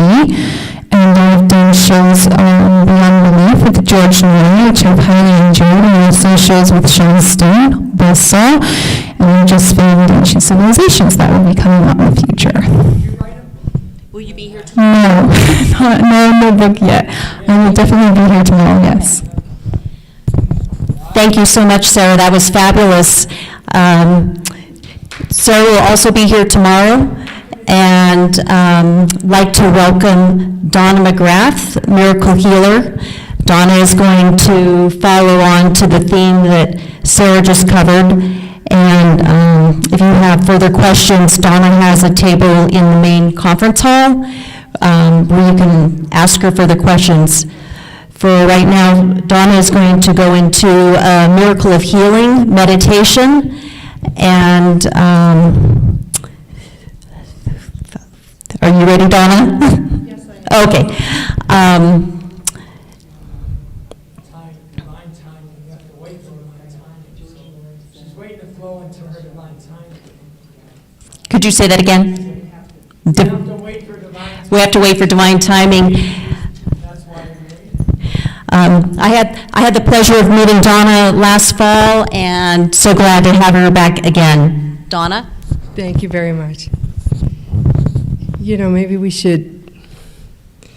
So in listening to Sarah, I have decided I don't know what a meet and greet is. So everybody here knows me from yesterday, and so what I'm going to do is something that's on my website. I have a recording. It's called the Miracle of Total Body Healing Meditation, and it basically takes you to the Godhead. So it blends in perfectly to what Sarah was just talking about. Okay, and when people do this, I have it on my website. You could purchase it, but the meditation I'm going to talk about today is this is the pathway of the meditation. So it starts at the top of the head, and it goes all the way down the spine.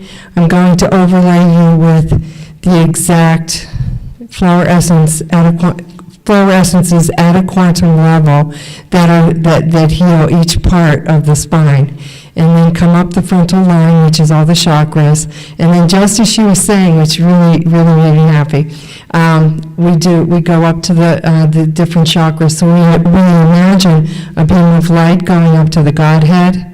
Okay, so if you want to imagine the sun or God or the light way up above you, but there's a beam of light, so I'm going to do a reconnection to reconnect you to your highest self, and then go up through the various different layers, So just imagine layers upon layers going up, up, up, up, up. When we take you up to the 10,000 chakra and then walk you into the light of the Godhead where you can achieve God consciousness. And then this ties right in with, with what Sarah was just talking about. And then bring you, then cleanse you into the Godhead and cleanse you of any problem that you want. So at the beginning of the meditation, you can set the intention to do anything you want. Like if you have a physical problem or you want to achieve something. People have taken the Miracle of Total Body Healing meditation and listened to it one time and got rid of all the anxiety that they ever had, all the anxiety attacks that they've ever had in their life. People have won the lottery doing the Miracle of Total Body Healing meditation. So you want to set a very strong intention at the beginning. And so anyway, take you into the light and bring you back down and then ground you into the, through your body, ground you into the center of the core, the crystalline center of the earth, and then bring you back up into your body and center you into your heart so that you could emanate out your life's purpose as you walk. So, and then you can listen to it. This is so powerful that you can only listen to it once every 3 days because you'll probably have a detox reaction or something like that if you listen to it every day. All right. So before we begin, I just wanted some water. Is there any way I can have some water? Okay.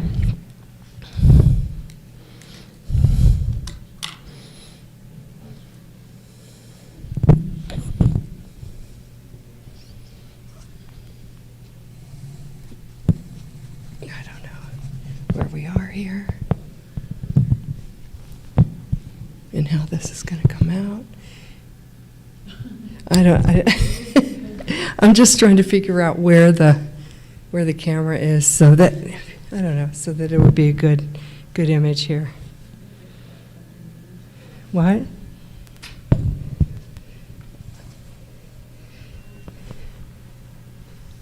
Okay. Is that right? Or do I look into? Is this how the video is going to come out, like what it looks like on the screen? Like, okay, if I do that. I'm just trying to figure out where to angle myself out so I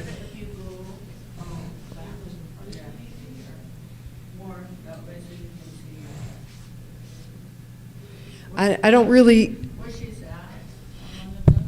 really prefer to see my whole body. I just want this part.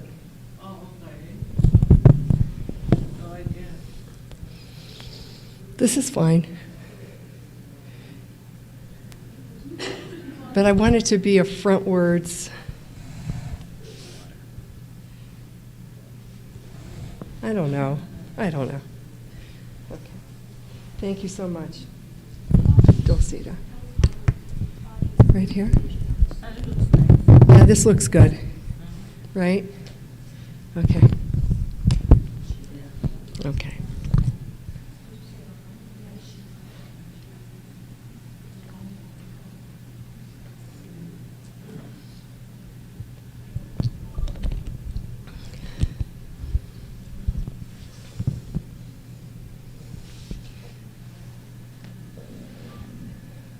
You know what, Dulcita?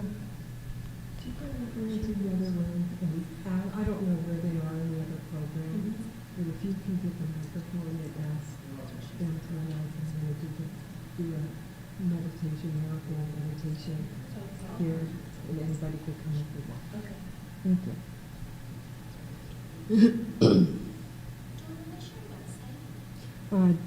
Thank you. DonnaMcGrath.com is my website. MCGRATH.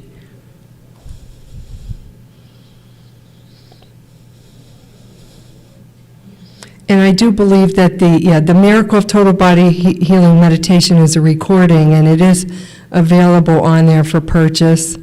I'm not sure if it automatically comes to you, but once you pay for it, I will see that on my PayPal, and then I will personally send you a copy of it, because my webmaster just kind of messed up there. So, but I'll see the money, and then just give me a day or so, and I'll send you the meditation. There's also my book, From Corporate Mentality to Spiritual Reality. I have a beautiful recording. It's called Mystical Experiences, and where I read the 7 major chapters of the book that are the mystical experiences.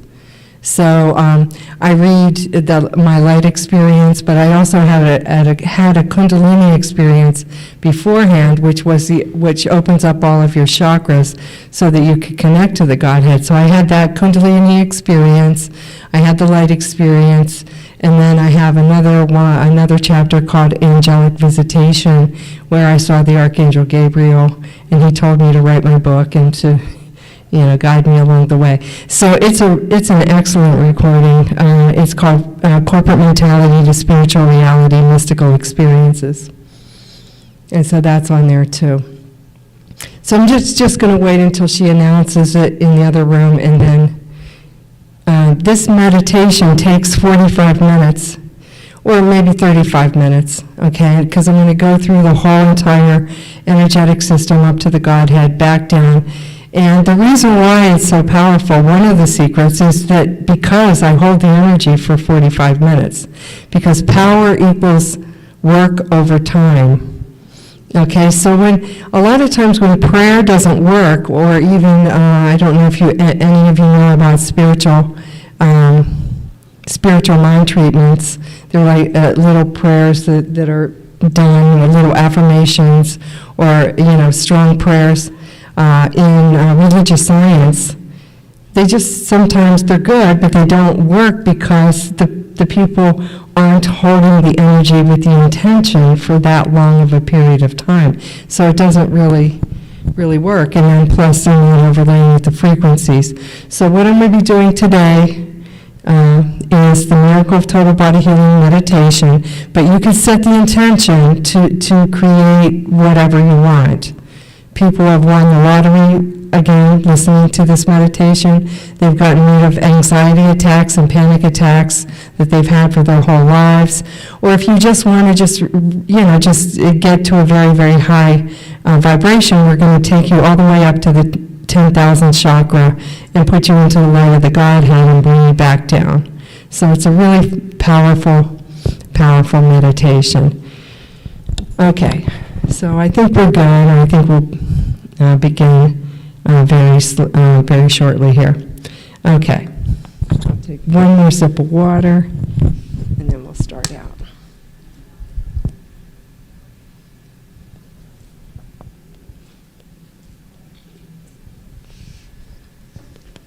And so in the beginning here, we're going to put you into a little quick hypnagogic state, or a hypnosis state. So I want everybody to open their eyes. Start with their eyes open and look up at their eyebrows or up at the ceiling, and put your eyeballs into the top of just looking upwards.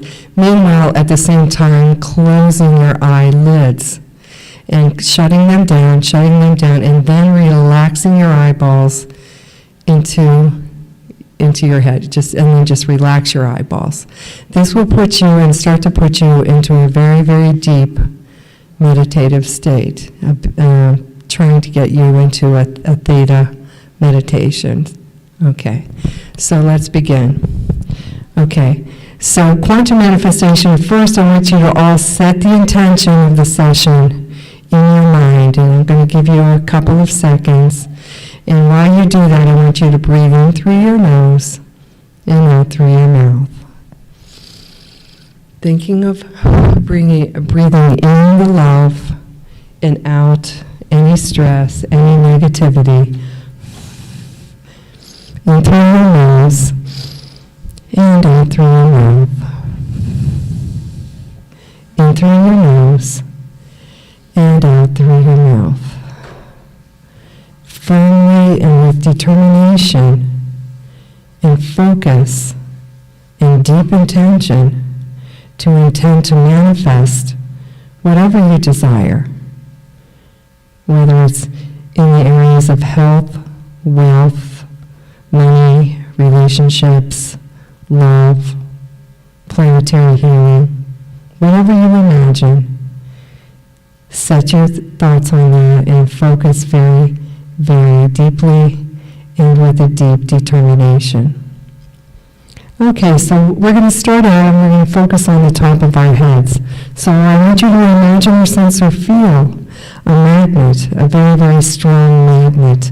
And as we go through the body, we're going to magnetize out any and all blockages, any and all traumas that have bothered you in the past in relationship to your original intention. So let's begin. And then I'm also going to magnetize out the traumas and imagine that the different flower essences at a quantum level are going to be applied to the various different places in your body. All right, and then the other thing is I'm going to overlay with color and frequency and sound. Okay, so let's begin. Quantum manifestation of the energy of sweet chestnut for mental anguish at the top of your head. Totally releasing all patterns of mental anguish, all persons, people, places, things, and events that have led you to any type of mental anguish in this lifetime, this lifetime, this lifetime, this lifetime, this lifetime. Overlaying with sweet chestnut for mental anguish, clearing all mental anguish, sweet chestnut, white chestnut, sweet chestnut, white chestnut, and sweet chestnut, white chestnut. In this lifetime, this lifetime, this lifetime, this lifetime, this lifetime, mother, grandmother line, mother, grandfather line, father, grandfather line, father, grandmother line, back 100 generations, back to the beginning of the creation of life. Clearing all mental anguish.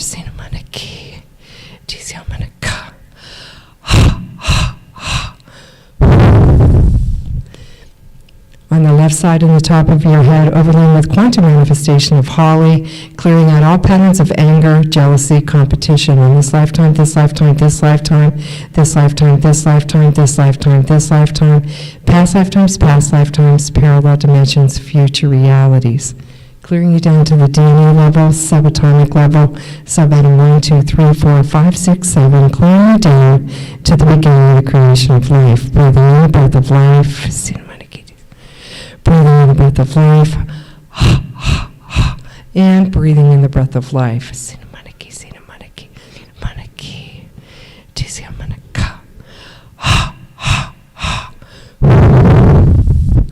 Clearing out all patterns of addiction in this lifetime, this lifetime, this lifetime. Quantum manifestation of agrimony in this lifetime, this lifetime, this lifetime.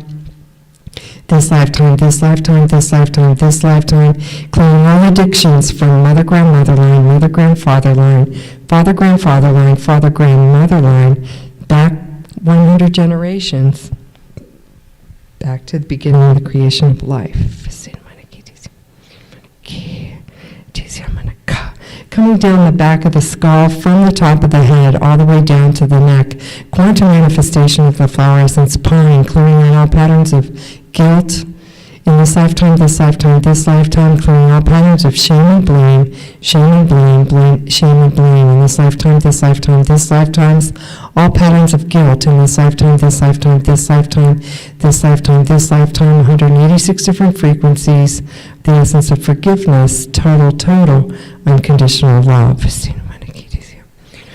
Coming down the neck, and we're going to go all the way around the neck to release any neck tension. So going from the left side of the neck all the way around. Quantum manifestation of Vervain Gorse Water Violet Oak C1, Vervain Gorse Water Violet Oak C2, Vervain Gorse Water Violet Oak C3, Vervain Gorse Water Violet Oak C4, Vervain Gorse Water Violet Oak C5, Vervain Gorse Water Violet Oak C6, Vervain Gorse Water Violet Oak C7, and 186 different frequencies, the essence of forgiveness, total, unconditional love.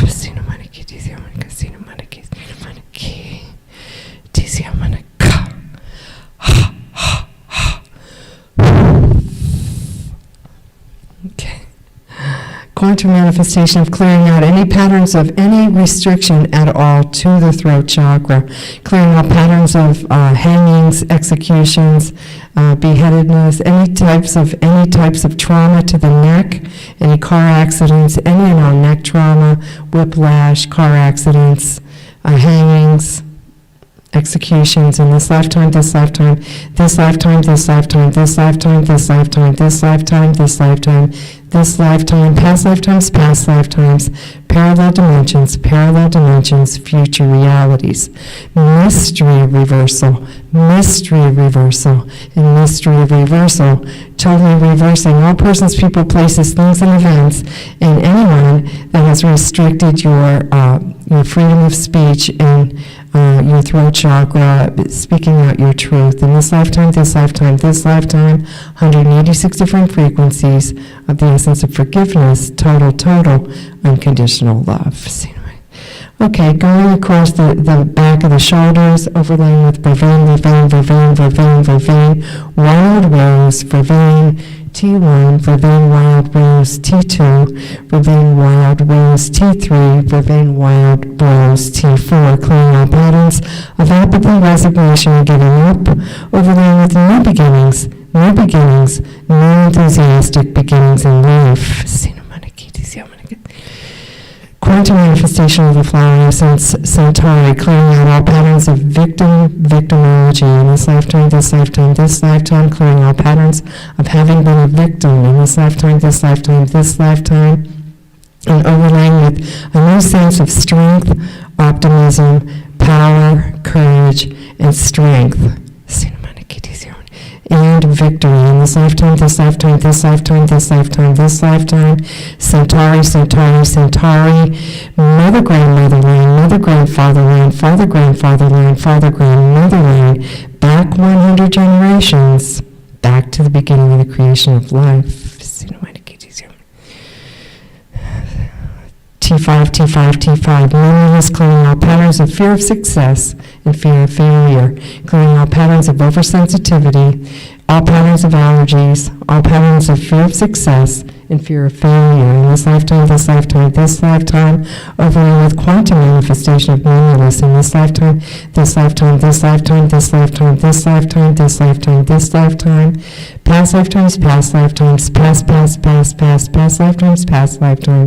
parallel dimensions, future realities. Clearing down to the DNA level, subatomic level, subatom 1, 2, 3, 4, 5, 6, 7, clearing down to the beginning of the creation of life. Breathing in the breath of life. Breathing in the breath of life. And breathing in the breath of life.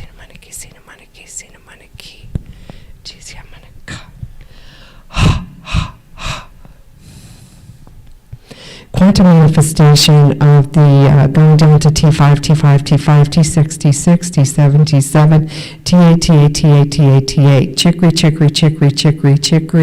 T8, clearing all patterns of over-neediness for attention and love. In this lifetime, overlaying with a new sense of strength, freedom, and self-sufficiency. In this lifetime, clearing any and all codependent tendencies in this lifetime, past lifetimes, parallel dimensions, future realities, clearing all future realities of any and all codependence, overlaying with the energy called need and ocean, and the energy of chicory, star Bethlehem, chicory, and star Bethlehem, chicory.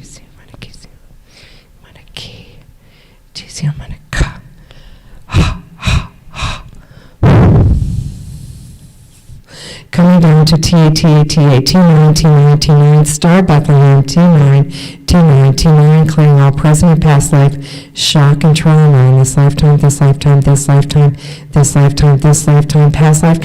lifetimes, parallel dimensions, future realities, clearing all future realities regarding any and all shocks and traumas. Mother grandfatherline, father grandmotherline, back 100 generations, back to the beginning of the creation of life.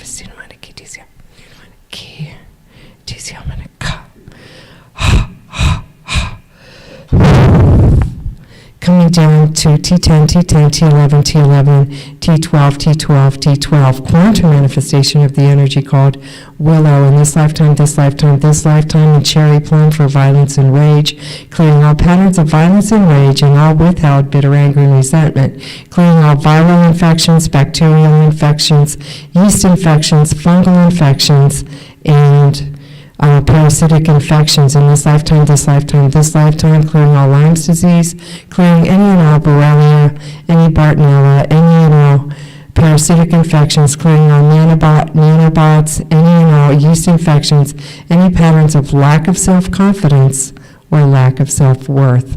In this lifetime, this lifetime, this lifetime, 186 different frequencies, the essence of forgiveness, total, unconditional love.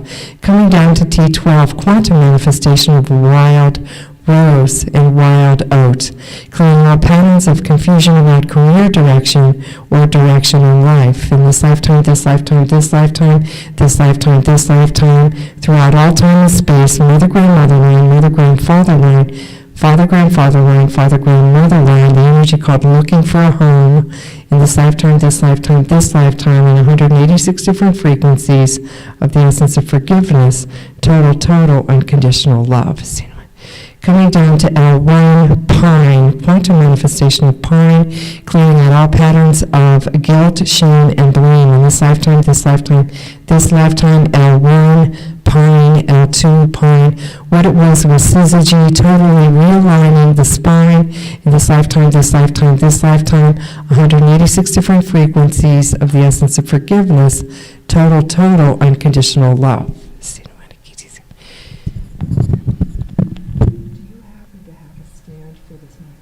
Would you like a wireless microphone? I have it in my pocket. And I was meaning to bring it in here, but I didn't want to interrupt. Yeah. Or a stand, either one. Oh, no, I'll give you the lapel.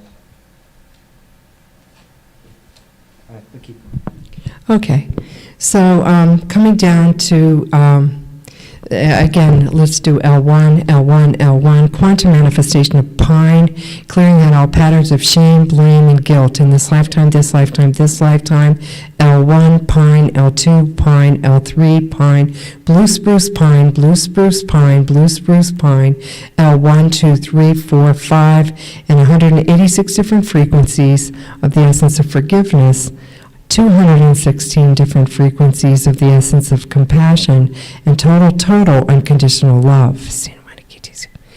And coming down the rest of the sacral spine, again, what it was syzygy, total realignment of the spine, total alignment of all the chakras and the entire spine. Coming around the frontal line. Okay, I can't find the clip, so put it right here.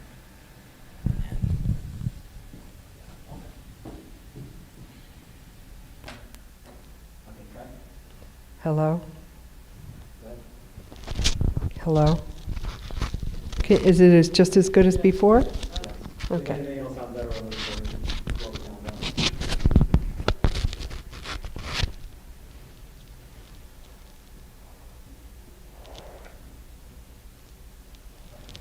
Okay, much better. Now I can swing my arms around. Now we're going to get some good things. Okay. So now we're on the front chakra of the first chakra, from the left to the right. Quantum manifestation of agrimony, clearing out all patterns of addiction in this lifetime, this lifetime, this lifetime, this lifetime, this lifetime. Rock rose, clearing out all patterns of sheer terror and panic regarding moving forward in life.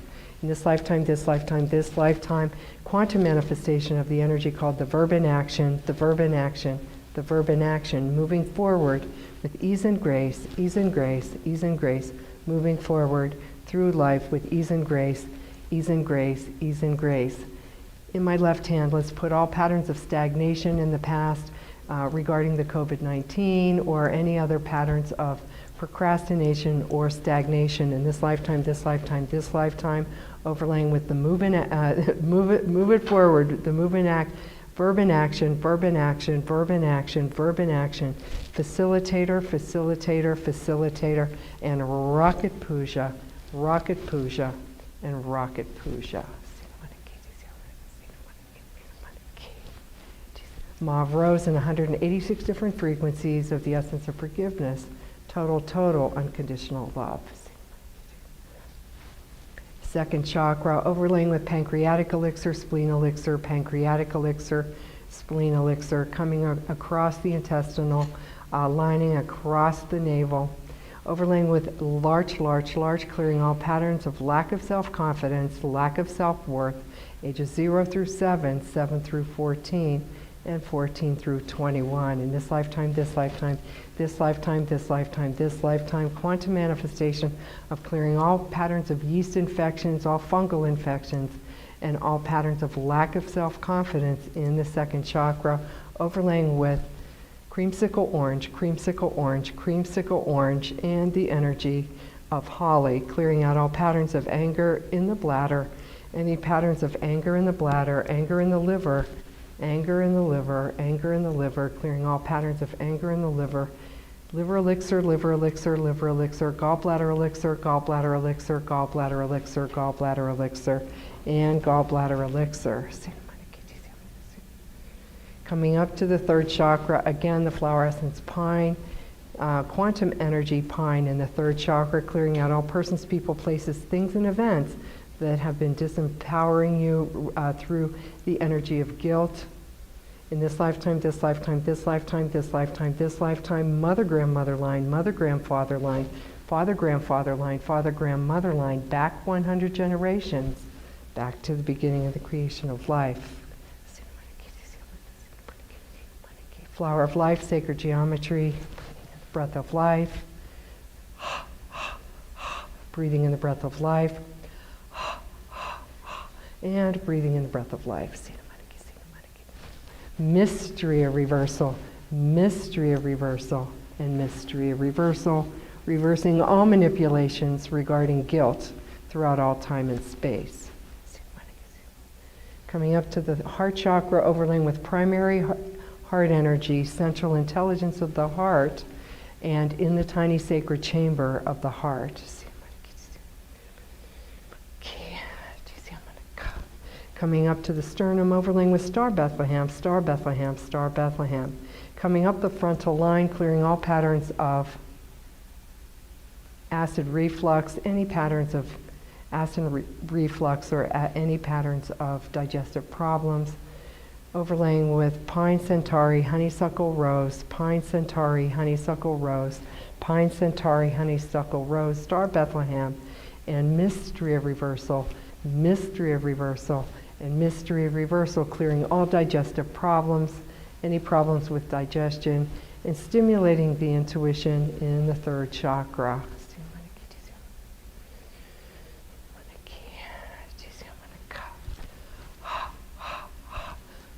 Coming up to the thymus, stimulating the thymus, palpitating the thymus, stimulating the thymus, stimulating the immune system, stimulating the antibodies in this lifetime, this lifetime, this lifetime, clearing all patterns of lack of confidence, lack of self-worth, and having been a victim, overlaying with the energy of strong Centauri, Centauri, Centauri, transfer factor plus, transfer factor plus, transfer factor plus, totally stimulating the entire immune system. Up to the throat chakra, overlaying with the energy of aquamarine and sapphire blue, stimulating the throat chakra, stimulating your voice, overlaying with a voice master, and voice master.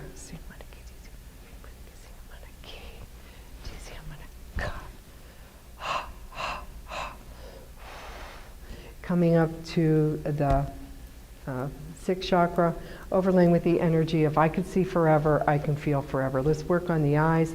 Vision, visual imager, visual imager. I can see forever, correcting all eye problems, any and all vision problems, any and all broken capillaries, any and all invasions by mites, nanobots, any types of eye problems, clearing all astigmatism, all glaucoma, and all detached retinas in this lifetime, this lifetime, this lifetime, this lifetime, this lifetime, this lifetime, this lifetime, this lifetime, this lifetime, mother, grandmother line, mother, grandfather line, father, grandfather line, father, grandmother line, back 100 generations, back to the beginning of the creation of life.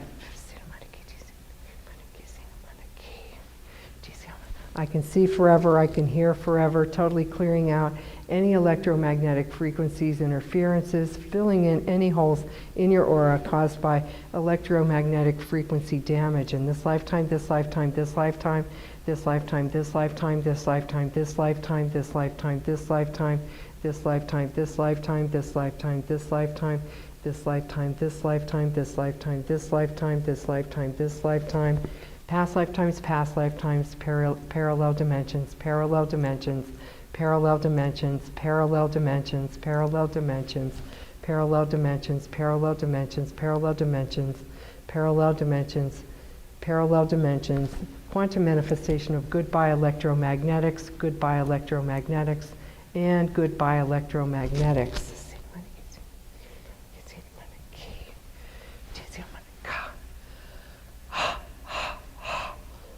Breathing in the breath of life, breathing in the breath of life, and breathing in the breath of life.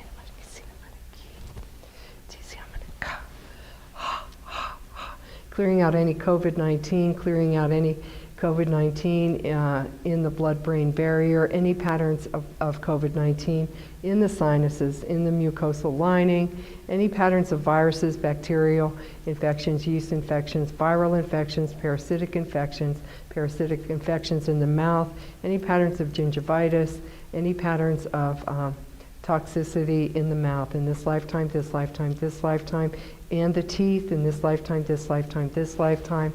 Mystery of reversal, mystery of reversal, and mystery of reversal. Overlaying with the energy of purification and the energy of divine star energy, the energy of purity and divine star energy. Coming to the top of the head, opening up all of the chakras, all of your connections to the Godhead, overlaying with reconnection, reconnection, reconnection, reconnection, and reconnection. Imagining a beam of light coming up from the top of your head, overlaying with quantum manifestation of the energy of violet and the energy of gold. The energy, the liquid gold of enlightenment, liquid gold of enlightenment, and liquid gold of enlightenment. Ascending up, up, up to the 9th chakra, overlaying with magenta for completion. Completion of all projects, all programs, all negative programmings, all patterns of victimization, any and all patterns of victimization, and overlaying with the new energy, the divine energy of truth and optimism, and completion of any and all negative karma from the mother-grandmother line, mother-grandfather line, father-grandfather line, father-grandmother line, clearing all DNA damage from the mother-grandmother line, mother-grandfather line, father-grandfather line, father-grandmother line, back 100 generations, back to the beginning of the creation of life. Water violet oak, clearing out any patterns of suppression of the voice. Water violet oak, water violet oak, water violet oak, water violet oak, clearing the throat chakra. Water violet oak, water violet oak, water violet oak, and water violet oak. Coming up again to the 9th chakra, overlaying with magenta for completion, magenta for completion, and magenta for completion. Going up, up, up to the 10th chakra, overlaying with a lemon yellow, 10, 11, 12, 13, 14, clearing all patterns of depression from the 10, 11, 12, 13, 14, 15, 16, 17, 18, 19th chakras. Overlaying with the energy of plagued by demons, totally clearing out any and all interferences, any and all demonic forces, any and all negative forces. Overlaying with invasion wizard from the 10, 11, 12, 13, 14, 15, 16, 17, 18, 19, 20th chakra. Invasion wizard, big black hole soak, invasion wizard, and clearing out all patterns of negative energy absorbed from any other persons, people, places, things, and events that caused you to have any types of negative invasions, especially drug use in this lifetime, 186 different frequencies, the essence of forgiveness, total, unconditional love. Coming up and ascending up to the 20th chakra, 21, 2, 3, 4, 5, 6, 7, parting of the Red Seas, hey, clear the way for the ascension up through the 10, 11, 12, 13, 14, 15, 16, 17, 18, 19, 20, 21, 2, 3, 4, 5, 6, 7, 8, 9, 30th chakra, and overlaying with ascending spires of sound and light, angelic spires of sound and light, protecting you as you ascend up through the 30th chakra, 31, 2, 3, 4, 5, 6, 7, 8, 9, 40. Shake it loose. Shake it loose. Shake loose any patterns of invasion, any patterns of interference with your direct and divine ascension into the light. Coming up through the 30th chakra to the 40, 50, 60, 70, 80, 90th chakra, up to the 100th chakra. Hey, clear the way. Hey, clear the way. Hey, clear the way. From the 100th chakra, ascending up to the 200, 300, 400, 500, 600, 7, 8, 9, 10, 11, up to the 1000th chakra.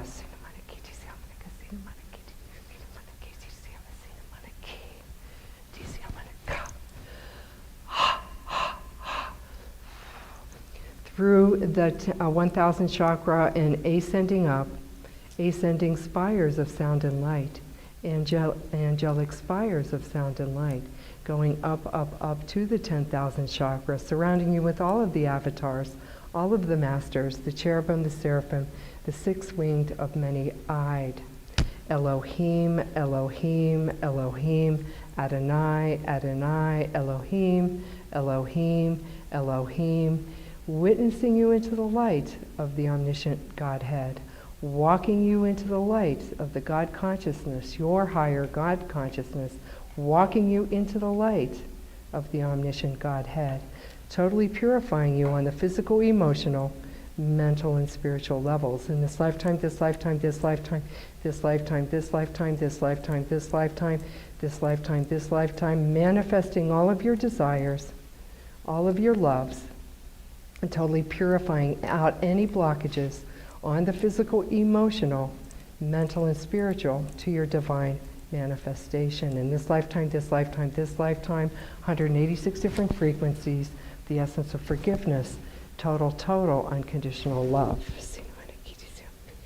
Holding you in the light of the omniscient Godhead, totally purifying you in the light of the omniscient Godhead.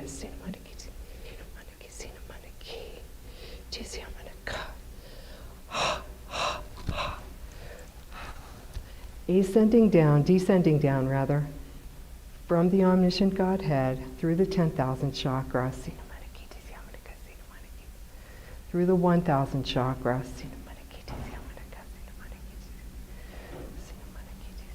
through the 100th chakra,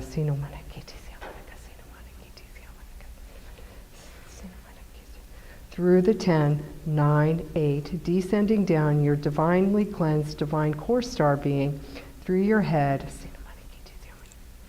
through your throat, through your diaphragm, through your navel, through your reproductive system, through your legs, through your femurs, the front and back of your femurs, through your knees, through your shins, the front and back of your shins and your calf muscles, down to your ankles, totally purifying any shocks and traumas to your ankles, to your feet, to your toes, clearing out all patterns of fungal infections and yeast infections out of the toes, and grounding you into the center of the earth of 1,000 feet, 2,000 feet, 3,000 feet, 4,000 feet, 5,000 feet, 6,000 feet, grounding you into the core of the center of the crystalline earth.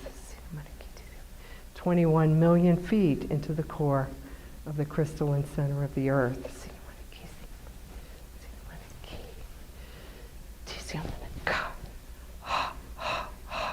Hematite, malachite, magnetite for grounding. Hematite, malachite, magnetite for grounding. Swimming up through the oceans, spiraling up through the oceans, swimming with the dolphins, spiraling up through the oceans, overlaying with Maha, Maha, Maha, allowing yourself to have fun. Maha, Maha, the highest energy. Maha, Maha, allowing yourself to have fun, swimming with the dolphins, ascending up through the oceans, emerging up, overlaying with Puja, Puja, Puja, Rocket Puja, Rocket Puja, and Rocket Puja. And then bring the essence of your divinely cleansed core star being through your feet, again through your ankles, through your knees, through your femurs, through your thighs, through your reproductive area, through the navel, through the diaphragm, and grounding the essence of your totally cleansed divine core star being into the core of the center of your heart.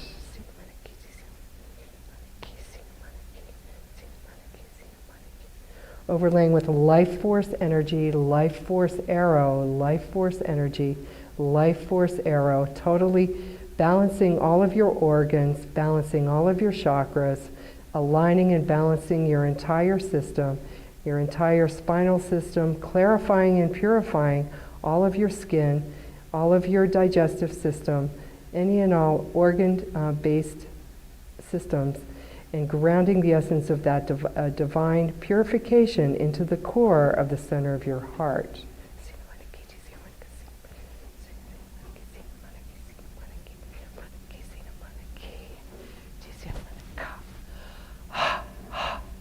And so it is, and so it is, and so it is. God is all there is. God is gracious. Emanating the essence of your divinely cleansed core star being out into the world as you walk. Adamantine particles, love particles, love particles, love particles, love particles, emanating out into the world as you walk. So it is, and so it is, and so it is. God is all there is. God is gracious. We thank God in advance for this miracle of total body healing for you on all levels throughout all time and space. So it is, and so it is, and so it is. God is all there is. God is gracious. God is gracious, and God is gracious. We thank God in advance for this miracle of total body healing, total life healing, total manifestation on every level, throughout every being in this room, throughout all time and space. And so it is, and so it is, and so it is. God is all there is. God is gracious.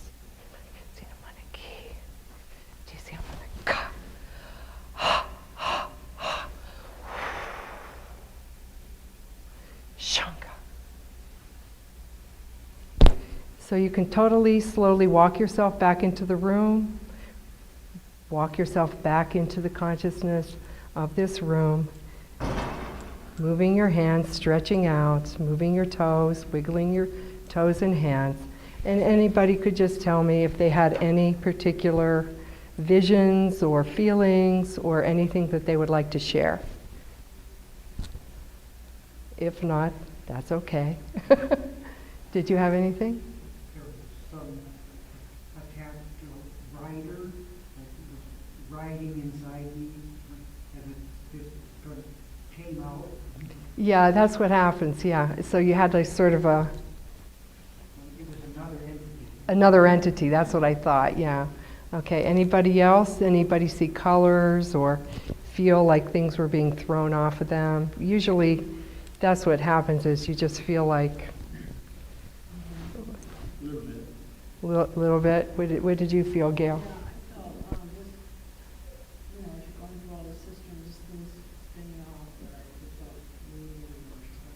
Yeah, yeah. So you should feel really good and feel and be able to hold that energy. You know, it'll probably stay with you throughout about 3 days. And then if anybody wants a refresher, they can go on my website and get the Miracle of Total Body Healing meditation. But what I do in a session with people is I do sessions in 2 different ways. If they have particular issues, they call me and tell me an overview. I give a 15-minute free consultation as to what they have. Okay, so they might say, okay, I have lung problems, I have this or that. And I use a muscle kinesiology method to find out how many sessions, well, first of all, if I can help them. which I usually can. But sometimes they're really, if they're very far gone, it would take like 15 sessions, 20 sessions for me to heal them.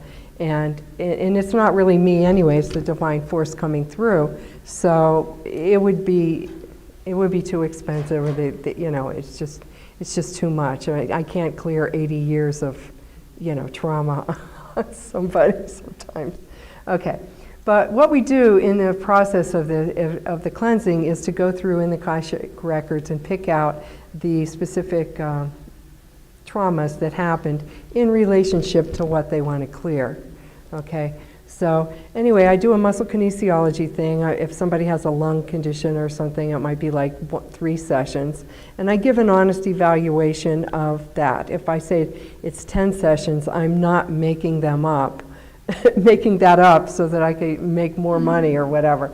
It's just how much undoing that I need to do, or we need to do, in order to cleanse the system. All right, so chronic conditions take longer to heal. Obviously, if it took 50 years to continue, to build up, it's going to take some sessions to undo. So I do 2 types of sessions. I do one where I go through, set the intention of the session like we did today, and then my guides guide me to the years that need to be cleared. So it might be, what happened. I might say something like, what happened at the age of 16? And you might say, oh, okay, I was in a car accident, or I fell off a bike, or my spouse dumped me, or something like that. Okay, and then we put it visually or mentally in my left hand, or throwing it away in the negative hand. In the positive hand, I make a vortex, and what I'm doing here is doing what Sarah Adams did, is to make a vortex, if you want to say a stargate, but what I'm doing is I'm pulling up the energy that is going, that I know, and I know 5,000 different energies, so that I know which one is going to release the problem. So we can do an example with somebody if somebody wants to. Do you have an example of something like, what bothers you the most about anything right now? Just one little thing. One little thing, it would be my brain and my memory. Okay, all right, okay. So you're a little foggy brained, right? Yeah.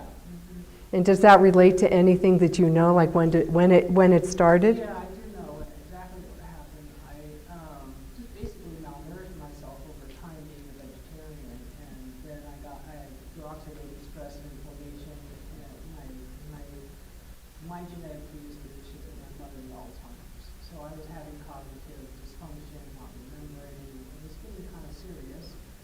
And I completely changed everything I did, but I'm still, struggling with it. Okay, so we have to clear the thought that there is a genetic disease and it can't be cleared, and that you got it from your mother. So we have to clear that, and then I'm going to overlay you with some energies to clear your memory and to clear brain fog. Okay, so we'll just do this real quick. And this is called one pass. And in a session with somebody, I do about, in 1 hour I can do about 5 to 6, 7, 8. But if I do too many, then you end up getting a detox reaction, which isn't good either, because it's like a nuclear bomb going in there and trying to rearrange everything. It's too fast. So let's put that in my left hand. So just remember or think about when you first got that problem, and quantum manifestation of the energy of memory and the energy of idealized crystal fog, totally clearing out all patterns of yeast infections, any patterns of candida, any patterns of lack of self-confidence, lack of self-worth in ages 0 through 7, 7 through 14, 14 through 21. In this lifetime, this lifetime, this lifetime, this lifetime, this lifetime, mystery of reversal, mystery of reversal.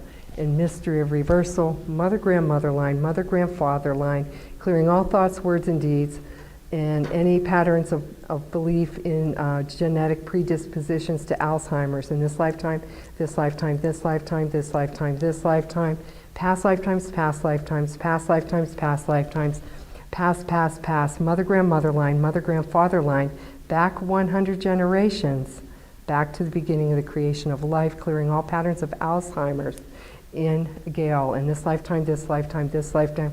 This is what happens to me whenever we're clearing it. This lifetime, this lifetime, this lifetime, this lifetime, this lifetime. Mother, grandmother line, clearing all Alzheimer's. Mother, grandmother line, mother, grandfather line, father, grandfather line, father, grandmother line, back 100 generations, back to the beginning of the creation of life. Shake it loose, shake it loose, shake it loose. Clearing all patterns of Alzheimer's, any and all patterns of memory loss, any and all patterns of memory loss due to pollution, due to nanobots, due to heavy metal poisoning, in this lifetime, this lifetime, this lifetime, this lifetime, this lifetime, and 186 different frequencies of the essence of forgiveness, total, unconditional love. So it is, and so it is, and so it is. God is all there is. God is gracious. Overlaying with the energy of clarity, idealized crystal fog, quantum manifestation of one-pointed driver, one-pointed focus. One-pointed driver, one-pointed focus. One-pointed driver, one-pointed focus. Talisman for focus, talisman for focus, talisman for focus, talisman for focus.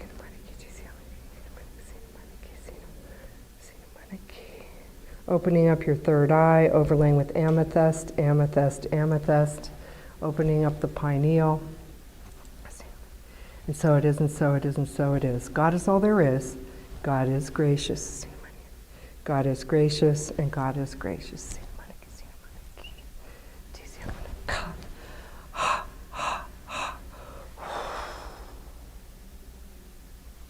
And shaka. Okay, that's it. Did you feel that? Yeah. And so we would do a whole session like that, and I go through the various different years. So I got the age of 16 for somebody before. I know it was somebody. Was it you? No. Was it? No. You were in the back, right? And it wasn't you. Age of 16. Any traumas that anybody remembers? Okay. What happened? Okay. That usually does it. Okay. So well, I don't know if you want to talk about it, but okay, if you just tell me in like 2 sentences, like summarize it, and this will be the last time you'll ever talk about it, okay? Because we're going to clear it. All right? I said, go ahead. I was 16 and in the back of the car. Okay. And did you know the person or? Oh, okay. All right. Okay. Okay, so I'm going to put you in my left hand. Quantum manifestation. What is your first name? McKenna. Quantum manifestation of clearing McKenna of all sexual abuse in this lifetime, this lifetime, this lifetime, all patterns of rape in this lifetime, this lifetime, this lifetime. Quantum manifestation of the energy of victimology in this lifetime, this lifetime, this lifetime. Pine, Centauri, Honeysuckle Rose, Pine, Centauri, Honeysuckle Rose, Centauri, Centauri, Centauri, Centauri, Centauri, removing all patterns of rape, any patterns of victimization in this lifetime, this lifetime, this lifetime, this lifetime, this lifetime, by sexual abuse in this lifetime, this lifetime, this lifetime. Mystery of reversal, mystery of reversal, mystery of reversal. Reversing the whole trauma, sending it back to the point of nothingness from which it came.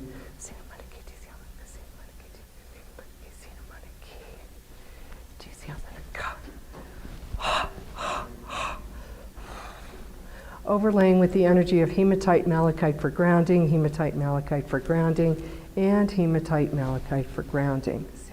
So it is, and so it is, and so it is. God is all there is. God is gracious.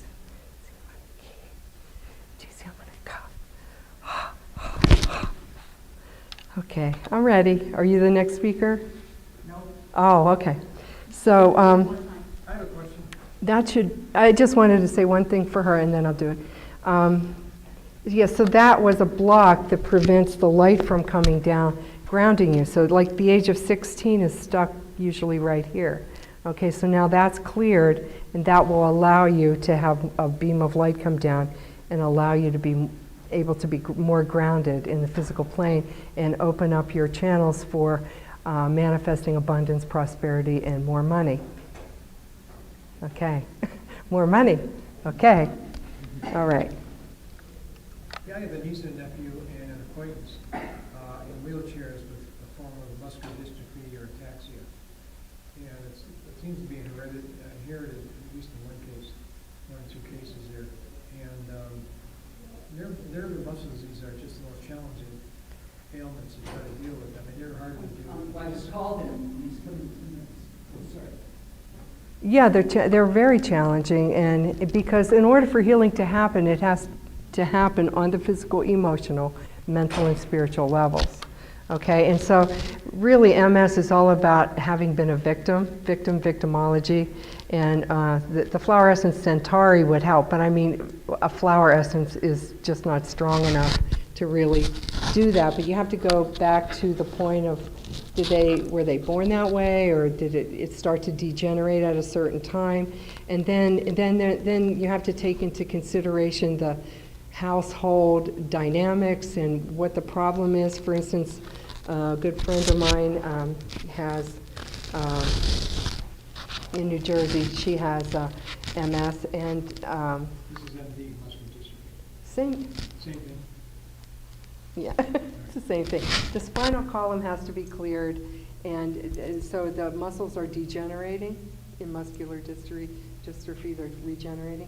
So on the physical level, you have to take substances, obviously, a really strong nutritional supplementation to build up the muscles, but you have to go through the whole nervous system, maybe get the Miracle Total Body Healing meditation that I have, and do that continually so that the spine has the nervous system attached to it, right? And that contains all of the shocks and trauma. It's like the super highway of all of your lifetimes. So we go through and we clear that. You can't clear it enough. You have to keep the spinal column open and the nerves running down. So whenever I do that Miracle Total Body Healing meditation, it clears everything from the head, the connections in the neck, there might be blockages in the neck, and then all the way down the spine and everything. And I don't know if they're with an injury. And then you also have to do the mother-grandmother line, mother-grandfather line. When I do that, that clears the genetic predisposition to that. Like, for instance, what is the name of one of the children?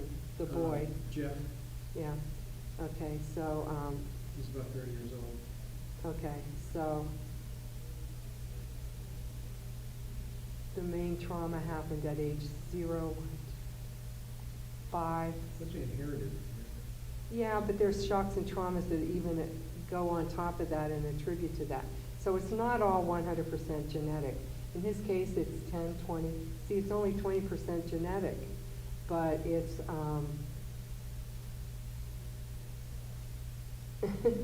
there was a shock and trauma at age 5.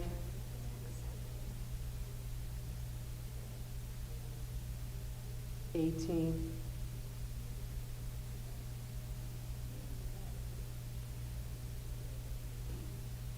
$34, and he's not 34, he's only 30, right? 30-ish, somewhere. Yeah, so I got 30, well, that might even be a future thing. But so all of that has to be cleared, those specific issues have to be cleared, he has to get proper nutrition and just keep doing that Miracle of Total. I mean, I can do sessions on him. I would have to do sessions. Yeah, I understand. Well, I figured if you had any case histories that you maybe dealt with those. No, because usually they take so long that nobody wants to go that far. But let me see how many sessions that he would need. 1, 2, 3, 4, 5, 6, 7, 8, 9, 10, 11, 12, 13, 14, 15 sessions. And then he would be 10, 20, 30% better. You see how difficult that is? Usually I can get somebody that has something else, like if they come and they have asthma or something. Yeah.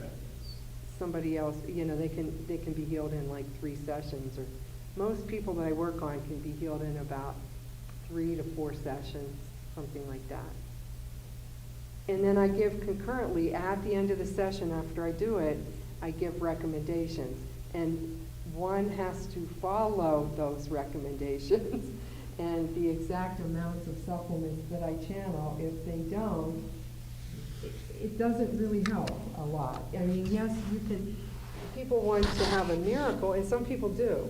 I mean, I dissolved that tumor in 5 minutes with no supplementation or anything. It was just gone. But, or inflated somebody's lung with no supplementations and everything. But something like that, which is a chronic condition, requires the supplementations plus the energy sessions. And it's just really hard. Thank you. Okay? All right, thank you.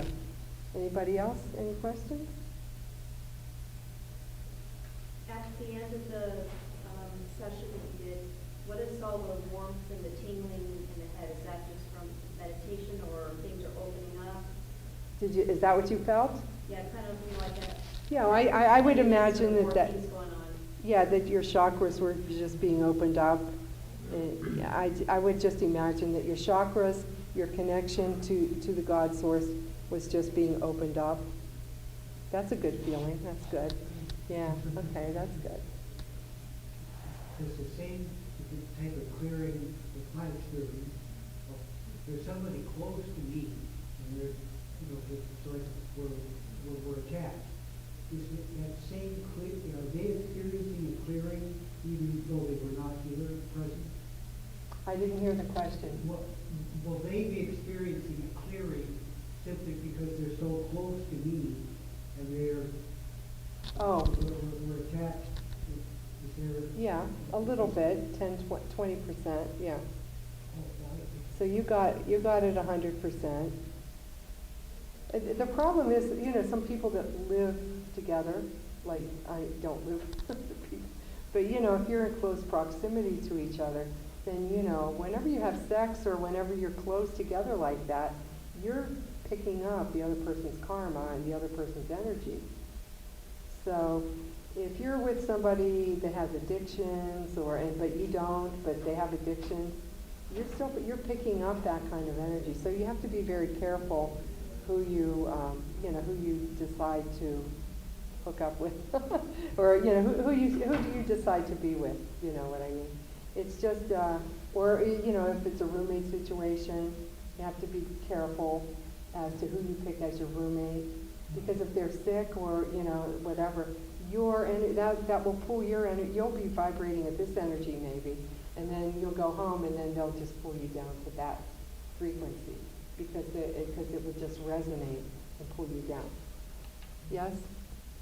So he's the next speaker? Yep, next speaker here. Okay, good. All right. Thank you. All right, thank you very much. Thank you very much. You can all visit me at donnamcgrath.com or email me with any questions at miraclesbydonna@gmail.com. All right, thanks very much. Very good, thank you. All right. Beautiful.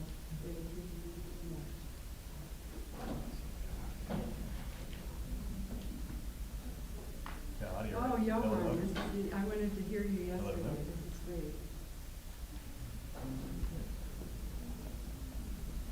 Audio? He switched. No, I have the thing on. Wait a second. Oh, you have a wireless? Yeah, I had the wireless, so I think it would be better if you used this anyway. Okay. I think it's better if he uses the wire one. Yeah, because I like to wander around a little bit.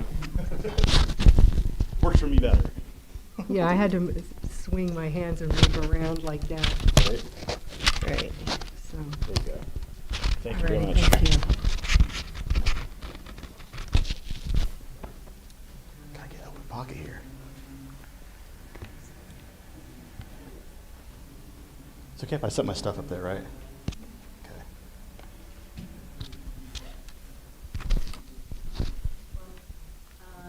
I guess you can see you'll be on streaming it.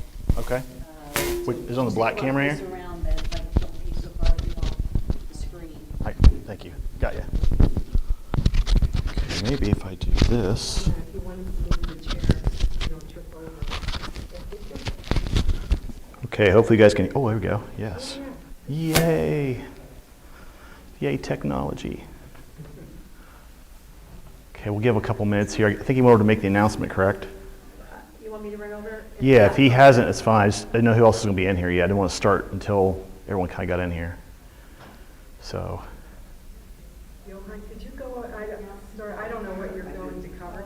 Sure. But if you can start out with your background, like what happened in the beginning. I can do that. Because I missed you yesterday. How much time do we have? You have an hour to go, so we just got here, so we can just go the whole hour. So. All right. I will set a timer here to pace myself. If that's okay with you guys. And he announced it. Okay, thank you.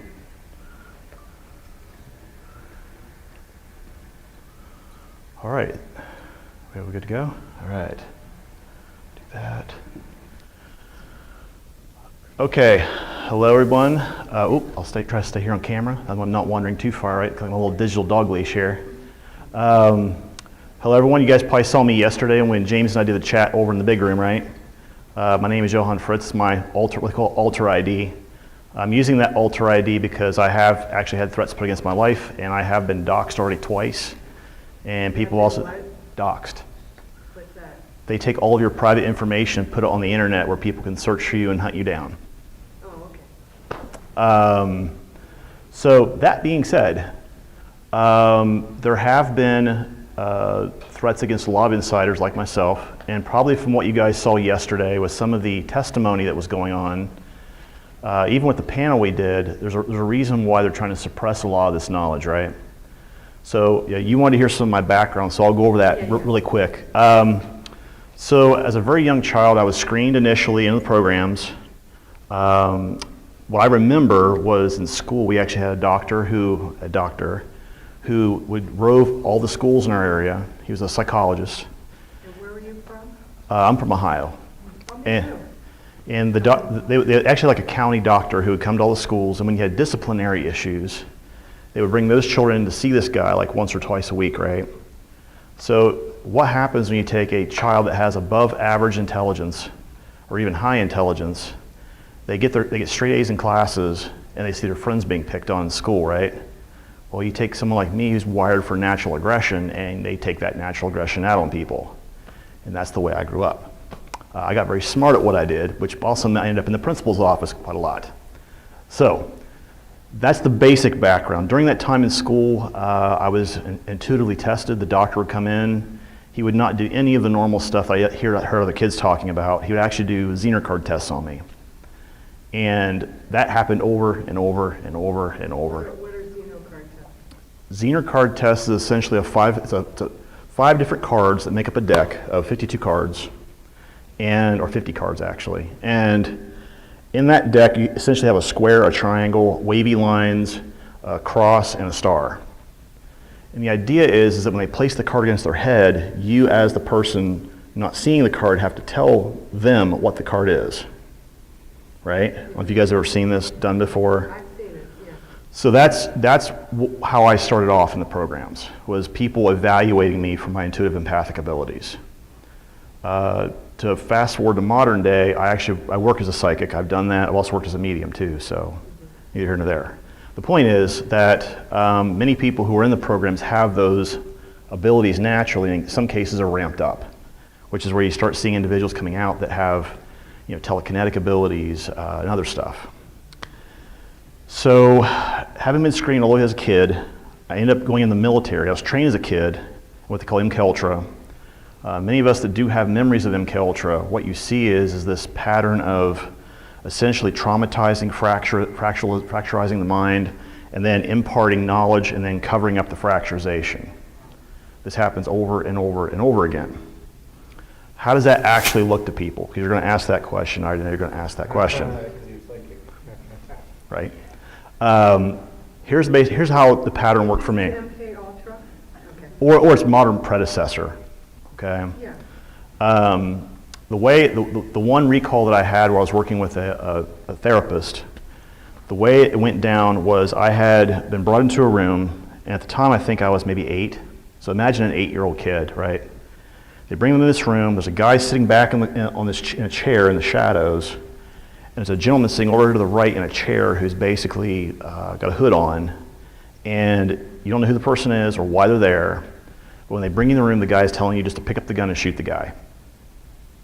That's all you have to do. I made it through 52 times of being drowned in a fish tank and being electrocuted before I actually pulled the trigger. Okay, so there. Because when I got to the 52nd time, I said, okay, enough is enough. I'm done with me getting killed. He needs to die. because I'm done with whatever this cycle is. If that makes sense to everybody. Okay. That's how MK Ultra works. They try to break you down to where there's nothing left, and they build you back up with whatever junk they want to put in there. Does that make sense to everybody? Yeah. Okay. Fast forward to I was 18. I step in the military. I get into the military and find out that some of the material that I was being screened for, meaning the folders and stuff they've been keeping on me from school and from this other program, now all of a sudden funnel their way into the United States Marine Corps, into my NDOC evaluation, where they do your pre-military enlistment evaluation. It made it right to that doctor. Now here's the thing, I'm a squad leader at this point. I've heard the last 10 guys get evaluated. I've heard the exact same question every single time, or set of questions, right? I get in, he shuts the door, and he's like, okay, we're gonna pencil whip all this. And then he says, do you want to serve your country, protect your species, and protect your planet from threats foreign to this planet, yes or no? That happened 3 times because I didn't understand what he was saying. I thought I was joining the Marine Corps. Right? So here I am going, okay, what is this shrink talking about, right? Super nice guy, by the way, but he was still a shrink. So, well, the 3rd time I finally said, yes, I want to join the Marine Corps, I actually want to do this, not realizing that I was actually giving permission and consent to actually go into the programs. And he basically tells me, he says, before you get up out of this chair, I'm going to give you a keyword. You have to memorize it and say it to me 3 times without any flaws. So I did. He's like, when you go through and do your AIT evaluation, there'll be a captain who's going to call you into a room, and you have to give him that word. You will not continue unless you give him that word. Do you understand me, yes or no? I said, sir, yes, sir. Go through AIT training. Of course, I was 0.01 top % of ASVABs for that year. I could have been anything. But no, I was going through what they called rocket marine training, which is all the electronics and all that crap, which I did actually. That was one of my MOSs, one of my 2 MOSs. And I remember getting pulled off, like we all had sat down, these MPs walk in. So as a general side note, for those of you who have not served in the military, if an MP walks into a room where you're sitting, it's usually a bad thing. Usually you've screwed up someplace, and it's usually not good. So you see these MPs walk in, and they yell out 3 names, and one's mine. It was me, Rodriguez, and this other guy. They all got called. And we got pulled out of the room and walked in this long hallway, and we stopped halfway down, and I got pulled out into this other room. This captain basically, again, screened me. He said, what do I need to know? What's this keyword that I need to know? And I gave him that keyword. Later on, I find out that he had given me a second keyword. He says, when you're called upon, you will in fact need this keyword. Remember it. You say it 3 times to me back with no flaws. I did. And I went on into Fleet Marine Corps after training. And after hitting Fleet Marine Corps, at that point, I didn't hear anything for 2 years. So at this point, I would have been 21-ish. Makes sense to everybody? And as I was on a deployment, we were getting ready to go into Mogadishu, Somalia, December of 92, January of 93. We landed at this place called Diego Garcia, which if you guys don't know where that is, it's a British Ministry of Defense owned island in the Indian Ocean. The US Navy does operate there, and it is cloaked.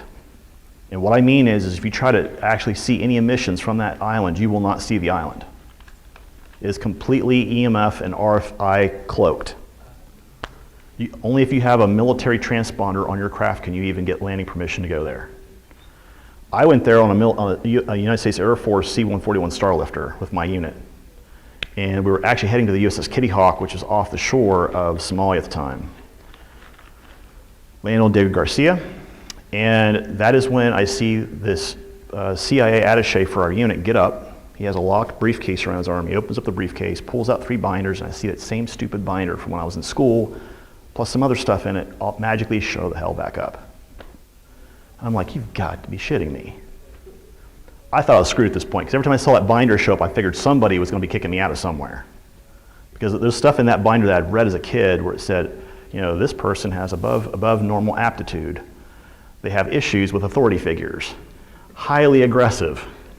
Like all this stuff that you do not want an employer to actually see, right? You're kind of like, no, no, no, no. But here it is, right? And he calls out our names. We walk the 2.5 miles on that runway from that end back down to the other end of Digger Garcia to this abandoned building. And essentially what happened was from there we got taken to what James called in our presentation yesterday, the Lunar Operations Command Center. Now, the LOC itself has been built out over the years, right? When the Germans first built it, it was actually built in the shape of a swastika. But later on, other programs got involved, and that's where you started seeing this filling out of the base. And it's spread out over the years, so it's over a 20-acre section of the moon that the Draco actually control. That's part of their territory up there, their treaty up there. But I got up there, I went through a whole bunch of what they call NDOC, which basically means they condition you, they re-MK Ultra you, they do a bunch of upgrades, they put all this more crap in you. And at that point, to break things down really quickly, and I'll go over each of these in a second, I served for a little while in what they call Project Kruger, which is Kruger Mercenary Corps. Then I was taken to what they call Mars Defense Forces, MDF. And then my last section of my term was broken up between Nachwaffen Regier, which is the German breakaway space program, and what they call the Alliance. Now these 4 programs all have specific duties, specific areas, and people like me and other people that have been in these programs are screened specifically because of their A, your intuitive empathic ability, and B, because you also have certain skill sets and certain aptitudes they need. And that is it.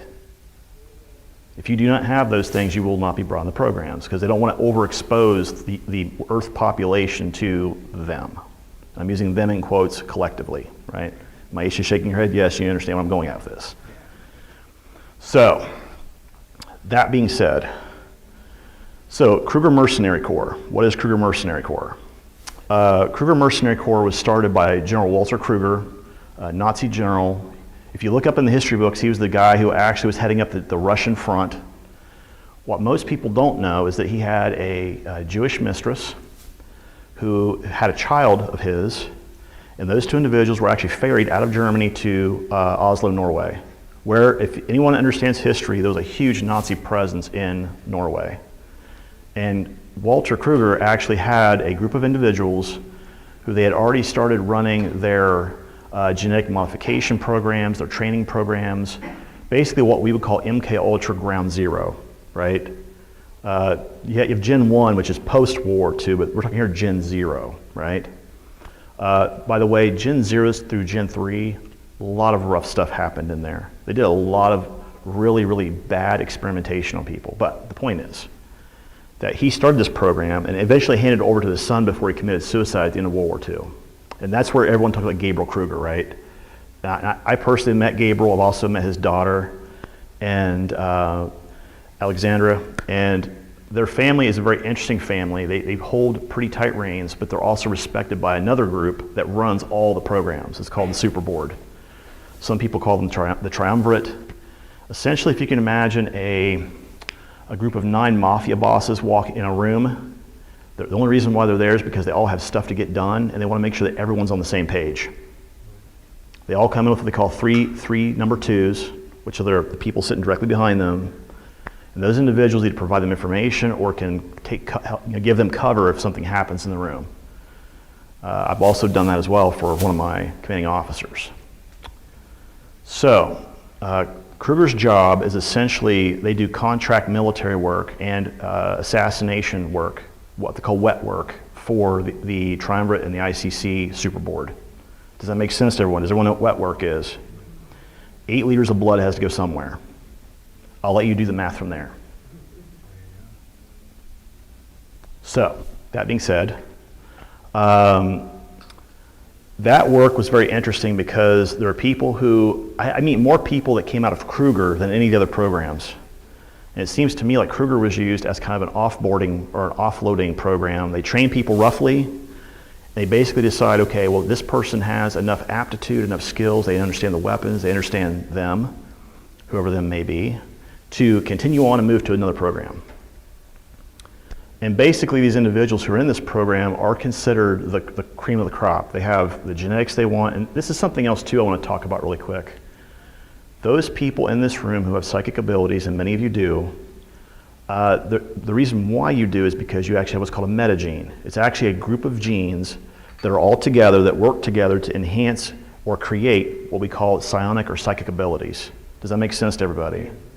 Our species has this. It's natural to who we are, but it does happen very specifically and strongly in certain bloodlines. Makes sense, everyone? Yeah, of course. Those metagene combinations are screened for, which is when we talked about me as a kid, that's the reason why I know I had been screened, because they were looking not only for the metagene stuff, but also, is he latently using this intuitive empathic ability? And as a kid, I used to see, what dead people, right, like the movie, but I actually did. And my mom was an RN. She actually, she was very clinical about the way she did it, because she understood I was telling the truth. There were way too many instances where I would tell her stuff, and it's like, oh, he's actually telling the truth here. But she was very clinical about it, and she just asked me. I'd get in the car, and she'd be like, so how was your day? What did you see? Did they say anything to you? Okay, good. She just took it very matter of fact, very nonchalant. She made me feel like I was normal. Does that make sense to everyone? Way too often when kids have these abilities, they're made to feel like they're not normalized. And that, to me, I find is a huge travesty within our society. Go ahead. You want to? Did your mom know that you would have gotten in this program? Did she know No. that people were watching? No. They don't typically tell parents. No, they don't. I have a friend that. Yeah, but I believe they were watching the bloodline combination, right? So my mom's bloodline, if you track it back, have you guys ever watched the show Vikings? Yeah. Anybody? Do you guys know who Ragnar Lothbrok is? He's my 34th generation great-grandfather. So Viking blood is one of those old bloodlines. The Nordic bloodlines are one of the old bloodlines who had recombinant ET DNA mixed in with it. The same way you see it in other bloodlines. For example, the Hindi and some of the Chinese bloodlines have that too. But the point is that they look for this. And when I got into Kruger, they actually did training on this. We actually would train as a squad to do stuff, for example, like how do I, as an individual, talk to my squad mate without actually doing any sort of RF broadcast. So when you go through what's called level 4 super soldier training, what's called informationers, you're actually dropping a piece of information from your brain into that person's brain. You're actually telling them, this is what I want you to do. Or, hey, I need help, or I need medical assistance, or whatever it is. You're basically giving that little bloop piece of information. All of a sudden they go, oh, okay. And they come back over and they try to help you out. Make sense, everyone? That's how typically people in the programs work. So let's go through what some of these intuitive empathic abilities are really quick, right? The first one is just a baseline IE package. Some people don't have it, they'll give them a synthetic package, an implant that does the basic intuitive empathic abilities. Does anyone here know what voice to skull technology is, V2K? Okay, so that's actually the way it sounds to someone who has synthetic implant. They'll actually hear, instead of hearing what some of us who are psychics in the room would hear as someone's actual voice or information, they actually hear this synthetic voice that comes through the actual implant itself. Second layer is what they call interfacing. And that means where someone like me or some of the other folks in here who have dealt with them, we'll put in collective quotes, you actually have the ability to walk up to this other species. Without saying anything, you immediately know what's going on inside their cranium. And they also know what's going on inside of yours. Because psionic abilities are probably the most intimate you can be with another individual of any species. Is when you have that sort of a connection with someone. Does that make sense to everyone? Okay. Level 3 is what they call astropathics. That's where I could be on another planet somewhere or on a ship somewhere, and I could literally radio home back to one location. Now, you're going to ask the question, how does that actually happen? Well, it's called quantum entanglement. They actually pick someone who you can actually entangle with, or train with, or sync with, and that individual, you and that individual psychically become quantumly entangled. Like the Vulcan mind melt. Yes, sort of, yes. And the way that works is that let's say your ship is in trouble, like what happened to me on one of my missions, our actual comms went down, And they actually asked me to come up to the bridge, and the CEO of our ship said, I need you to let the LOC know that we need a repair crew come up and give us all new comm gear on our ship, because we have no comms at all, 0. So what I did was I sent that message to the LOC. We jumped back into what they call intrasolar space, which is it's inside the heliosphere, between the sun and the Oort cloud. I got a message back from that individual saying, we need you to park above Jupiter in this pocket of space that's not watchable by anyone. Because there's a space station there that's actually outside of visible space in a pocket. They call it pocket space. We punch into that pocket and we stop. This other ship comes in, and this is the reason why I know I was in the programs, because the person who came on board with the crew, who actually helped repair the ship, was none other than Corey Good and 3 other people. They had a 4-man crew. Corey and his guys came in, they replaced the modules. Now mind you, Corey was not in the same program I was in. I have to be very clear about this. He was in Solar Warden. At the time this happened, I was in Nakwafen. And a lot of times when ships are in distress, they'll use other programs to help out because they happen to be the closest ship. Or they can at least provide the necessary help that ship needs. Does that make sense to everyone? Yeah. Okay. It's like if you're the Coast Guard, then you're a ship. Yeah, exactly. And we have certain what we call maritime space rules too, protocols for that sort of stuff. Good. What about Randy Kramer? When you were on the Mars team, did you connect with him? I don't remember Randy, but there's so many battalions up there that Randy could have been anywhere, right? And I only went through the basic training up there. So let's talk about this for a minute, right? How did you get there? To Mars? Yeah. Via shuttle, via DART. There's little ships that they use that can be anywhere from a 4-man ship all the way up to about a 100-man ship. Now, the larger ships are called mantas, but the smaller ones are called darts. How long did it take? 10 to 15 minutes. And you can actually hear another thing too that people don't often talk about, but I've heard Randy say this, I know this. Other people that have been inside these craft, they report when they go through the atmosphere, what they're actually hearing is the actual planet is actually singing to them. Because what's actually happening there is that the atmospherics around the planet, each atmospheric is very unique because it has its own mixture of chemicals, its own mixture of magnetics, its own mixture of ionics.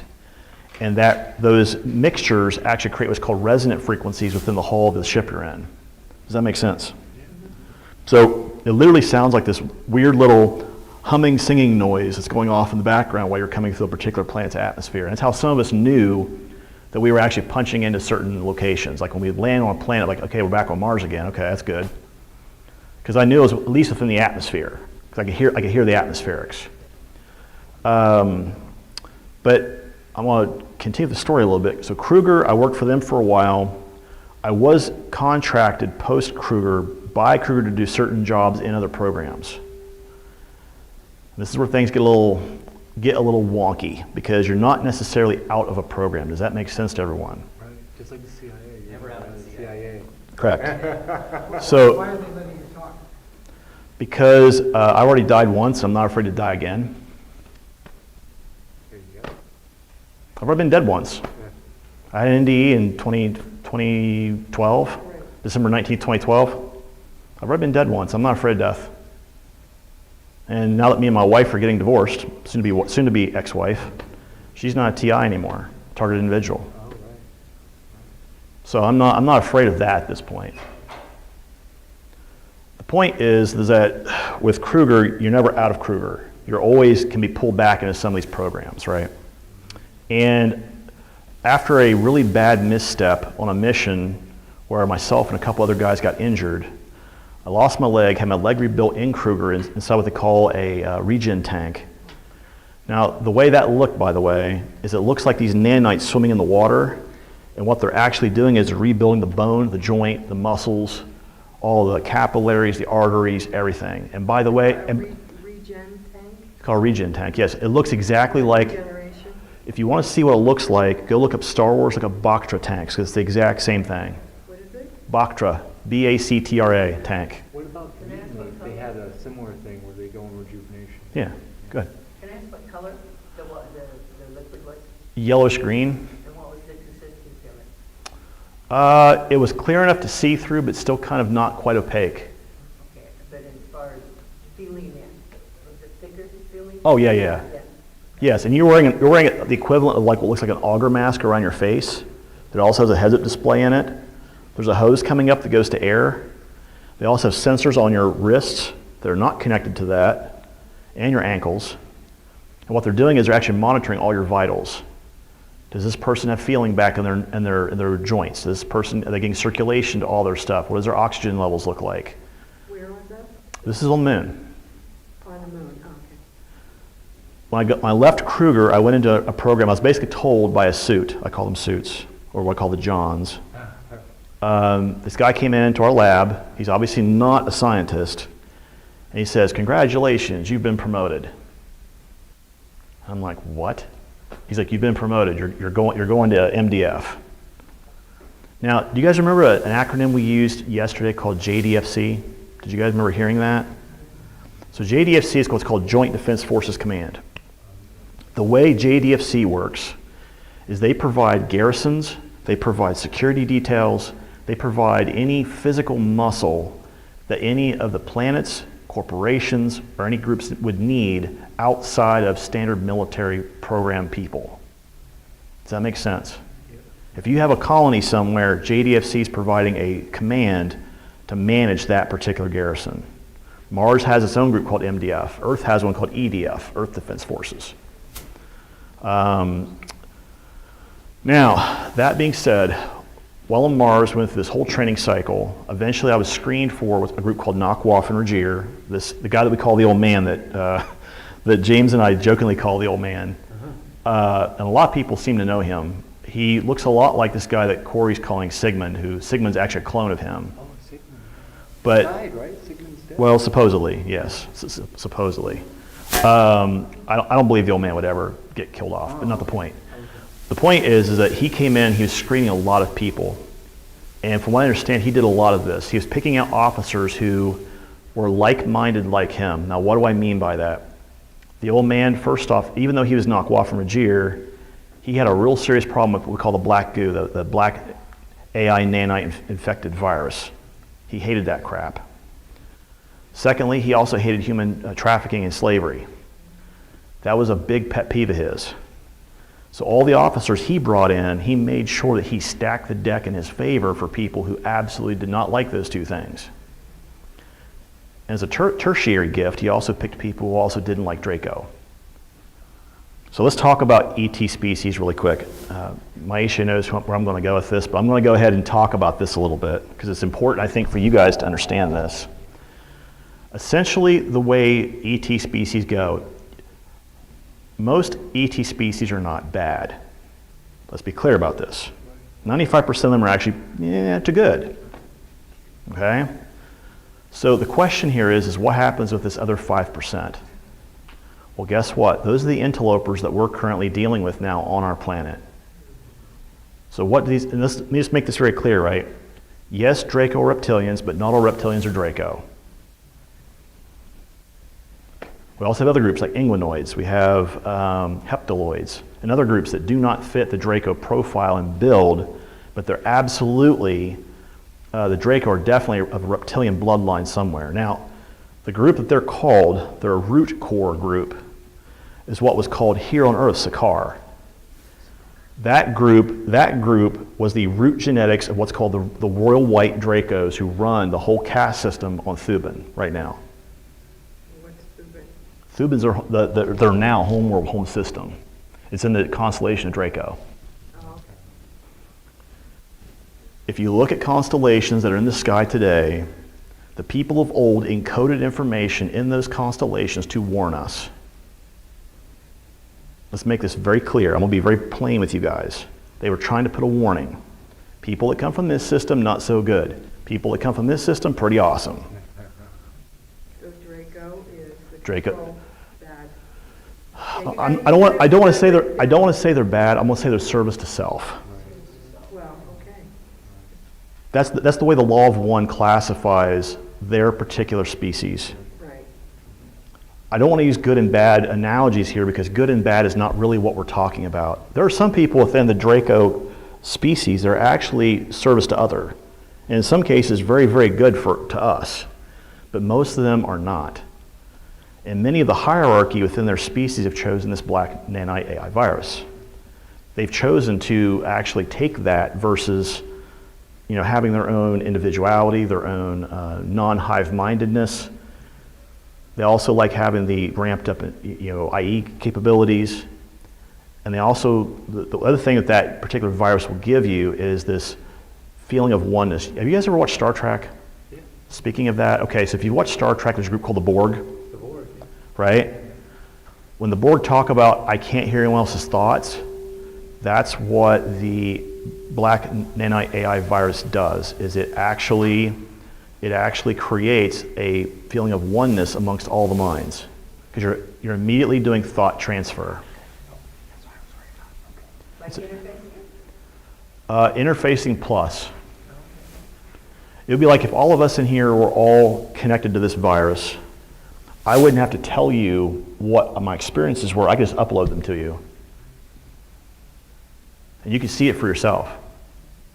You could see the 40 plus years of crap that I went through. Huh? How do you get that virus? It's actually a sentient species, and it wants to eradicate life in the universe. If you were to look at our divine creator being the source of love and creation, which love is an expansive force in the universe, that virus is the complete opposite of that. It wants nothing but death, because it considers that energy, that force, to be non-sustainable. And it wants to eradicate it, because it looks at that energy as something that's not organized, where it believes it's organized. Why would you want to live non-organized when we can put you in an organized life and everything will be perfect? Sound familiar to anyone? Absolutely. This is the reason why you should be asking questions about your freaking government. Go ahead. So, 2 questions. Sure, good. Okay, the difference between the draconians or the alpha draconians, can you tell us the difference in that? And also, there's one last thing, but answer that one. So when you look at the alpha Dracos, we call the royal whites, there's a 7-tier caste system within their species, very similar to the 5-tiered caste system used by the Hindus. Okay? At the very top of that pyramid is the queen herself. Every year she goes through and she has what's called a brood. And in that room, essentially, she'll have 1,000 children born all at once after she mates with a very strong male. So the easiest way, by the way, to know if you're dealing with a Draco, well, we'll say this really quick because I feel like I need to say this. A, you're going to know by their psychic presence when they walk in the room, because you're going to feel like you're being psychically assaulted or raped. 2, you're going to know by the smell. You'll know by the smell. Because it's a mixture of fecal matter, uric acid, and pheromones. And that's how the queen chooses the strongest man in the room, the strongest male in the room. And anyone who's ever worked around them knows what that smell is. Like you walk in a room, you're like, oh, geez. It's like it literally hits you in the face as soon as you walk in. They're good. What about the spider beings, the Chimera group? I heard that they're on top of the pyramid as well. Have you heard of them? I have, but this is a whole other pyramid. Oh, okay. We're talking like this is like intergalactic. Okay. What was your second question? Was, we know that in the secret space run they inject people with the draconian. Sure. 2 questions. Which ones do they choose, and do they choose just the soldiers? Do they choose the psionics? What do they choose? Well, it depends on not only because we know, okay, I'm not asking this right. The nano. Okay, I know what you're going at, and I'll answer your question really quick. So to further hit your first question, the alpha Dracos are the royal whites, the other Dracos are in the other 6 castes. Oh, yes, okay. Second question that she asked was about what happens with people like us, and do they inject us with Draco and other them DNA? Yes, they absolutely do. Is that the vaccines? No, this is something entirely different. They would never inject the mass population with their DNA. Would never happen. Because there's too many uncontrolled variables in doing that. They don't know how you're going to react to it. Well, what they do is they actually watch the bloodlines we talked about earlier. When someone has a very particular bloodline and they have these abilities, they already know they have a baseline DNA from them. It's already there. So you have someone like me who's going to be, I ended up becoming a ship commander, and I ended up becoming a captain, what they call an 06, at one point. And at that point, they already knew by using what's called an Orion's Cube device to figure out where I was going to be. And they're like, okay, we need to amp this guy up a little bit genetically so that he can in fact use his abilities to manage his crew and deal with other stuff and deal with them collectively. Them? ET species. Oh, okay. Did I answer your question? It's all done by job type and clearance and program. So, yeah, it's all done by the nano and the... Nano and femto is essentially the size of the injection. So you have some technologies what's called nanotech, right? The problem with nanotech is it has a hard time going through cellular walls, but people like me don't get headaches from it. That's how I knew the difference, right? The femtotech can actually pass through your cell walls, but people like me got severe headaches from it when they tested it on me. Anyone heard of Peter the Insider? Anyone know who he is? Yeah, from James. Okay, so there's a few people that do. I actually served with Peter and Kruger, and we've talked about this on Jessica Morocco's show. And the problem is that what they do sometimes in the programs is they're going to hit you with the first injection. If it doesn't work, they're going to hit you with like 11 more until it works. And that's exactly what happened to me. Femto is extremely small. It's actually smaller than the molecular bond of the cell walls, which is why they use it so much now. You wouldn't even know you're being hit with it. So, okay, to continue on. Oh, good. How would you know if you had the injection? There are certain characteristics that show up.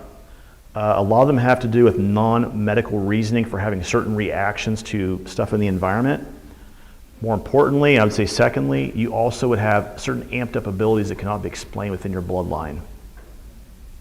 You may actually, let's say for example that nobody in your family is a psychic, no one has those abilities, nobody has any of that stuff, and all of a sudden you're like Professor Xavier all of a sudden. That just does not magically happen. Okay, so... Answer your question? Okay, good. So what if you're Serbian? What about it?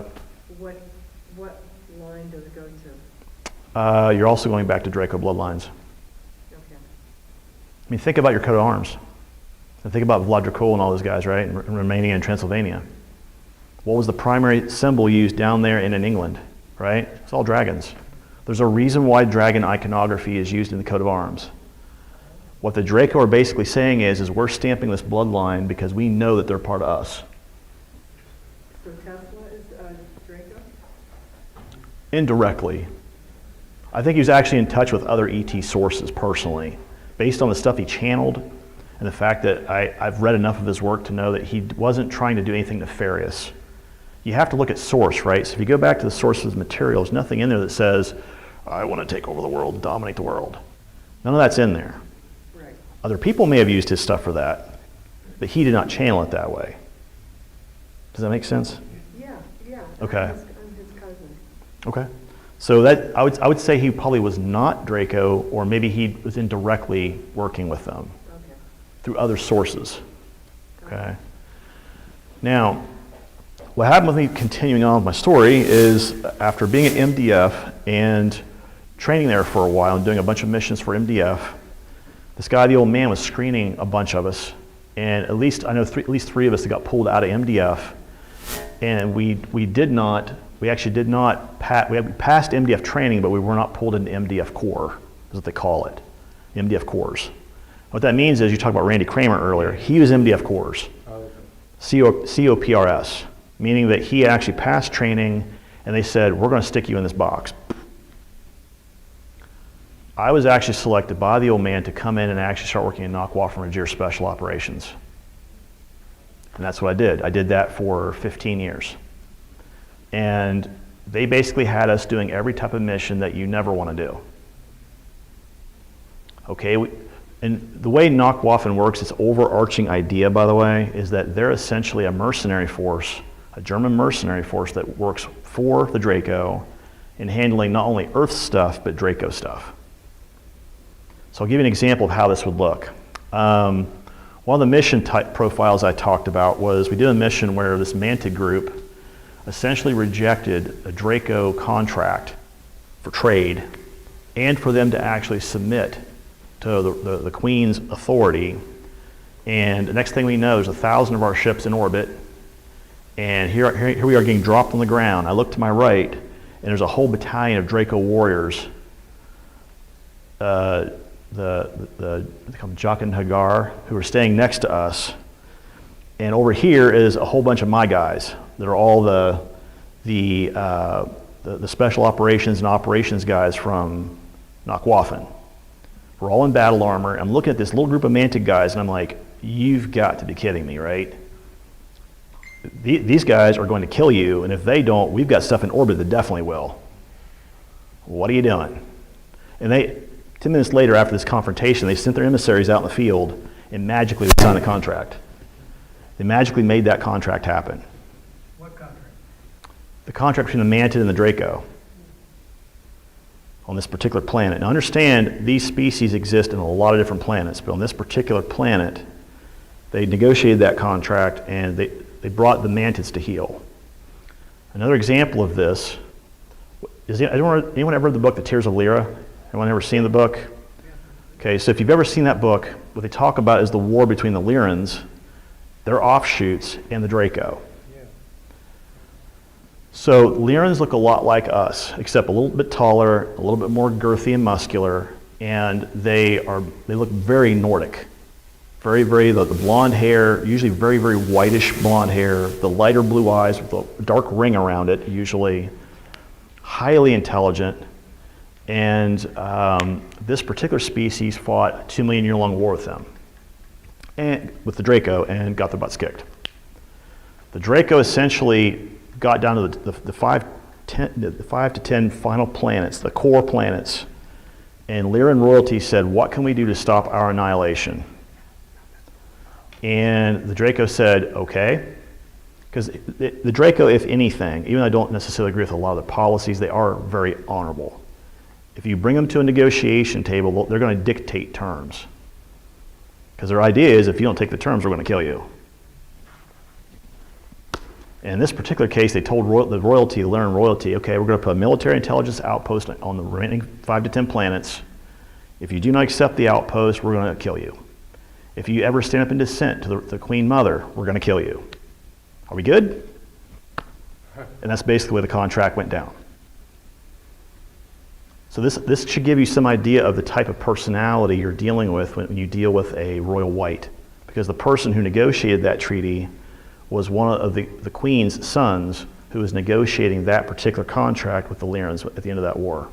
The Queen at that time, by the way, I have to be very clear about this. Everyone's going to ask the question, what do the Draco have to do with Earth? Because that's the question that always gets asked, right? Okay, well, we'll get to that in a minute. Well, actually, I'm going to address that first. When a planet reaches critical mass in terms of vibrational frequency, lower vibrational energy cannot stay there. This is exactly what I have been saying for a while now to everyone. We have to stop focusing on all this negative behavior, negative thought pattern crap, and we have to focus on the positive outcome that we want to create in the world. Does that make sense to everyone? We are all co-creating this world that we live in, every single one of us. And I hope that everybody in this room feels empowered by knowing that. That also means you have a responsibility, because that means by the way you think, by the way you speak, by the way you feel, and by the way you behave, that's what you manifest. Because you have a part of the divine creator within you. Does that make sense to everyone? There are many people out in this room who do not understand that. And many people in this world who don't understand this. But they need to start getting with this program. Because that is the only way we shed ourselves of these negative ET entities. My soul group, the Arcturians, is exactly what they did. That was my mic. Yeah, I put my hand over the mic, sorry. Yeah, that's me. I touch my heart chakra, and all of a sudden everything goes, wow.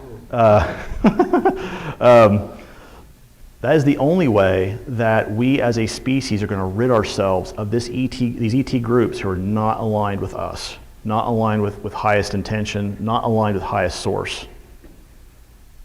Does that directly answer your question? Okay. So, Draco specifically, I want to talk about this really quick. The Draco, typically what they will do in certain situations especially when they look at Earth, every single Draco I've ever talked to, I asked them this question. I said, what is it about humans specifically that's so big? What's the big deal about it? And they said, technically, you're cattle. The planet, however, is our Eden. Eden is their Eden. They were born here. The Sakara were born here. That should give pause to everybody in this room. We are not the first species to be born here. And they specifically took off this planet because of the energy in this planet. A shift happened, they weren't in alignment with it, and they left. Now, later on, they sent one of the queen's sons, who every time a new queen comes in, her eldest son can choose to actually take over Earth as his property and manage it. That's the way it works. Has anyone ever seen Jupiter ascending, by the way? I was going to ask you about that. This is exactly the dynamic. If you remove the people out of there and put Draco in there, that's exactly what we're talking about. Yeah. Well, I happen to own that planet. Okay, great. Well, manage it better, dude. Come on. The point is that's the dynamic that actually happens within these Draco royal families, is that you have the eldest son, he can choose to come here and actually take the planet as his. Now, what happens is that this eldest son will establish hybrids who are genetically connected to him, and these hybrids will go in and take over certain groups. For example, Hollywood, DC, the music industry, all these groups that actually circulate, publicate, and get information out, like for example, internet companies. They will infiltrate these companies and take them over, because their job is to make sure that whatever message that the prince wants to push is being pushed, whether we like that idea or not. This is why we see... Yes, that's why you see suppression. That's why you see all this negative crap hitting the media, because they feed off of that. It's called loosh. Negative energy is something they feed off of. Trauma, fear, anger, yes. All that stuff, they feed on it. Psychically, they feed on it. So do Zeta Reticulans, they feed on it too. I'm not talking Ebens, by the way. We have to split that apart, right? There's two species that live in the Zeta Reticulan system. You have one, which is the Greys, and the other group, which is the Ebens. Does that make sense to everyone? Yeah. Look, I've seen some other Zetas, like the Zuma Zetas. Huh? Zuma Zeta. Oh, we couldn't understand what you said, but I think it was Ebens. E-B-E-N-S. Ebens. Yes. So, because of the amount of time I have, for brevity, here's what I will say. Go look up a project called Project Serpo. Project Serpo. Yes, S-E-R-P-O. Serpo. The U.S. Army in the 60s actually put a group of people together that went back to the Eben home world, lived there for 10 to 15 years, and came back, and only 2 of them made it. Because they had to basically fully envelop themselves in that society, and they couldn't do it. These 2 individuals came back, they were riddled with cancer, they had all kinds of stuff going on. Good. I wanted to ask you, when they had these meetings, did they have representatives who would know, like Kissinger, Cheney, and the board meetings? There? Yeah, like when they're there in the meeting. No. The Dracos, the white Dracos. No. No, now here's what I will say in that front, right? So if we're looking at Project Kruger, for example, that is the one chance where I actually did see a lot of VIPs on the moon. And by the way, none of these folks know they're on the moon. Let's be clear about this. They're usually brought up in a craft. When they land, they think they're in an airport, some little secluded island somewhere. They're brought in to what looks like a mall, because if you look on like the 5th, 6th floor of the LOC, it looks dead on like a mall, with nice corporate offices, red carpeting, with a tile along the sides. And we actually did what we called dog and pony shows. These VIPs would come to the moon, and they would want to see where their money's going, because they contracted Kruger to go do stuff, deal with issues. And they'd be like, we want to see what's going on here. So, funny side story. The reason why I know this is true is because two other people validated this, Peter, the insider, and another guy who I've done shows with, Ted Alexander, who runs Quantum Red Pill Cafe. They were both standing there watching this event happen. They both have confirmed it and finished the statement before I even said it. Two of the people that showed up at the moon at one time was Bill and Hillary Clinton. They were walking through with a bunch of other VIPs inspecting us because they were getting ready to use us for a job. And Hillary walked up and grabbed me by the junk. And she's like, are these men fully operational, yes or no? And my commanding officer said yes. And I look at my commanding officer and he's doing this whole thing to me. Yes. Wow. And Peter actually finished the story. He's like, yeah, I thought you were going to kill her. Because your trigger finger was clenching quite a bit. You should have. The second thing that Ted said, he's like, when I looked down to see what she was doing, Bill was standing right in front of me, because he was standing right next to me, Ted was. Because I was looking right at Bill, and Bill just kind of did this like facial grimace thing that he did when she did the behavior. So he wasn't even technically expecting her to do that, right? But the point is that there are VIPs that come to the moon. The reason why they come to the moon is that they're inspecting the technology, the stuff that's there, and what they're really doing is they're trying to see where all these resources have been transferred to, and also where the resource is coming from. Because what you have is an upline pipe going from Earth in people and money to the LOC. What you have coming back from the moon, back to Earth, is the downside pipe for people like Emery Smith. You guys know Emery? Yeah. If you know Emery, Emery's a friend of mine. He's a super nice dude. Emery Smith.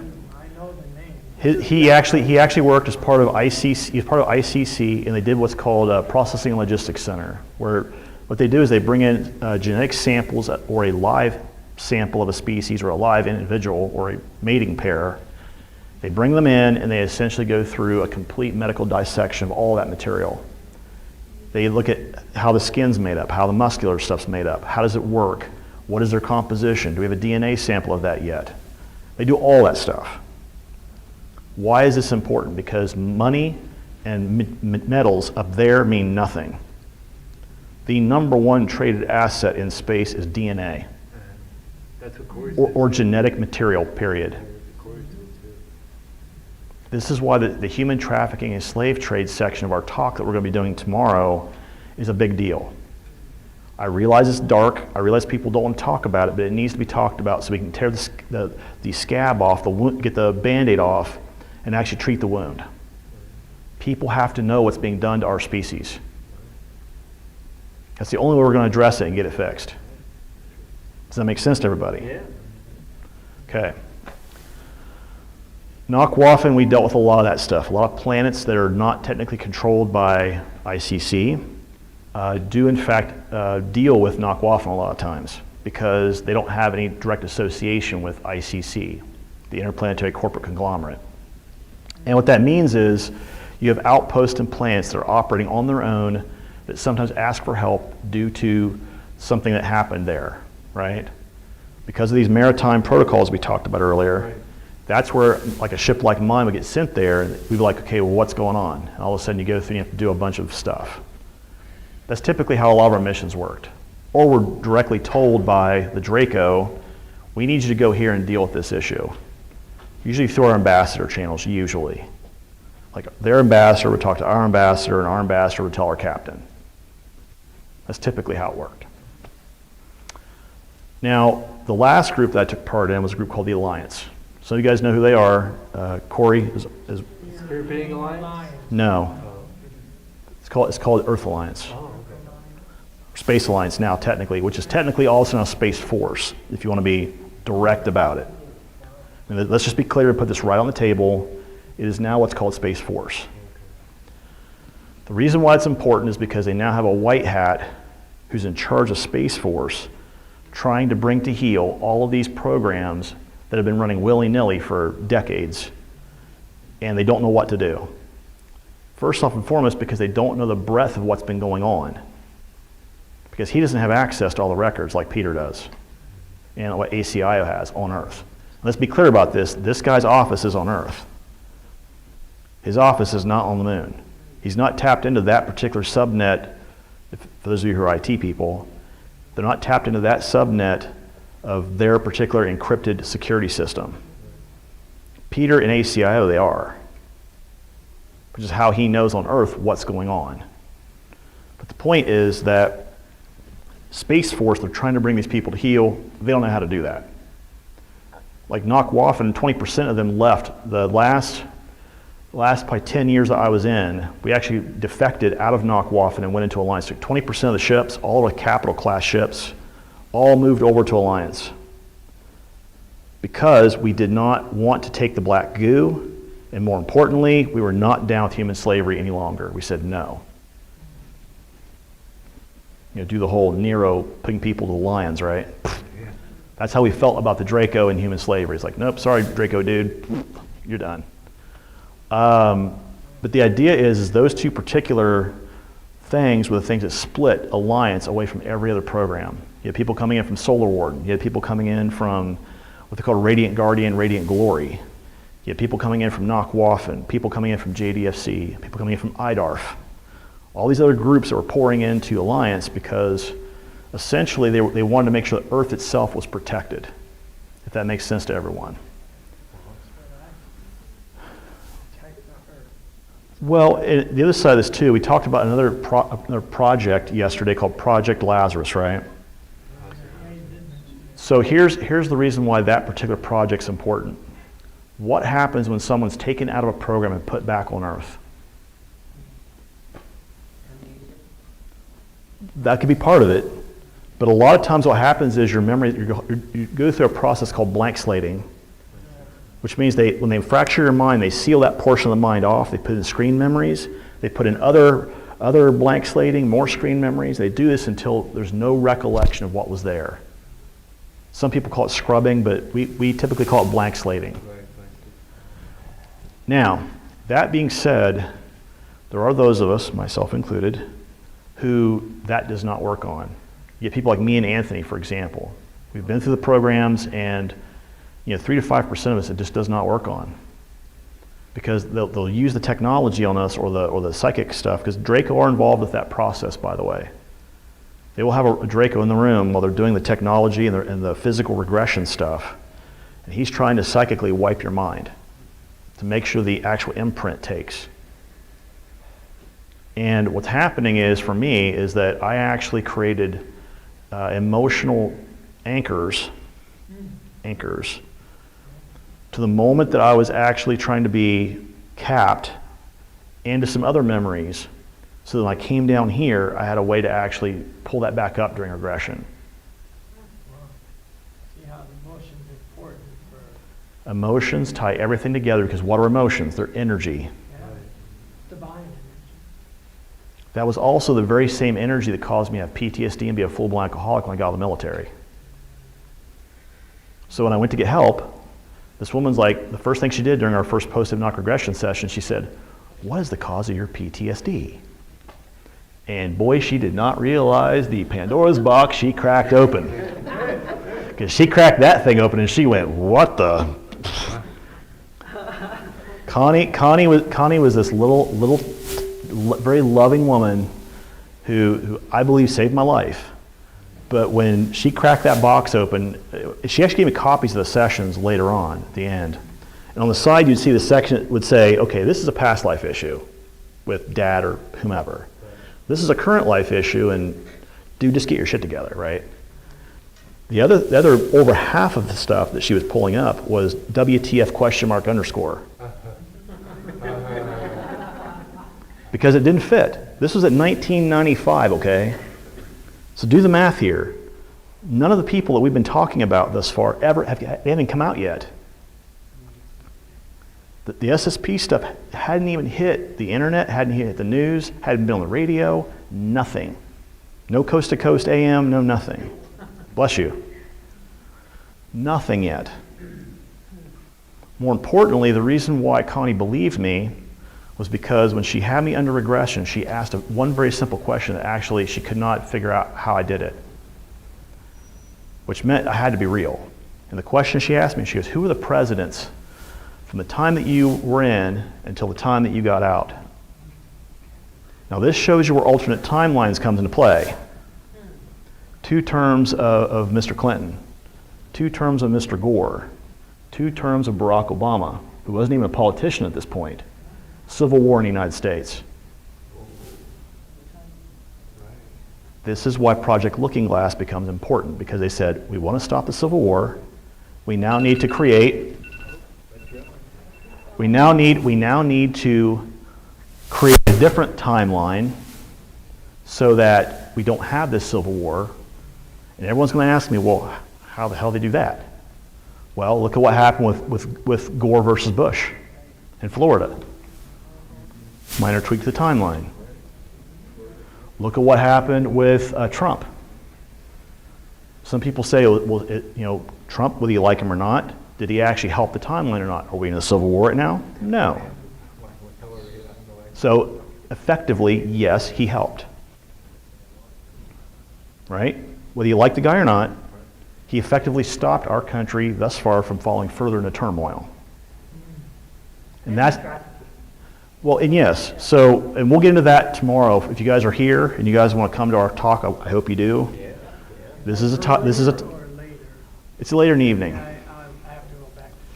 Yeah, and the talk itself, we're going to be going over some of these a little bit heavier topics, because the first half, James and I kind of joked and we were like, okay, we'll do the happy portion of the talk.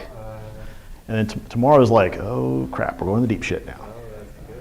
So that is the talk. I hope you guys got something out of this. You continue on. Okay. There's no one after you, so. Oh, awesome. Okay, let's. We want to hear some more. So. Let's keep going then. All right. In the beginning, what did you cover? Can you kind of summarize a little bit of what you talked about? Screening, Kruger, MDF, Nakwaffen, Alliance. That is the progression. Go ahead. What are the chances of retooling the defense industry and the space exploration and manufacturing and out of the war economy? It is possible. The problem is you have companies who are actually under the ICC, Interplanetary Corporate Conglomerate, like Lockheed Martin, Rockwell, Martin Marietta, Boeing, all these companies who are big defense contractors, their number one biggest income is off-world. Yeah, when I woke up, when I was actually being taken to the moon, they gave me a drug to knock us out after we did the screening at Diego Garcia. I looked to my right on the door and it says, made by Lockheed Martin. There you go. That means that shit was made in USA. Whether you like it or not, it was made here. Some guy told them to make that stuff and paid them for it. That's why I'm highly skeptical of them ever doing that. I'm not saying they couldn't. What it would take is for us as a species and as a country to stop spending 5 times the GDP of most other countries on national defense and put that money somewhere else. We as a group, as United States citizens, would have to make a collective effort to tell our senators, our House of Representative members, and our president that we no longer want that money to go there. And thus far, that has not been the case. A lot of jobs depend on it. A ton of jobs depend on it. But you know what? We could take those very same jobs that are being used in the military and use it to help people here in the United States of America. Think about what would happen if we turned all these bases into medical centers, food processing centers. Right? Am I preaching to somebody in the room? Can I get an amen? Right? Enough people aren't mobilized to be able to do that because too many people have different agendas. But this is part of the issue, right? This is exactly what he's getting at, is there is a different set of agendas for what we call the military-industrial complex versus what we in this room happen to have. I was part of the military-industrial complex, right? I was both in the Marine Corps and I worked for Northrop Grumman for for a number of years. Well, a lot of SCIF-based stuff, what they call Security Information Center stuff. Classified programs for them. Do you need water? I'm good. I got water up there. Oh, I didn't know if that was you. Yeah. So, what else would we like to talk about? I think that's a good question. I have asked Jimmy and Sure. But the Space Force, is that going to be a positive venture? I mean, are they part of the alliance that wants to quit the, stop the human trafficking and all of that? Or is it, what's it for? Yeah. All right, now I need to get a drink there. Thank you for reminding me about the water. I've been chatting a lot. To directly answer your question, here's the way I will answer that question. As long as they have a white hat in charge of Space Force, we always have that chance. The guy who's currently in charge of it is definitely a white hat. He is not down with any of the human trafficking stuff that we've been seeing going on. Now, I'm going to give you guys a piece of information. Like I said, I was in the military for a while. I have a lot of friends both in the SEAL community, the Ranger community, and a few other communities of people who I either served with or know. And I have a buddy of mine who's on SEAL Team 6, and he and I were chatting the other day, and did you guys see the stuff in the news about this raid in Michigan? Oh, yeah. To the warehouse they busted into? Yeah. Okay, so I'll go over it since some of you guys haven't heard of this.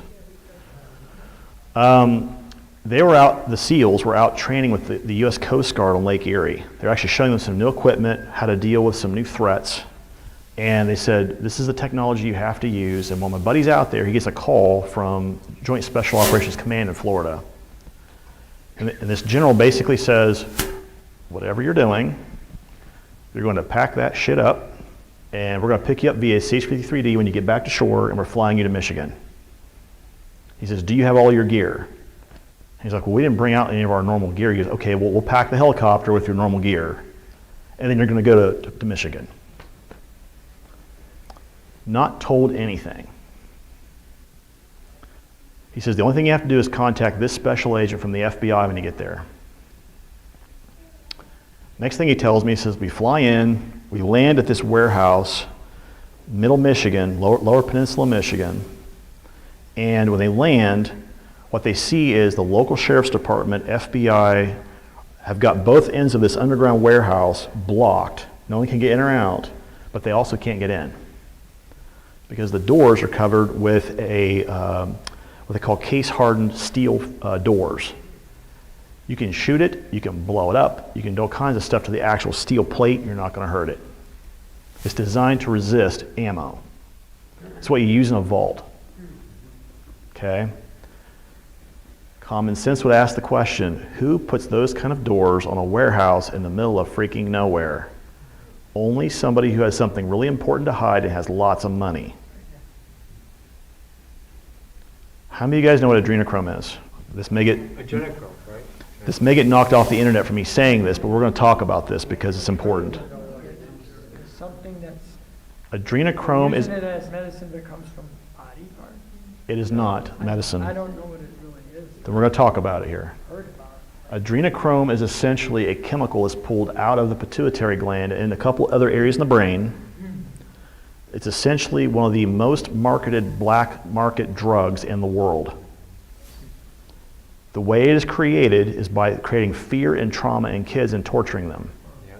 Because kids produce more of this adrenochrome than we do as adults. That has to do with the It has to do senses of it has to do with brain chemistry. Like other hormones in the body, over time as you get older, these hormones decrease.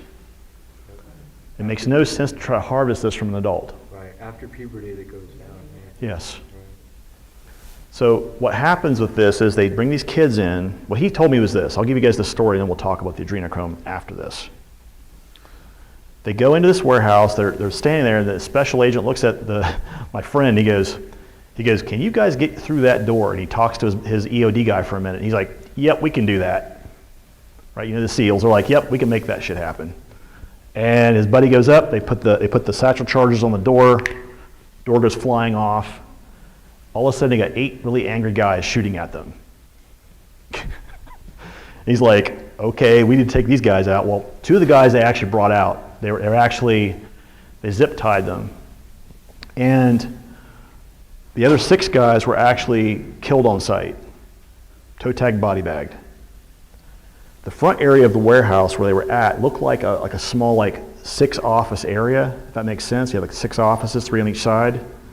These gentlemen were all in this office. Now they had a lot of money, a lot of other illicit substances in there, and they had a locked door at the back of the office, double doors. When they blew the double doors off, he said he walked into this large warehouse, and in this warehouse, they found 123 kids hanging in suspended cages. They had been tortured, they were barcoded, and by the way, the system they used to barcode these kids is called TAPSIS, TAPCIS. TAPSIS is actually a slave program that's used also off-world to track assets. And these kids do not have social security numbers, they're bred from other slaves, so on and so forth. It is absolutely trafficking.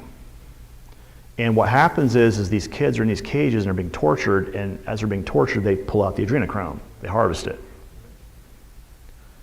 They had multiple 55-gallon drums of adrenochrome in there. Why is that statement important? A 1 milliliter ampule of adrenochrome is somewhere around $10,000 to $15,000. They have 55-gallon drums of it in this location. That also tells you how many kids have been tortured in this location. Just do the math. 50,000? A lot. A lot. Millions. They abducted them. Yes. Why do you think, you're asking a question, I'm going to be very, very blunt with you. Where do you think 1 million people a year go? I heard 5 million kids been taken to other planets. Well, there's at least 1 million a year that we know that go through the abduction process, especially my labs. But that's different. It's also part of this program. What's the program called? The adrenochrome program, I'm not sure, because that's actually ran by the cabal, the groups that are part of the cabal. The government cannot shut it down. Because, you want me to be blunt? Okay, if you want to know the answer to that question, I'll tell you. Go watch the interview between Mr. James Comey when he was on C-SPAN talking to the Intelligence House Subcommittee, and they directly asked him about Pizzagate. Right. Understand the timing of this. This was 2 weeks prior to him being fired. Oh. Yeah, the person sitting on the Intelligence Subcommittee asked a very direct question. He said, Mr. Comey, is there any truth to the Pizzagate scandal? Because we keep hearing all this crap in the news. And he's like, well, he goes, here's my answer to your question. He says, if I had to act on the pieces of intelligence that we have in direct relation to what's going on with the children in this country, there'd be 492 arrests inside the DC Beltway, all major politicians. And I'm looking at most of you right now, you would be probably arrested. Wow. He goes, we know who you are. He goes, don't look around and act like you're innocent. And we just heard these... 2 weeks later, he's fired. Wow. And we just heard the legal corporation right in California, under our nose, taking children prisoners, I heard, from business. What that means, children prison, and they take their plasma and they bring it back every week. What is this? More testing, screening. Think about this too, right? So this type of company is not alone, right? And this is actually a real company, by the way. Go on the internet, when you go home tonight or go back to your room, and there's a restaurant out in LA. It's called the Cannibal House. Cannibal House. They allow you to eat humans. They're cooked. Yes. And this is actually served inside LA. Legally. It is sold legally. Like kidneys of people. Yes. Brains. So when you see that sort of stuff showing up as a business inside the continental United States, this tells you how screwed up people are in the head as to think that that's somehow okay. The city or council, they bought everybody. They bought everyone. They killed everybody. Or they pressured them. Oh. Is it still open? Yes. Like it's open. Pressured Obama, if you don't sign, good. We will kill you. Yeah, good. It's funny, there's very little news about missing kids. Well, who do you think controls the media?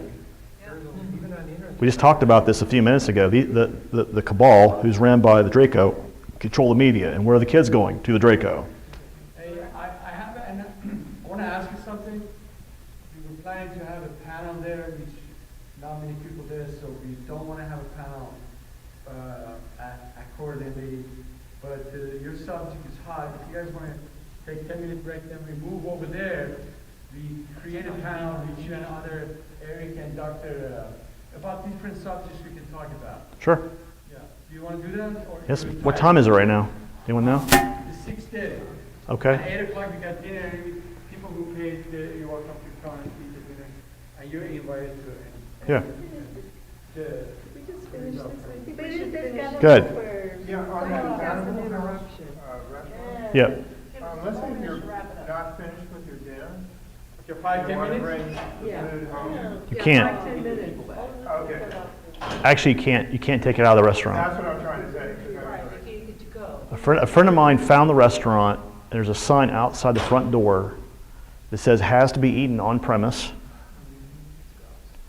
Anything you cannot bring any drinks in or food in. You cannot take anything out. Aren't they saying that it's a lie?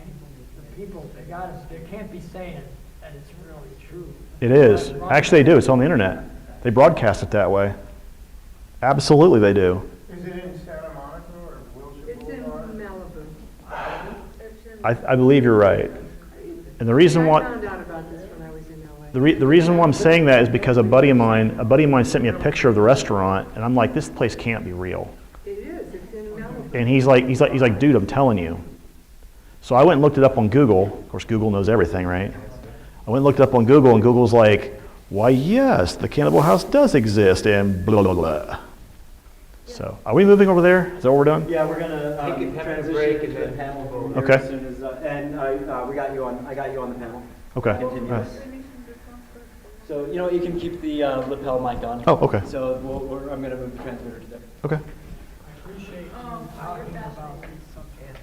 We were really getting to some good stuff. That's in there. Well, and I think Eric may be bringing some of this stuff up over there. I know that he and I have chatted about some of this. If we don't, and maybe if you guys don't have or don't hear it come up, maybe you can ask, right? Because we got like an hour and a half. So if you guys want to ask some of these questions, just make sure Eric knows.